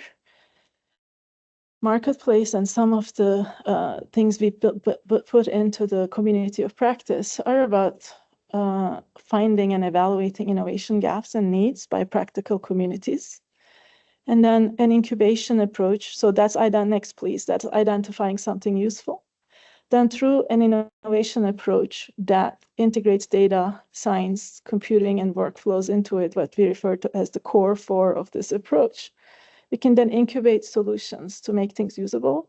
And then through deployment and partnership ecosystems that we collectively find, we can then both sustain the incubator and those open things, but also build partnerships to scale and sustain these solutions into the future. So next, please here. So this is what I'm describing is find something useful, identify the gaps, what could be useful to do through science and technology use, and turn that into a usable product, and then figure out partnerships to get those used at scale. So that's the approach. And at times when used at scale happens, it's not the person or the teams, groups who build those usable product. It goes out of the hands of those innovators at times into more scalable fire tech solutions. So our biggest goal here is to enable more fire tech to happen as an industry in ways that embrace these transparent open science and open data approaches. Next, please. So aren't there risks to open data and models? Yes and no. Actually, the real answer to that is the benefits outweigh the risks. And benefits are, of course, transparency, collaboration, better innovations, faster innovations, accountability, and affordability. And risks generally gets posed as security, misinterpretation, liabilities, insurance loss, like economic concerns. But these are all manageable if we put the proper controls in place. So those could be managed through cybersecurity, public education, standardization, communication, and overall responsible data governance and operations within that operating marketplace entity. Next, please. So we dipped our toes into some parts of this approach with our work with California State. Actually, we built a data hub that was that led to that was recommended by the governor's Wildfire and Landscape Resilience Task Force. So we built the ITS, interagency tracking system for fuel treatments, and also the website and data systems for California landscape metrics, which was known also as RRKs, resilience resource kits previously. And we also built approaches with our partners in Cal OES and Cal Fire in terms of using some of the products we built using these open science approaches. And our main work with in the utility sector, next please, have been with SDGE. We now have in the commons system that we developed for the last 4 or 5 years, actually, this is going on. SDG&E shares 17 data sets as long as they are available in terms of fire environment and the risk from their twice daily sub-kilometer resolution weather models to fire potential index and other types of data sets they make available. And those get used in not just to share, so instantly when those models happen, they get to be available to others who depend on those data sets. So prior to this, there wasn't a way to share this data. And also when data was needed, shipping data drives and disks was the only option. Because I would like to emphasize this is not a business model of utilities to be serving data. It's to actually create that data and use it. And this goes with all the agencies and industry around land management, fire management. So this is needed as a service, not just as a add-on. And it could help to standardize through integrating entities like commons approaches. And what we do also instantly is those models become available to a meta visualization platform called WXMap. And those also get used in an AI partnership combined with the not open parts of SDG&E's vegetation data and other types of data sets. And we also use these in student projects. Next, please. Here, what we are seeing is how those 17 data sets are shared, tagged, searchable, findable, and usable ways, and with different access methods, and with licenses that are defined by SDG&E in this case. Next, please. And through this, we can also track who is accessing these data sets and the usage over time with proper provenance of that access. Next, please. So we've noticed over time, as the data sets are available, the number of visitors have been growing, actually. That's something I wanted to make a point of. Next, please. And better visualization, we can now, since we have data from other better models and systems as well, we can combine those with SDG&E generated data sets, and some of the stakeholders of SDG access the data sets now through these interfaces. And when you go to the Emergency Management Center at SDG, one of the things you see is the Alert California and HPRAN cameras. And the other side is this weather visualization tool that they actively monitor the weather 24/7. Next, please. And what we are now doing is actually carrying these approaches and the data sets into 3D immersive landscapes that can actually help with public communication of data and fire threats. And what does that mean for the public to have, for instance, PSPS or other weather events, and to communicate the danger in ways that combine these knowledge graphs with things like ChatGPT, like large language models in immersive landscapes. What you're looking at here is actually a fire model. That's the sub-meter quick fire models, combined with fuel structures we generate, combined with 1 meter aerial LiDAR, together with the 1 meter fuel structures that we generate from various data sets, and centimeter scale terrestrial LiDAR. These are not pictures, these are actual sensor data turned into immersive landscapes. And what we do is a staffer at a congressional demonstration of this that you're seeing in that picture, looking at the immersive forest. And what we now do is overlay large language model like platforms, so we can communicate to the public or others like policymakers the fire history of landscapes, fire threats. And we can even make individuals talk to the trees, so to say, to understand their fire history and what fire resilience means from both the land management perspective, but also from the ecosystem perspective. Next, please. What we've done also with SDG&E is we then combine their vegetation management data, PSPS data, and tree-related or vegetation-related outage data to convert those, next please, into models that actually give us vegetation-related outage risks per hour. I don't know if the movie will play on the right, but this is just an example model output that shows the predicted vegetation-related outage risk compared to existing vegetation PSPSs and where those vegetation-related outages have happened in the past. So this is sort of learning from the past data to understand how future of this. And here, we are not just looking at the outages and the history of that, but also things like what the weather was like, what the land conditions were right. So to understand the root structures that led to those vegetation issues in the first place. Next, please. So we also did some exploratory AI connections, right? When you have open data and products, you can do things like deep learning for smoke detection that contributes to a collective good. Our goal here hasn't been to deploy these, but to create the data sets, AI-ready data sets through this commons and show benchmark models that actually helps with smoke detection work in the AI space. Next, please. And also things like dynamic behavior of fire models are hard to capture actually in what we refer to as physics-guided machine learning. So we had student projects leading that as well as research project that won best paper awards and very prestigious machine learning conferences on this.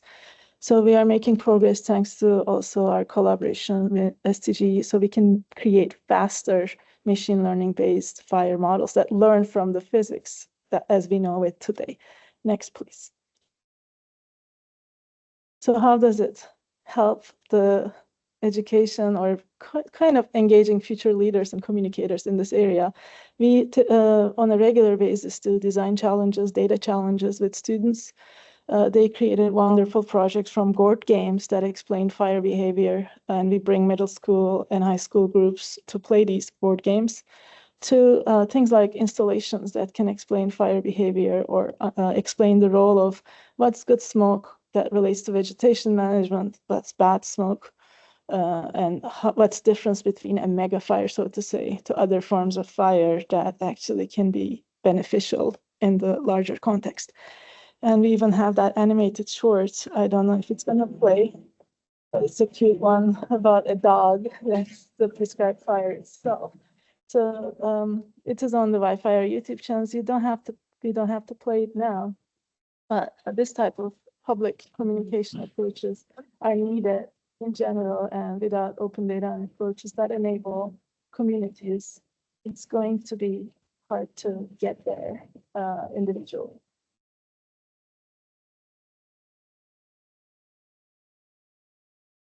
We can stop the movie and maybe we can share it in the chat if needed. We can do that. We can stop. Yes, thank you. And we can go next.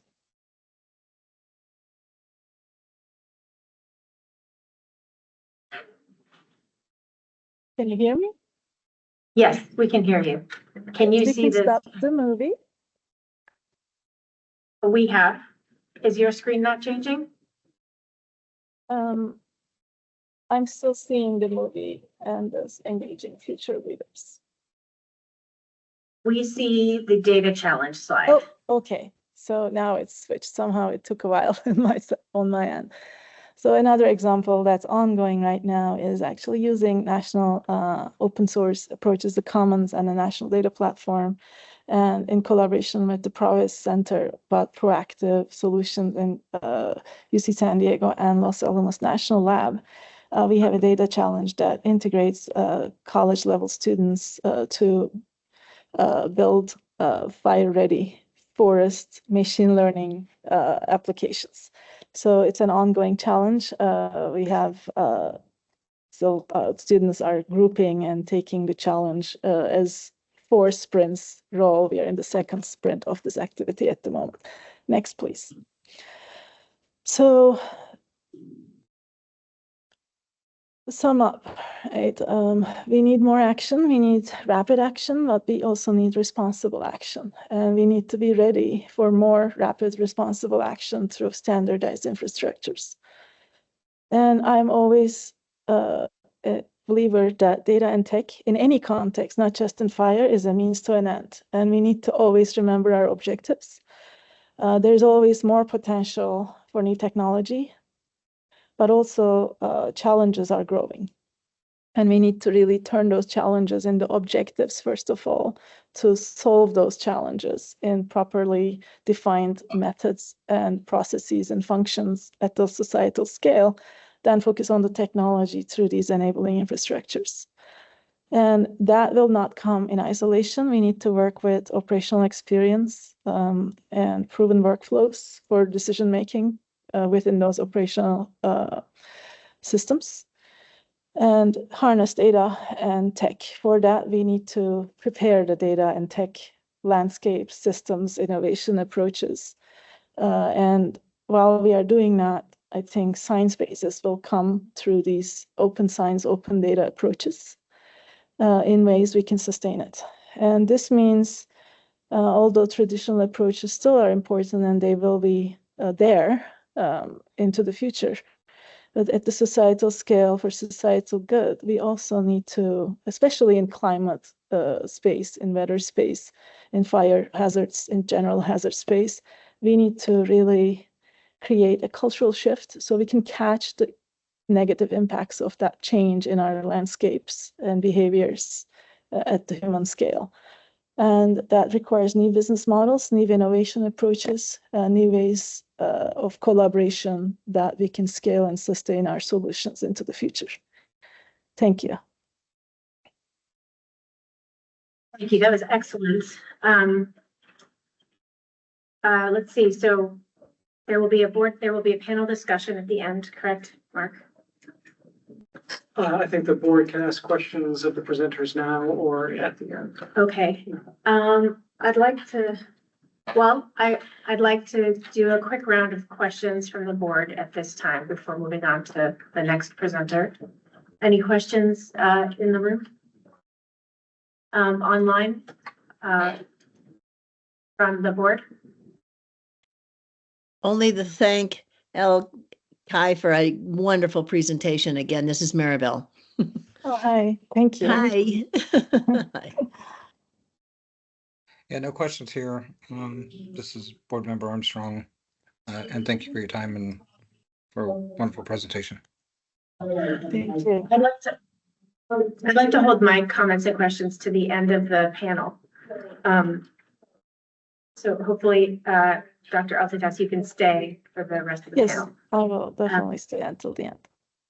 Excellent. Okay, so next we'll hear from Shafi, Jenny, and Stefan from the Data Analytics Division at Energy Safety. Take it away. Excellent. Good afternoon, Chair Block and esteemed members of the board members. My name is Shafi Mohammed. I am the Chief Data Officer of the Energy Safety. Again, we're excited to be here today. Thank you for the invitation, Mark, to share a little bit about our data team with Energy Safety, talk to you about our mission, purpose, and more importantly, our capabilities, what we have. Well, it's a very small team, very limited resources, but we are striving to, accomplish some of the things that Dr. Altintas has alluded in her presentation. We have two main focuses. One is the data management and the data analytics. When I say data management, we are responsible for the entire life cycle of the data, from ingestion to integration, all the way to intelligence and insights and everything in between, which includes the data governance, data literacy, data privacy, and everything. So we will take care of the entire life cycle of the data. On the data analytics side, our team is responsible for any data analysis, decision science, data sciences, machine learning. Again, from the previous presentation, a lot of focus there. We are also trying to enhance our capabilities in that area. And we are also exploring AI technologies, especially the Gen AI. We do have, we identified some use cases that we are trying to implement very soon in the next couple of quarters. So we are growing. We are also trying to kind of expand our capabilities. But I think one thing is clear, that currently most of our reporting is what we call the descriptive reporting, which is based on what happened. Our goal is to take it to the next level, which is a predictive reporting, which tells us why these things have happened, and even to take it to the prescriptive reporting, where it tells you what my options are, what do I need to do for what happened. So that is our vision. In the next 2-3 years, hopefully we'll get there. So some of the things I think today I have Jenny Reed. She's one of my leaders who leads our analytics division, and Stefan Shonshek is our in-house risk modeling expert. He wears multiple hats. This is just one of them. Today, I think Jenny is going to talk to us a little bit about our organization, our capabilities, our competencies, and Stefan is going to walk us through one of the recent projects that he worked on as a case study on particularly the risk modeling approach on 884. So I will be here till the end of the presentation, and I will be happy to take any questions after that. So Jenny, please take it away. Thanks, Shafi. Can you guys hear me okay? Yes, we can hear you. All right. So I'm Jenny Reed, Research Data Supervisor in the Analytics Unit. And as Shafi alluded to, rather than diving into the technical aspects of utility risk modeling today, we're going to take it back to the process of tackling this type of difficult technical policy problem. So first, I'll give an overview of our team and process, and then Stefan will take you guys through the use case. I'm sorry, through the case study. Oops. So, sorry, we're off our slides. All right, so who is DAD? No, not the parent kind of DAD. Rather, it's Energy Safety's Data Analytics Division. Yes, when we realized that our acronym spelled DAD, it was pretty delightful, but you'll get used to it. DAD started out at the department's inception as the team designing foundational GIS data collection, supporting the WMPs. In 2022, the team started supporting non-spatial WMP data collection and then transitioned from data standards publication to setting forth electrical corporation reporting requirements in the data guidelines. Then in 2024, DAD doubled in size, growing from 6 to 12 positions.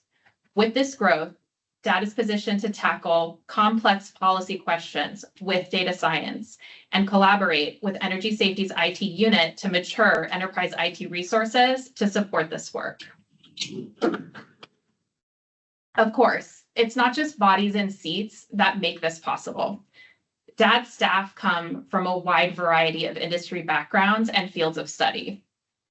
What is a data specialist or even a data scientist? As you see here, it's not about a particular field of study, but rather an approach to solving problems. While DAD staff come from vastly different subject matter backgrounds, as you can see, we have an astrophysicist, natural resource, economics PhD. We have forestry background. We have archaeology, applied mathematics, neuroscience. I mean, really a wide variety of fields of study. They all have specialized skills and knowledge in common, skills that they apply to surface the information hidden in data so that it can be used to solve problems and improve decision-making. The DAD team's diversity within the larger data discipline brings varied perspectives backstopped by robust data practices. We often hear the phrases data-driven or data-forward these days. What does that really mean? These are the skills and knowledge that put those phrases into action. This is the expertise DAD staff have in common and can apply to produce data analytics and data science work. Delivering, oh, sorry. Oh, yeah, sorry. You can see over there the delivery products. The skills and knowledge deliver those products that a data-driven organization is really looking for. And DAD staff can leverage those skills to help Energy Safety's program staff approach highly technical policy problems, like discerning what's going on under the hood with utility risk modeling. So what does data-forward policy development and implementation really look like? It helps to start with a more traditional approach. For the sake of our slide, we'll call this pre-data or data light. You probably recognize the typical pattern of a policy goal coming in from a program, department, or maybe a bill that has been passed. From there, an agency tackles implementation of the adopted policy, figuring out stakeholders, gathering expertise, maybe workshopping proposed processes. But what does a data-forward version of this look like? This term that we see on the slide, use cases, it comes from software development. And in that discipline, a use case describes how a user interacts with a system to achieve their goal. Bringing those two versions of use case together, it becomes how an agency interacts with data to inform and information to achieve a policy goal. Now, we have a little bit of an awkward gap here between the policy goal and then this concept of the data that's going to help achieve it. To bridge that gap, we develop research questions. Here is where program subject matter experts collaborate with data subject matter experts to formalize the policy goal into questions translated to mathematically tractable language. Through collaborative development of the research questions, we figure out how programs will use data products to achieve the policy goal. These data products and tools or capabilities provide technical enablement of the use cases. Examples like data collection protocols, databases, analysis tools, and informatics architectures, and visualizations, all of which are used to fulfill the use cases and meet the policy goals. The key to all of this is a balanced approach. Use cases are where data and policy perspectives have to coalesce. A purely data-driven effort could result in a process which is technically feasible, but doesn't answer the research question in a way which results in actionable policies. A purely policy-driven effort could result in processes which are ill-defined, statistically incorrect, or technically infeasible. In the data analytics division, we seek to extend that balance through to what we deliver and how we deliver it. This means balancing transparency with robustness of the data product. We want transparency in that the products are understandable by the public, analyzable by stakeholders, and tractable for energy safety's program needs, and of course in compliance with all applicable requirements. On balance, we want robustness. Base level metrics should reflect real world observations. Advanced metrics should be supported by multiple analyses, model agnosticism. So now Stefan will take you through a case study where this process and this balance was applied. Oh, thank you, Jenny.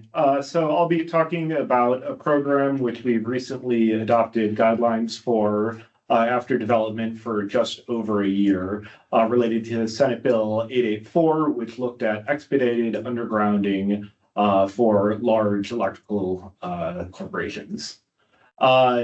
So start off with just a little bit of background on the bill text. It's a relatively short bill, but you still want to start by doing a really close reading of it and identifying what the responsibilities for energy safety are, what the goal of the lawmakers were, and how we will collaborate with both the Public Utilities Commission and the electrical corporations in this effort.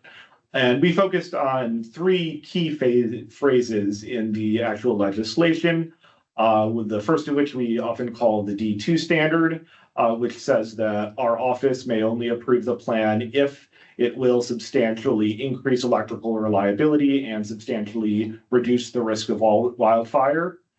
Another important clause of the bill to us is C2, which calls for a comparison between undergrounding versus various above ground hardening efforts. And that this should be done to achieve a comparable risk reduction, giving some kind of alternate strategy.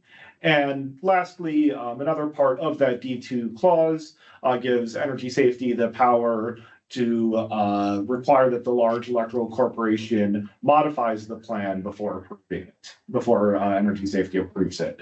So these are very good policy goals, but if we're going to write some code or do some data collection or have some analysis on it, we don't really have a solid ground yet.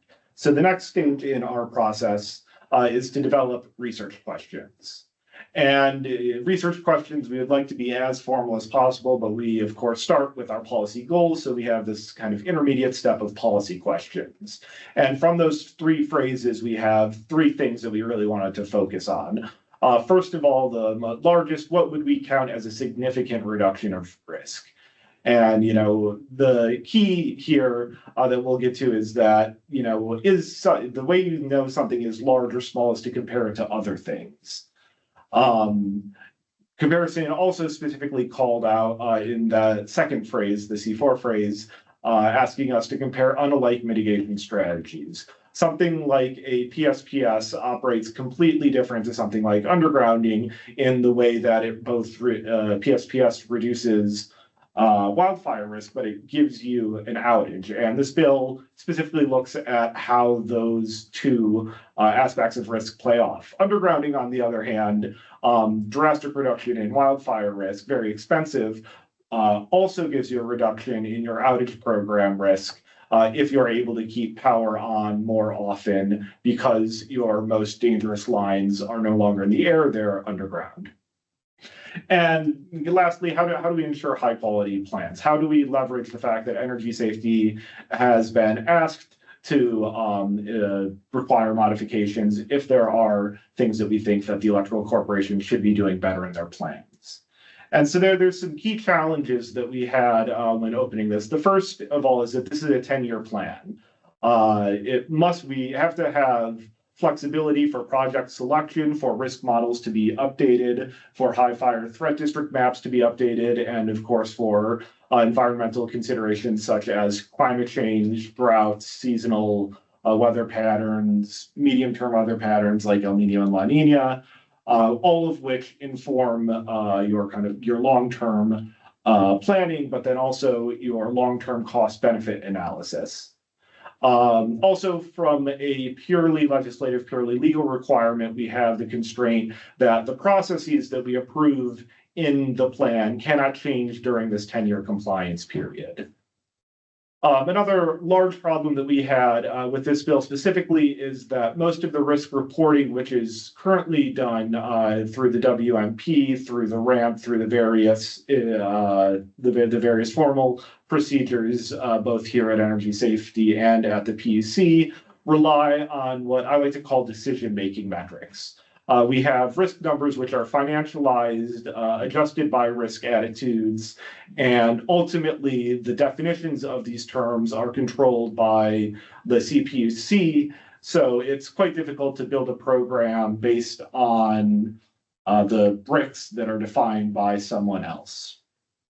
Additionally, I mentioned this briefly already, but the large expense associated with undergrounding, the long implementation process, and the fact that from a cost benefit perspective, you need to look really long into the future to justify these kinds of costs is an additional challenge because of how hard long-term modeling can be. And of course, in evaluating these plans, there's a challenge for energy safety in that the data analytics unit, as large as it is now only 12 people. Only 2 of us are full-time on 884 support. And the electrical undergrounding division is also quite small in comparison to the risk modeling team's resources that the electrical corporations have. So similar to the way the board has to grapple with this asymmetry between the amount of information that they receive and the amount of entities that they have to regulate. We face a similar problem here within energy safety. So diving into how we actually flush out these policy questions into research questions, I gave a preview on this first on the last slide. If we want to numerically qualify significant, we're going to need the ability to contextualize metrics and compare them to real-world observations. Real-world observations, there may be controversy in how they're collected, but it's at least something that we can get people looking at the same thing under different models to agree on some touchstone. Another research question we saw is very important is, given an undergrounding program or an undergrounding plan, and knowing that all these things can change, how can we predict the outcomes? So best case, worst case, average case scenarios based on both the numbers that we get from the electrical corporations in their submission, but also the general data collection that we do as a part of our other regulatory requirements. Lastly, how can we measure the quality of a plan and direct improvements? And our solution here was to use this EC data and modeling to stress test their modeling methodology, identifying shortcomings in the modeling, and developing actionable recommendations, which we'll get to in a few slides. Once we have more formalized research questions, we can start thinking about use cases. This is another point where it's really important to have a good meshing between the technical side of the team and the more policy-driven side of the team. Again, our key focus here is the ability to contextualize real-world metrics and compare them to the metrics that we see in the modeling. And then we have various technical considerations and policy considerations that we need to be able to positively answer in order to achieve this. So we have to know what our existing data collections are. Do they measure the real world? Can we leverage that in getting from this real world observation to this number provided on a spreadsheet for a goal that the electrical corporation has set for themselves? We have technical considerations about spatial resolution, about temporal resolution, and a million other things to make sure that the data can talk nicely to each other. A big part that is more controversial than you might expect is what are the appropriate formulas to measure the difference between the real world and the observations, between the models and the observations, and at what point do we have to step in and say a model is no longer mathematically useful to us? Of course, the policy considerations are also very wide-ranging. What are the real-world factors that we care about? How reliable are these measurements of the real worlds? What do we do from an organizational standpoint when we have conflicting measurements or conflicting models for that point? And at what point do we accept a model as being good enough for use, because no model ever truly captures the real world? And so no single person can answer these questions just because of how large of a field it is and how wide-ranging these problems are, which is why, again, we really put forward a collaborative effort between our technical staff and our policy staff. So specifically for 884, without going into any of the details, we have another additional wrinkle in that energy safety's role is really approving a plan, not designing a plan. So we've now identified all of these use cases, all of these processes that we need to be able to fulfill. But at the end of the day, many of these processes have to be fulfilled by the large electrical corporation who is submitting the plan. So in order to square this circle, we came up with what we called 7 core capabilities, which would enable the large electrical corporation to fulfill these use cases. And by documenting them, giving examples, and giving us the data, this allows energy safety to have oversight over these processes without rebuilding models from scratch or trying to use some parallel effort to check the work of teams which are far larger than the review team we have here. So these core capabilities for this program, the first is project level risk analysis. So looking at what happens just on a single circuit segment when you underground it. But there's also aggregate effects. If you have a long line going up a foothill and you don't have very many reclosers on that line, or you don't have some kind of loop topology, a tree down event or a PSPS on one part of the circuit can have very long effects on the rest of the circuit. So capturing that aggregate is incredibly difficult and something that is not required in any of the other previously existing programs here at Energy Safety. Again, another unique part about this bill is it specifically calls out an analysis of the trade-off between PSPS and wildfire risk. Of course, we could have no utility-caused wildfires in California by turning off the power for the full year. But that would drive your wildfire risk to zero, but that's clearly unacceptable. And so quantifying this trade-off is one of the big goals that we see that this program will accomplish.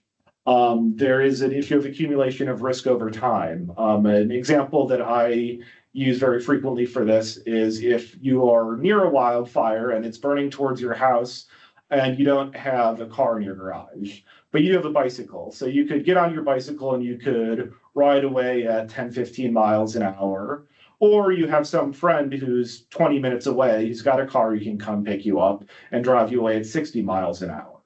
Which is the safer option depends entirely on how quickly that fire is coming towards your house, and understanding the timeline for implementation of mitigation strategies is analogously important, especially with something like undergrounding, which can take years to implement. Another more technical consideration is projects with multiple mitigations and sub-projects. There are some technologies that you can use together. You can use something like a covered conductor and a fast trip system. You can break down a large segment or a large circuit segment into many smaller ones, which you have different mitigations on. Often just breaking it into smaller ones, which you can turn off individually, allows you to target your PSPSs and reduce your wildfire risk without having to have these large power outages. Because it's a 10-year program, there has to be a way to establish baselines and historical calibrations. And of course, not the focus of this talk, but something that we spent a lot of time thinking about is how to compare these alternate mitigation strategies, especially in cases where you have, say, you could do 1 mile of undergrounding and for the same amount of money, do 50 miles, say, of covered conductor. So there's lots of things that have to be appropriately balanced. And in order to do this, we really had to figure out a mathematically rigorous framework to separate what we call probabilistic risk analysis from risk-based decision-making. Risk-based decision-making is generally understood to be something that is controlled at the CPUC. There's a formal proceeding, R 2007-013, which goes over the risk-based decision-making framework, sometimes called the RDF, that allows things like risk attitudes, risk tolerances, financial considerations, and basically builds out a very fancy cost-benefit analysis. However, this cost-benefit analysis is wonderful for decision-making, but for doing a probabilistic risk assessment, it's not appropriate. And so we've really pushed for a separation between these two kinds of mathematics in our program to allow us to conduct more of these use cases in a probabilistic analysis framework. So our solution to this is a framework approach for the SB 884 program that combines both legislative requirements and the risk decision-making framework defined by the CPUC and our own probabilistic risk analysis metrics to enable the use cases that we identified as being critical for our role in the program.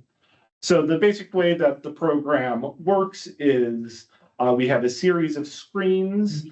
Each of the screens are designed by the Electrical Corporation. The Electrical Corporation then puts their candidate projects through the screens to select only the best ones. So you start with a big bucket and work your way down to the most effective projects that you have. So the first screen looks purely at eligibility. There are in the legislation requirements over where these projects can take place. They have to be in either high fire threat district 2 or 3s or in wildfire rebuild areas. And they have to have a potential for risk reduction. If you have a circuit in a very safe area, in an urban area without a lot of fuel or with very good firefighting resources, then undergrounding may not be the best option. And according to this bill, it's not a good option. Screen 2 takes a very broad view at the financial feasibility of a project. This is again based on the CPUC's decision-making framework. Screen 3 looks at only projects which have passed through the first two screens. So there's far fewer circuits here, so we can look at them in more detail to do this project-based risk analysis at the PRA level of complexity. Then screen 4 looks at prioritization. We look at further things like timing, updated finances once a project has been fully scoped, and also informational legislative requirements we have on the workforce development. And so what we've developed then here is a data product. We haven't looked at graphs, we haven't really talked about anything, but we've developed a framework for getting the data that we need in order to fulfill our use cases and also enable our stakeholders to have the data they need to answer their own policy questions. So we have a clear policy goals translated into research questions which were workshopped into use cases. Then these use cases governed our development of our explicit processes, our data collections, and our internal processes for how we analyze this data. And then the solution is implemented with a knowledge feedback loop. So throughout this entire presentation, we've thought of this as a fairly linear process. But the truth is it's highly nonlinear. It's iterative, you go backwards, you go forward. At every point, we were thinking about what are the new policy goals that get surfaced by the analysis that we've done. So with appropriate lead time, this has allowed us to prototype databases, analysis tools. We have a project to do synthetic, we come up with a synthetic data so that we can deliver mature products before any plan is submitted. This supports our program readiness and frees up resources during our time-limited critical review periods, and also allows us to respond to changes in the environment when we need to. So kind of our big take-home messages are iteration and collaboration with program teams are the key to the success. This model of program development is something that we've only really started working on in the past few years, but we've got a lot more projects in development that we'd be happy to talk about here and in other venues soon. So that's our last slide. Thank you for your attention, and we're happy to take questions. Thank you very much. I will run through public comment quickly. Any public comment in the room or online or on the phone? And online. Okay, all right. Board members, any comments or questions for the panels? Are we going to have a panel discussion? Yeah, are we going to do a panel discussion? No. Nope, this is it. Which one? Chair Block, I have some comments. Yes, please. Yeah, I have to say, I think you may remember we had our first lunch on our first day. Yeah.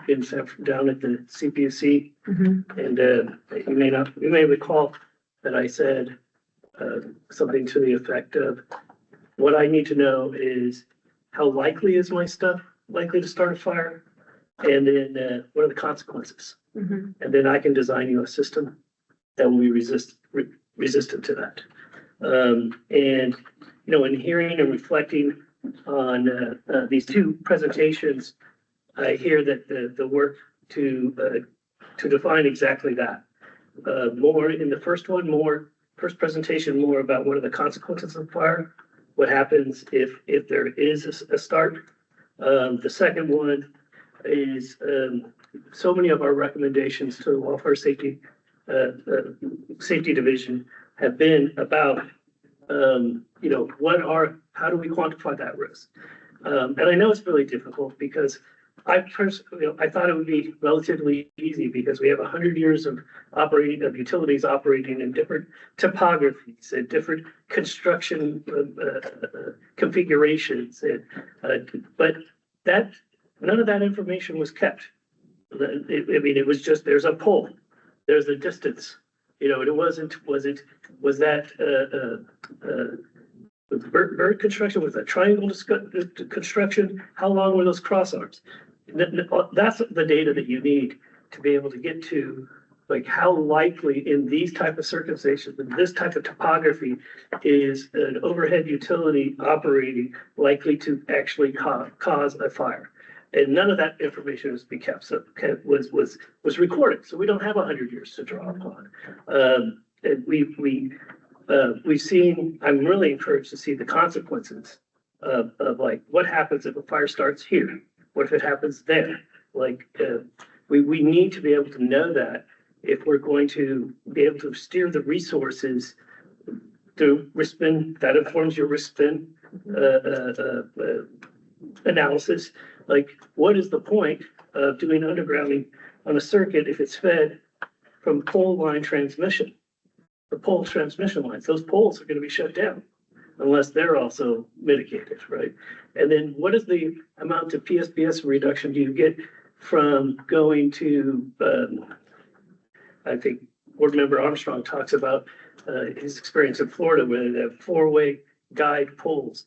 They can go, instead of the wind speed limit of the pole, the limit goes up to 110 feet. You see that in Southern California Edison, where they do a different type of construction. So what is the most cost-effective way of reducing the reliance on PSPS?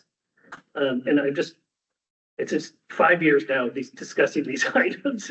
It's nice to hear back from the Wildfire Safety Division that they work exactly on those recommendations. Cool. Any response to that, data team or Dr. Elfentuss? I can take a shot at that. I think part of energy safety's role in this has been mandating better data collection. There's a limit to how much we can go back in time and improve what we had back then. But we can use various kinds of statistical assumptions to try to improve that data. But a large part of our role is defining standards through guidelines which allow for use of the data. And one thing that we've identified in 884 is a need for better bookkeeping around the outages. Outages caused by down, who loses power when a tree falls somewhere. That sounds like something that every electrical corporation should be able to tell you immediately, but unfortunately it's not. Same thing with PSPS, which is even more important in some respects because that's an intentional outage.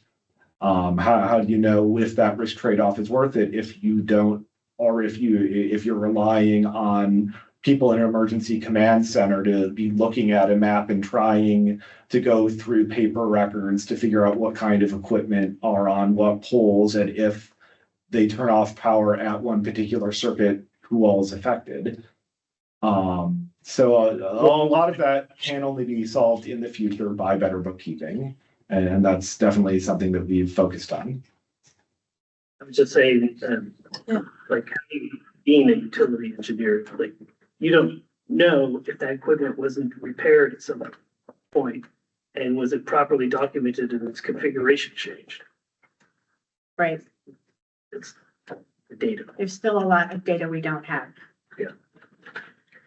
Yeah, and something I can add here is this is the need for collaboration and data sharing. Again, in the last comment, those vegetation outages, the way the data systems are today, it's at times not possible to bring that data together. And bringing data from different parts of the related operations and being able to actually find and discover and access the data needed to do some of these analysis and introduce these new awareness and possible mitigation approaches will require us to think of data in a different way.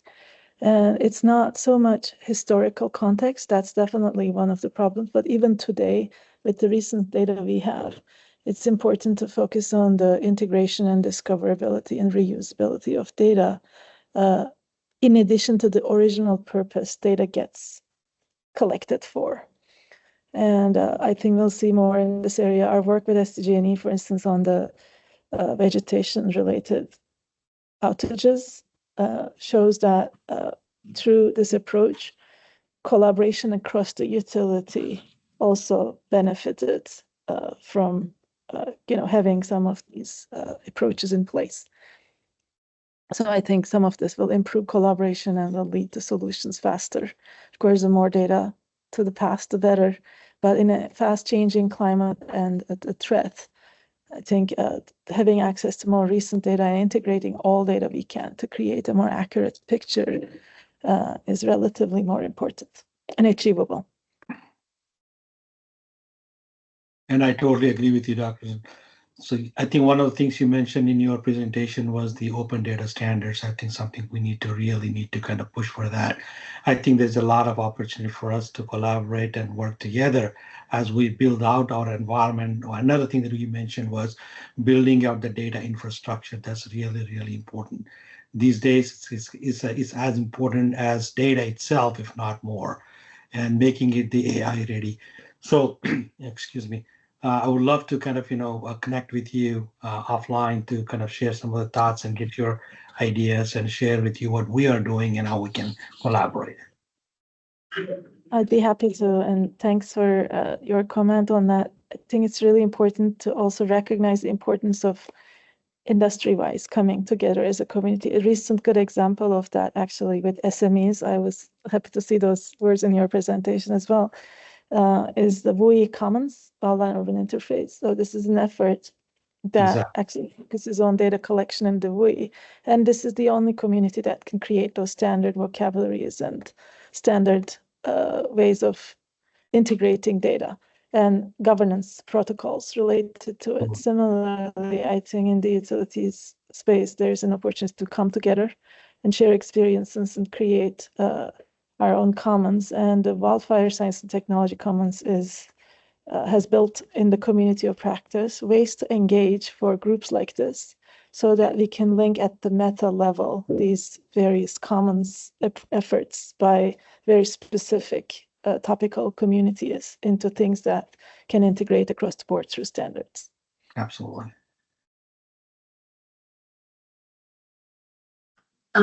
Go ahead, Board Member Haynes. So let me try and articulate a question here, and hopefully this is not too far off base, and if there's enough substance here that you might be able to provide some guidance to me. I probably should have asked this question before the presentation began, but I am familiar with using big data and the assumption-driven analysis that is behind, whether or not you are better off building a power plant or instead relying on the market for your next increment of purchase.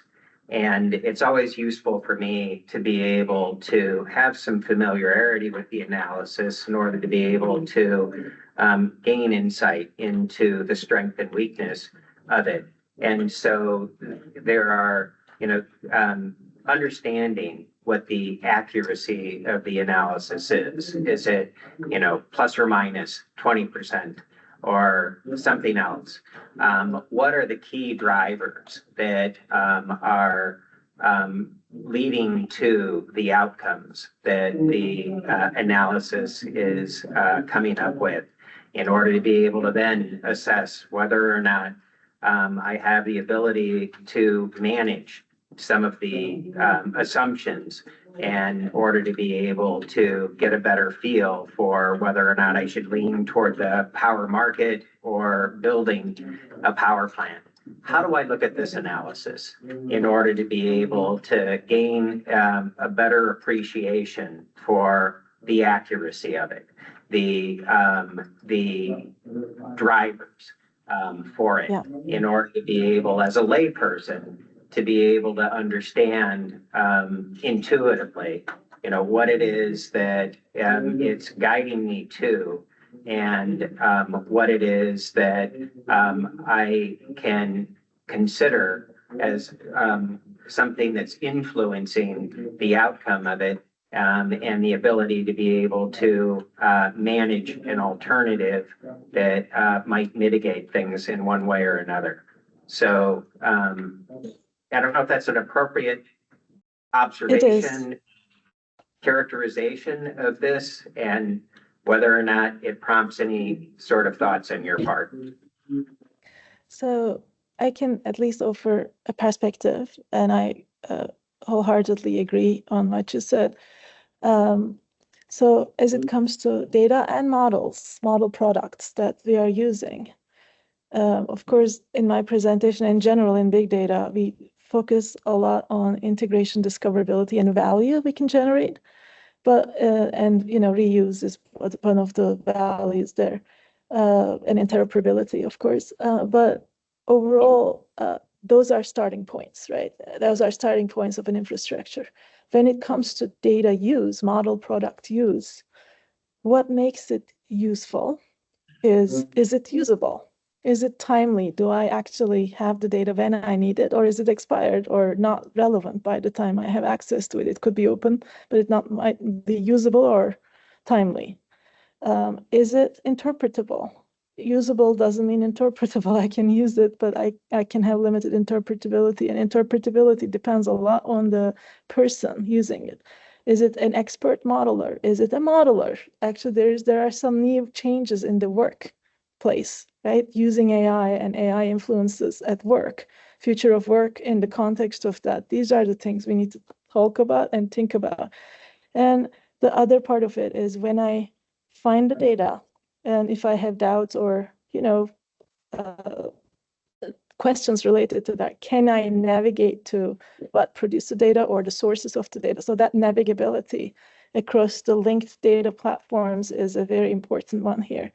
And we talk a lot about responsibility and trustworthiness because collaboration requires trust. And trust and trustworthiness generally gets used interchangeably, but trust is about users and producers, and trustworthiness is about the models and transparency of those, and those navigability, usability, interpret, those are the things that I talked about. But the better way to look at this is that trustworthy, but also is that trustworthiness turning into credibility for the people who are going to use it? So these are the type of frameworks to think through how the culture of data will transform at the workplace and AI and other types of science model use. And think of who are the users? Is it the expert modeler, or is it the users of the model who needs to understand certain things and be interpreting those things? Or is it analysts who are taking these data products and they'll need to navigate and create some intelligence of that or reports of that on risk awareness and other things? And then the last part is, of course, is it the decision maker who has access to model products, data products, and are they able to use, interpret, and make those decisions in more accurate and faster, better ways, faster ways as well with that.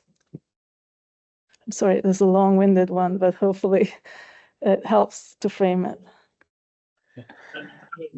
In your presentation, you both talked about making up some assumptions.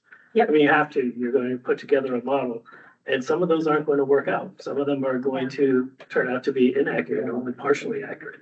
And I think that I think we need to go into this assuming that we're going to have step back. We're going to have steps back, and we're going to learn from that. I think that the public just thinks that many of the public think that we'll be able to develop these tools and they will be accurate, and that's just not gonna. That's gonna be impossible unless we kept that 100 years of data about everything related to utilities. What was around every pole at all times, and all kinds of. We still wouldn't know enough. Yeah, true. If I may, well, I totally agree with the professor's answer there. I would like to just make a comment about risk modeling in particular and how risk modeling is different than a lot of other kind of modeling that we see. And as we said, we've probably said a million times today, risk is a likelihood times a consequence. There are all kinds of ways that you can model them together, and it makes sense to, for example, a high wind can increase your likelihood and increase your consequence. But the way that you measure those two things against the real world are very different. Likelihoods in general are easier to measure if you make the assumption that the past is a good predictor of the future. How good of an assumption that is up in the air, especially in changing climate, in changing grid infrastructure with aging technology. That's a big assumption. Consequences, on the other hand, are much harder to model. Sorry, not hard. They're harder to model. They're also harder to verify. Because we can't do laboratory experiments on the size of California. What we can do is look at events that have happened and see, given those inputs, do the consequence models add up? And again, you're still relying on this past being a good predictor of the future there.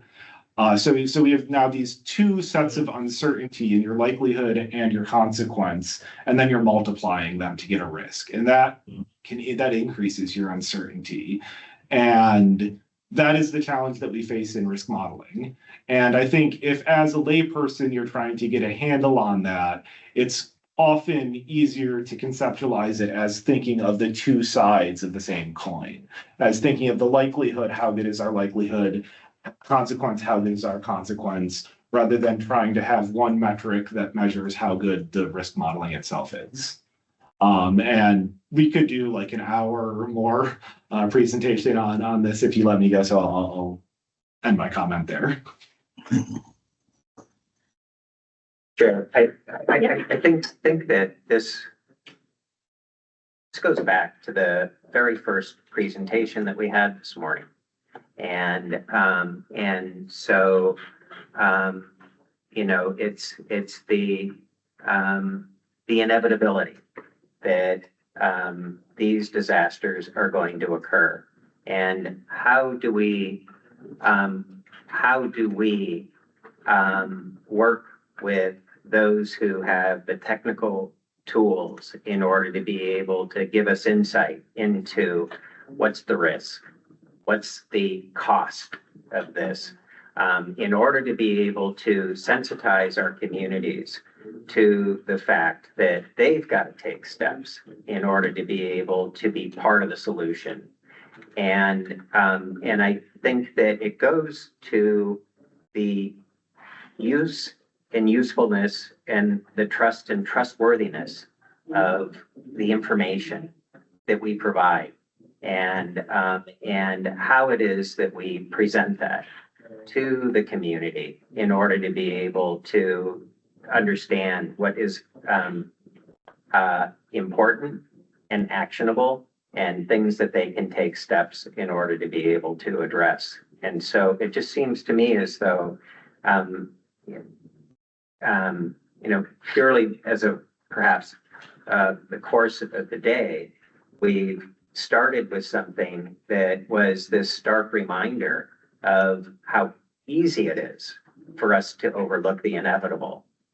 The tools that are emerging in order to be able to help us communicate effectively with those that are in harm's way, and then what it is that we can do on behalf of California in order to be able to get the word out and to be able to have action taken.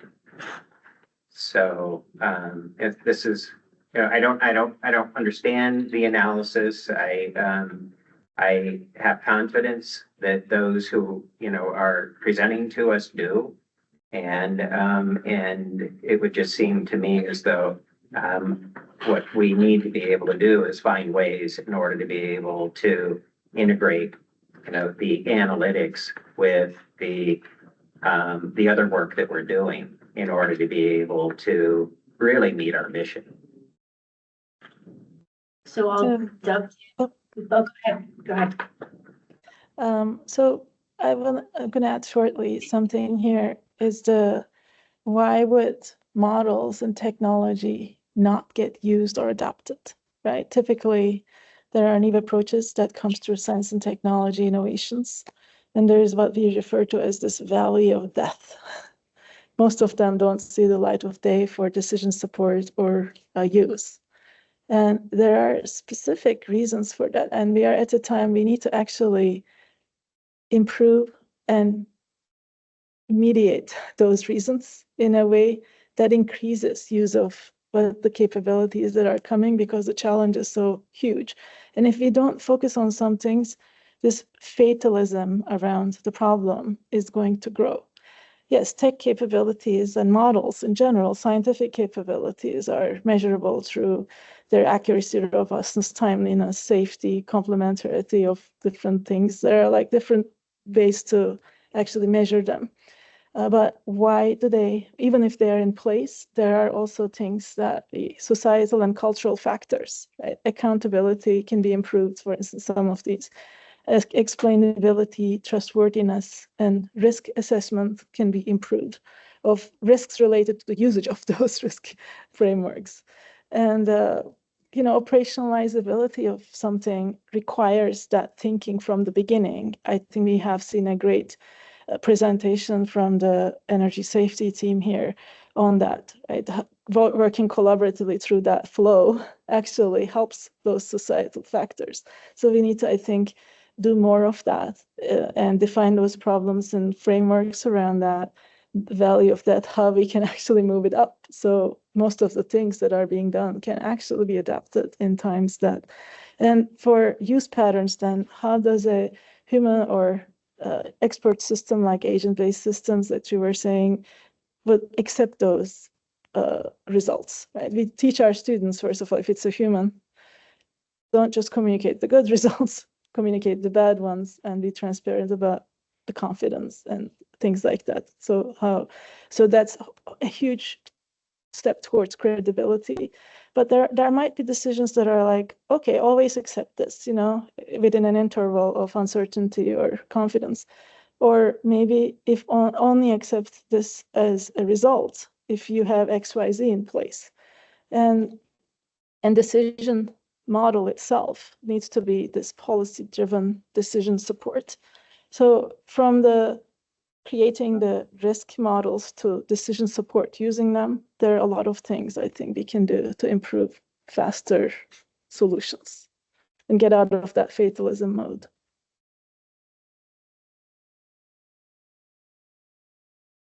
I want to say a few things. One, I think most of us here do understand how profound these two presentations are, but I want to be a bit explicit.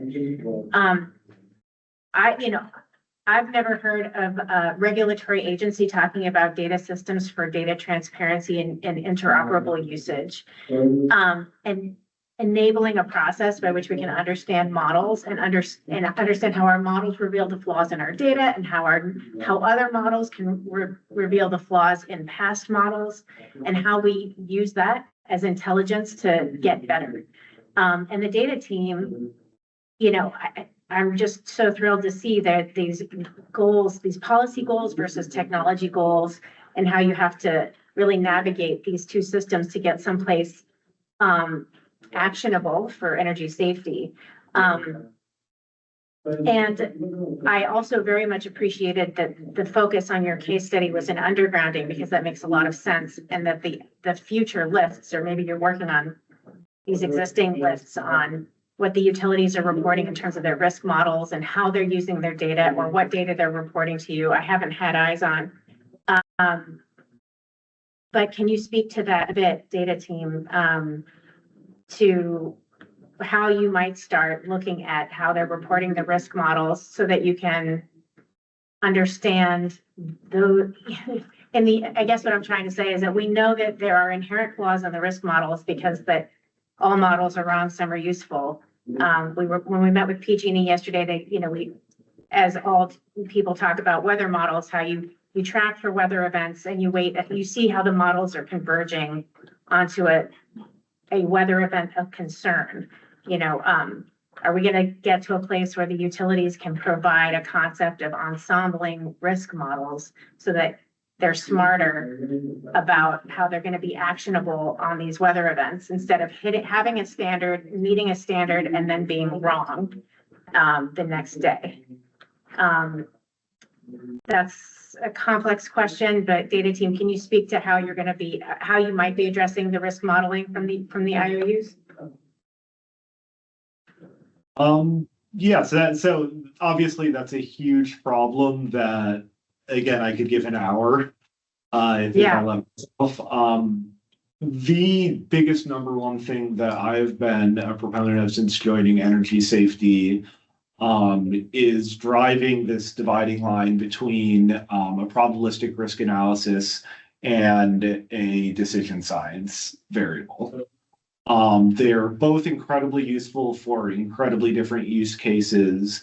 And in a quest for simplicity, we've lost some of the ability to do the kind of analysis that we would like to take outputs from different models from different utilities in different regions and somehow compare them.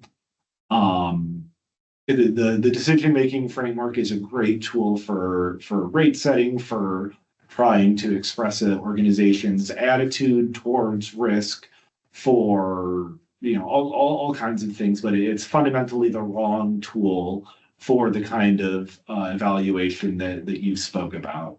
So the number one thing we need to do is get that data and make it transparent. And this is, I'd like to say this is something that's only energy safety is doing, but this is also something that we are doing because we've had a lot of support from our stakeholders, from Cal Advocates, from TURN, from MGRA. There is an appetite for this in the public, and they need to be listened to. How do we get more people involved in that? I think that's a question really for someone with more of a policy background. The way that we've done it in the 8814 is by having these large public workshops, inviting stakeholders, and not just your usual stakeholders. Also, we have people from Cal Broadband, we have people from the Farm Bureau, really trying to get as much input from public representatives as possible to hear them. I don't know, this is maybe too much of a kumbaya answer. But sometimes it does take a village, and because of how technical this stuff gets, there is a tendency to silo, and we have a great data team here. We have good supervisors, good manager. Yeah, I know. I don't know. I'll just add to that, kind of what Stefan is getting at is this role for the translation, right? Like we can't expect every technical person to be also that communication ambassador. And so, here in the department, excuse me, we have, people who kind of come together with his different strengths and also just have to work together. I just kind of building off what you said, like, I think the key is to not shy away from, when the formulas start coming out, when things start to get obscure to the layperson, but instead to kind of lean in and say, like, how are we technical communicators, how are we science communicators just as regulators, and try to lean into bringing more people in. And that challenges us to make it transparent, make it understandable, not just so that we're just talking to ourselves. Agreed. I would like to see a world in which the data and models that the utilities are using can be openly shared with the regulator, maybe not openly shared with the public, but as almost an insurance to say they made the best decision with the data that they had. And it also informs how their decision processes change when their models change, because technology is moving at a lightning pace. We talk about AI, but I think Dr. Ilvitas has, just mentioned physics-guided artificial intelligence. Like, this is when it comes to fire behavior and and natural forces, these are things that we're gonna have to get used to and understand how those results are going to be different than other types of analytic methods. Yeah. So if I could just, oh, can I go first, Shep? Go ahead. Okay, thanks. If I could just kind of jump on something that Chair Block that you just said, it makes me think about, we think about risk model disclosure and, how much disclosure is the right level? How much is enough? Because, really kind of in the vein of our presentation, if we don't try to figure that out, stakeholders and the public get overwhelmed and alienated from this information too, right? There's, reminds me of like discovery in, a legal proceeding where you just get, the room full of boxes in the movie and it's like, good luck making sense of that. And so, our role in that is to try to figure out, how much disclosure, what's the right amount of disclosure to get the information that we need, that the program needs to fulfill the policy goal, and that the public needs. And it's not trivial, right? But this process that we're outlining here, it's like this is the work to do that. And we do think that it's possible to get to. Outstanding. Yeah, I was just going to add that, how do we get the visibility into our utilities models, what models they use, not only what models they use, but what data they use to train those models, right? So currently, if you, in the recently, I would say in the last year or so, our procurement policies have changed in which every vendor, software vendor specifically, if they are using any AI-enabled capabilities, they have to disclose that. There is a Form STD 1000 they have to fill out. What are the AI capabilities they are using so that we internally assess the risk of those features and this functionality. Maybe down the road, so we need to have something like that, more when utilities kind of, share their models. They also need to share their explainability, basically, the professor talked about, right? Because the trust comes from the transparency and the consistency. So we need to know, we need to move from a black box model to glass box model, where we should be able to see what is there. So in the future, maybe we should consider something like that.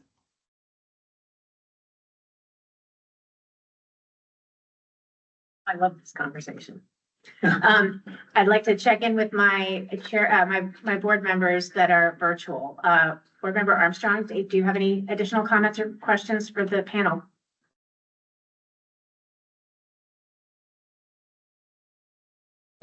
No, I don't, Chair Block. Thank you. And Board Member Batcher? Board Member Batcher had to leave. Oh, that's right. That's right. Okay. Any other comments, staff, by any chance? Just because you're working on these? No? Okay. Any additional comments from the gang here? Okay. Now I can't remember if I did public comment. I did. Yes, okay. Okay. I want to thank you all so much for making the time and being able to be here together. I think there's just so much, whatever work that the board can do to help support these efforts, we'd like to do, and look forward to the next steps. I would really appreciate your time. Thank you very much, and please feel free to stay, but I think we're going to be closing up pretty soon. Yeah, you'll be hearing from us about next steps and things we can do together. Appreciate it. Thank you. Thanks for having me. Have a great afternoon. You too. Thank you. Okay. Let's see. We are now starting to come to a close. Our next agenda item is reviewing and approving our previous meeting minutes from December 5th, 2024. Should I just go to public comment yeah, any public comment? Also, I want to make sure that there's no comments in the email as well as phone and online and in the room. Great. Any Do the board members have any comments about the minutes? I move to adopt the minutes. I second. All right, let's go for, I've got a motion to approve the minutes. Can I get a roll call vote from our supervisor or advisor? Board Member Armstrong. Aye. Board Member Armstrong, aye. Board Member Batjer. Chair Block. Aye. Chair Block, aye. Board Member Haynes. Aye. Board Member Haynes, aye. Board Member Mater. Aye. Board Member Mater, aye. Vice Chair Porter. Board Member Seifert. Chair, 4 votes for, none against. All right, we have the ayes have it. The meeting minutes from December 5th are adopted. We are now, our next agenda item is to talk about any proposed items for future meetings. Do board members have any items that they'd like to put on our to-do list? Not at this time. No. Anybody online? So board member Armstrong, you're the last one online. We'll just wait a second in case you have anything to offer. No, I don't. Yeah, I think since we've discussed literally everything we intend to do over the next year, I feel like there's not much more to discuss. Are there any public comments, email, phone, virtual in the room? Okay, we have no further agenda items proposed. We need to actually do it on our meeting. Sorry. Block, good. We already voted, that's right. On the Okay. minutes, okay. Oh, So it's good. Continue. everything's good? Okay. Thank you, Chair. Great.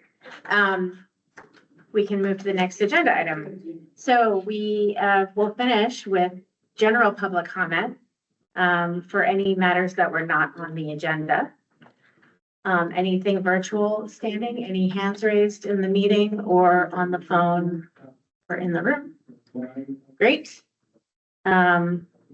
This closes the general public comment opportunity. And we are exactly on time for the last item, which is the adjournment. Thank you all for participating in this meeting. This was a heavy lift all day, a lot of vision planning, figuring out how we're going to be most effective this year. And I felt like that was a really fruitful discussion, and I'm really grateful for my board members for making the time. Please, for those of the public who are still here, please don't hesitate to reach out if you'd like to get a hold of us, or if you have any information you'd like to share. Our email is wsab@energysafety.ca.gov or gov. Again, thank you to our IT Axel Holmer for keeping us alive all day and keeping the lights on. And I got sick of the lights. My eyes got sick of the lights. So, Chair Block, can I just Yes. share one thing? Absolutely. I drew a little note here of Don Coyote in response to the professor's talk about fatalism. We will never give up. We will continue in the service of the people of California. There are no fatalists here. That's right. Onward and upward. And that's a wonderful way to conclude. Thank you. As we end, I want to thank the members of the public who've attended today and your efforts in paying in your contributions to us help all Californians. Thank you, and we hope to see you in our next meeting, which will be June 5th, 2025. Board members, make sure it's on your calendars and you're available. The board meeting is adjourned, and thank you for your participation.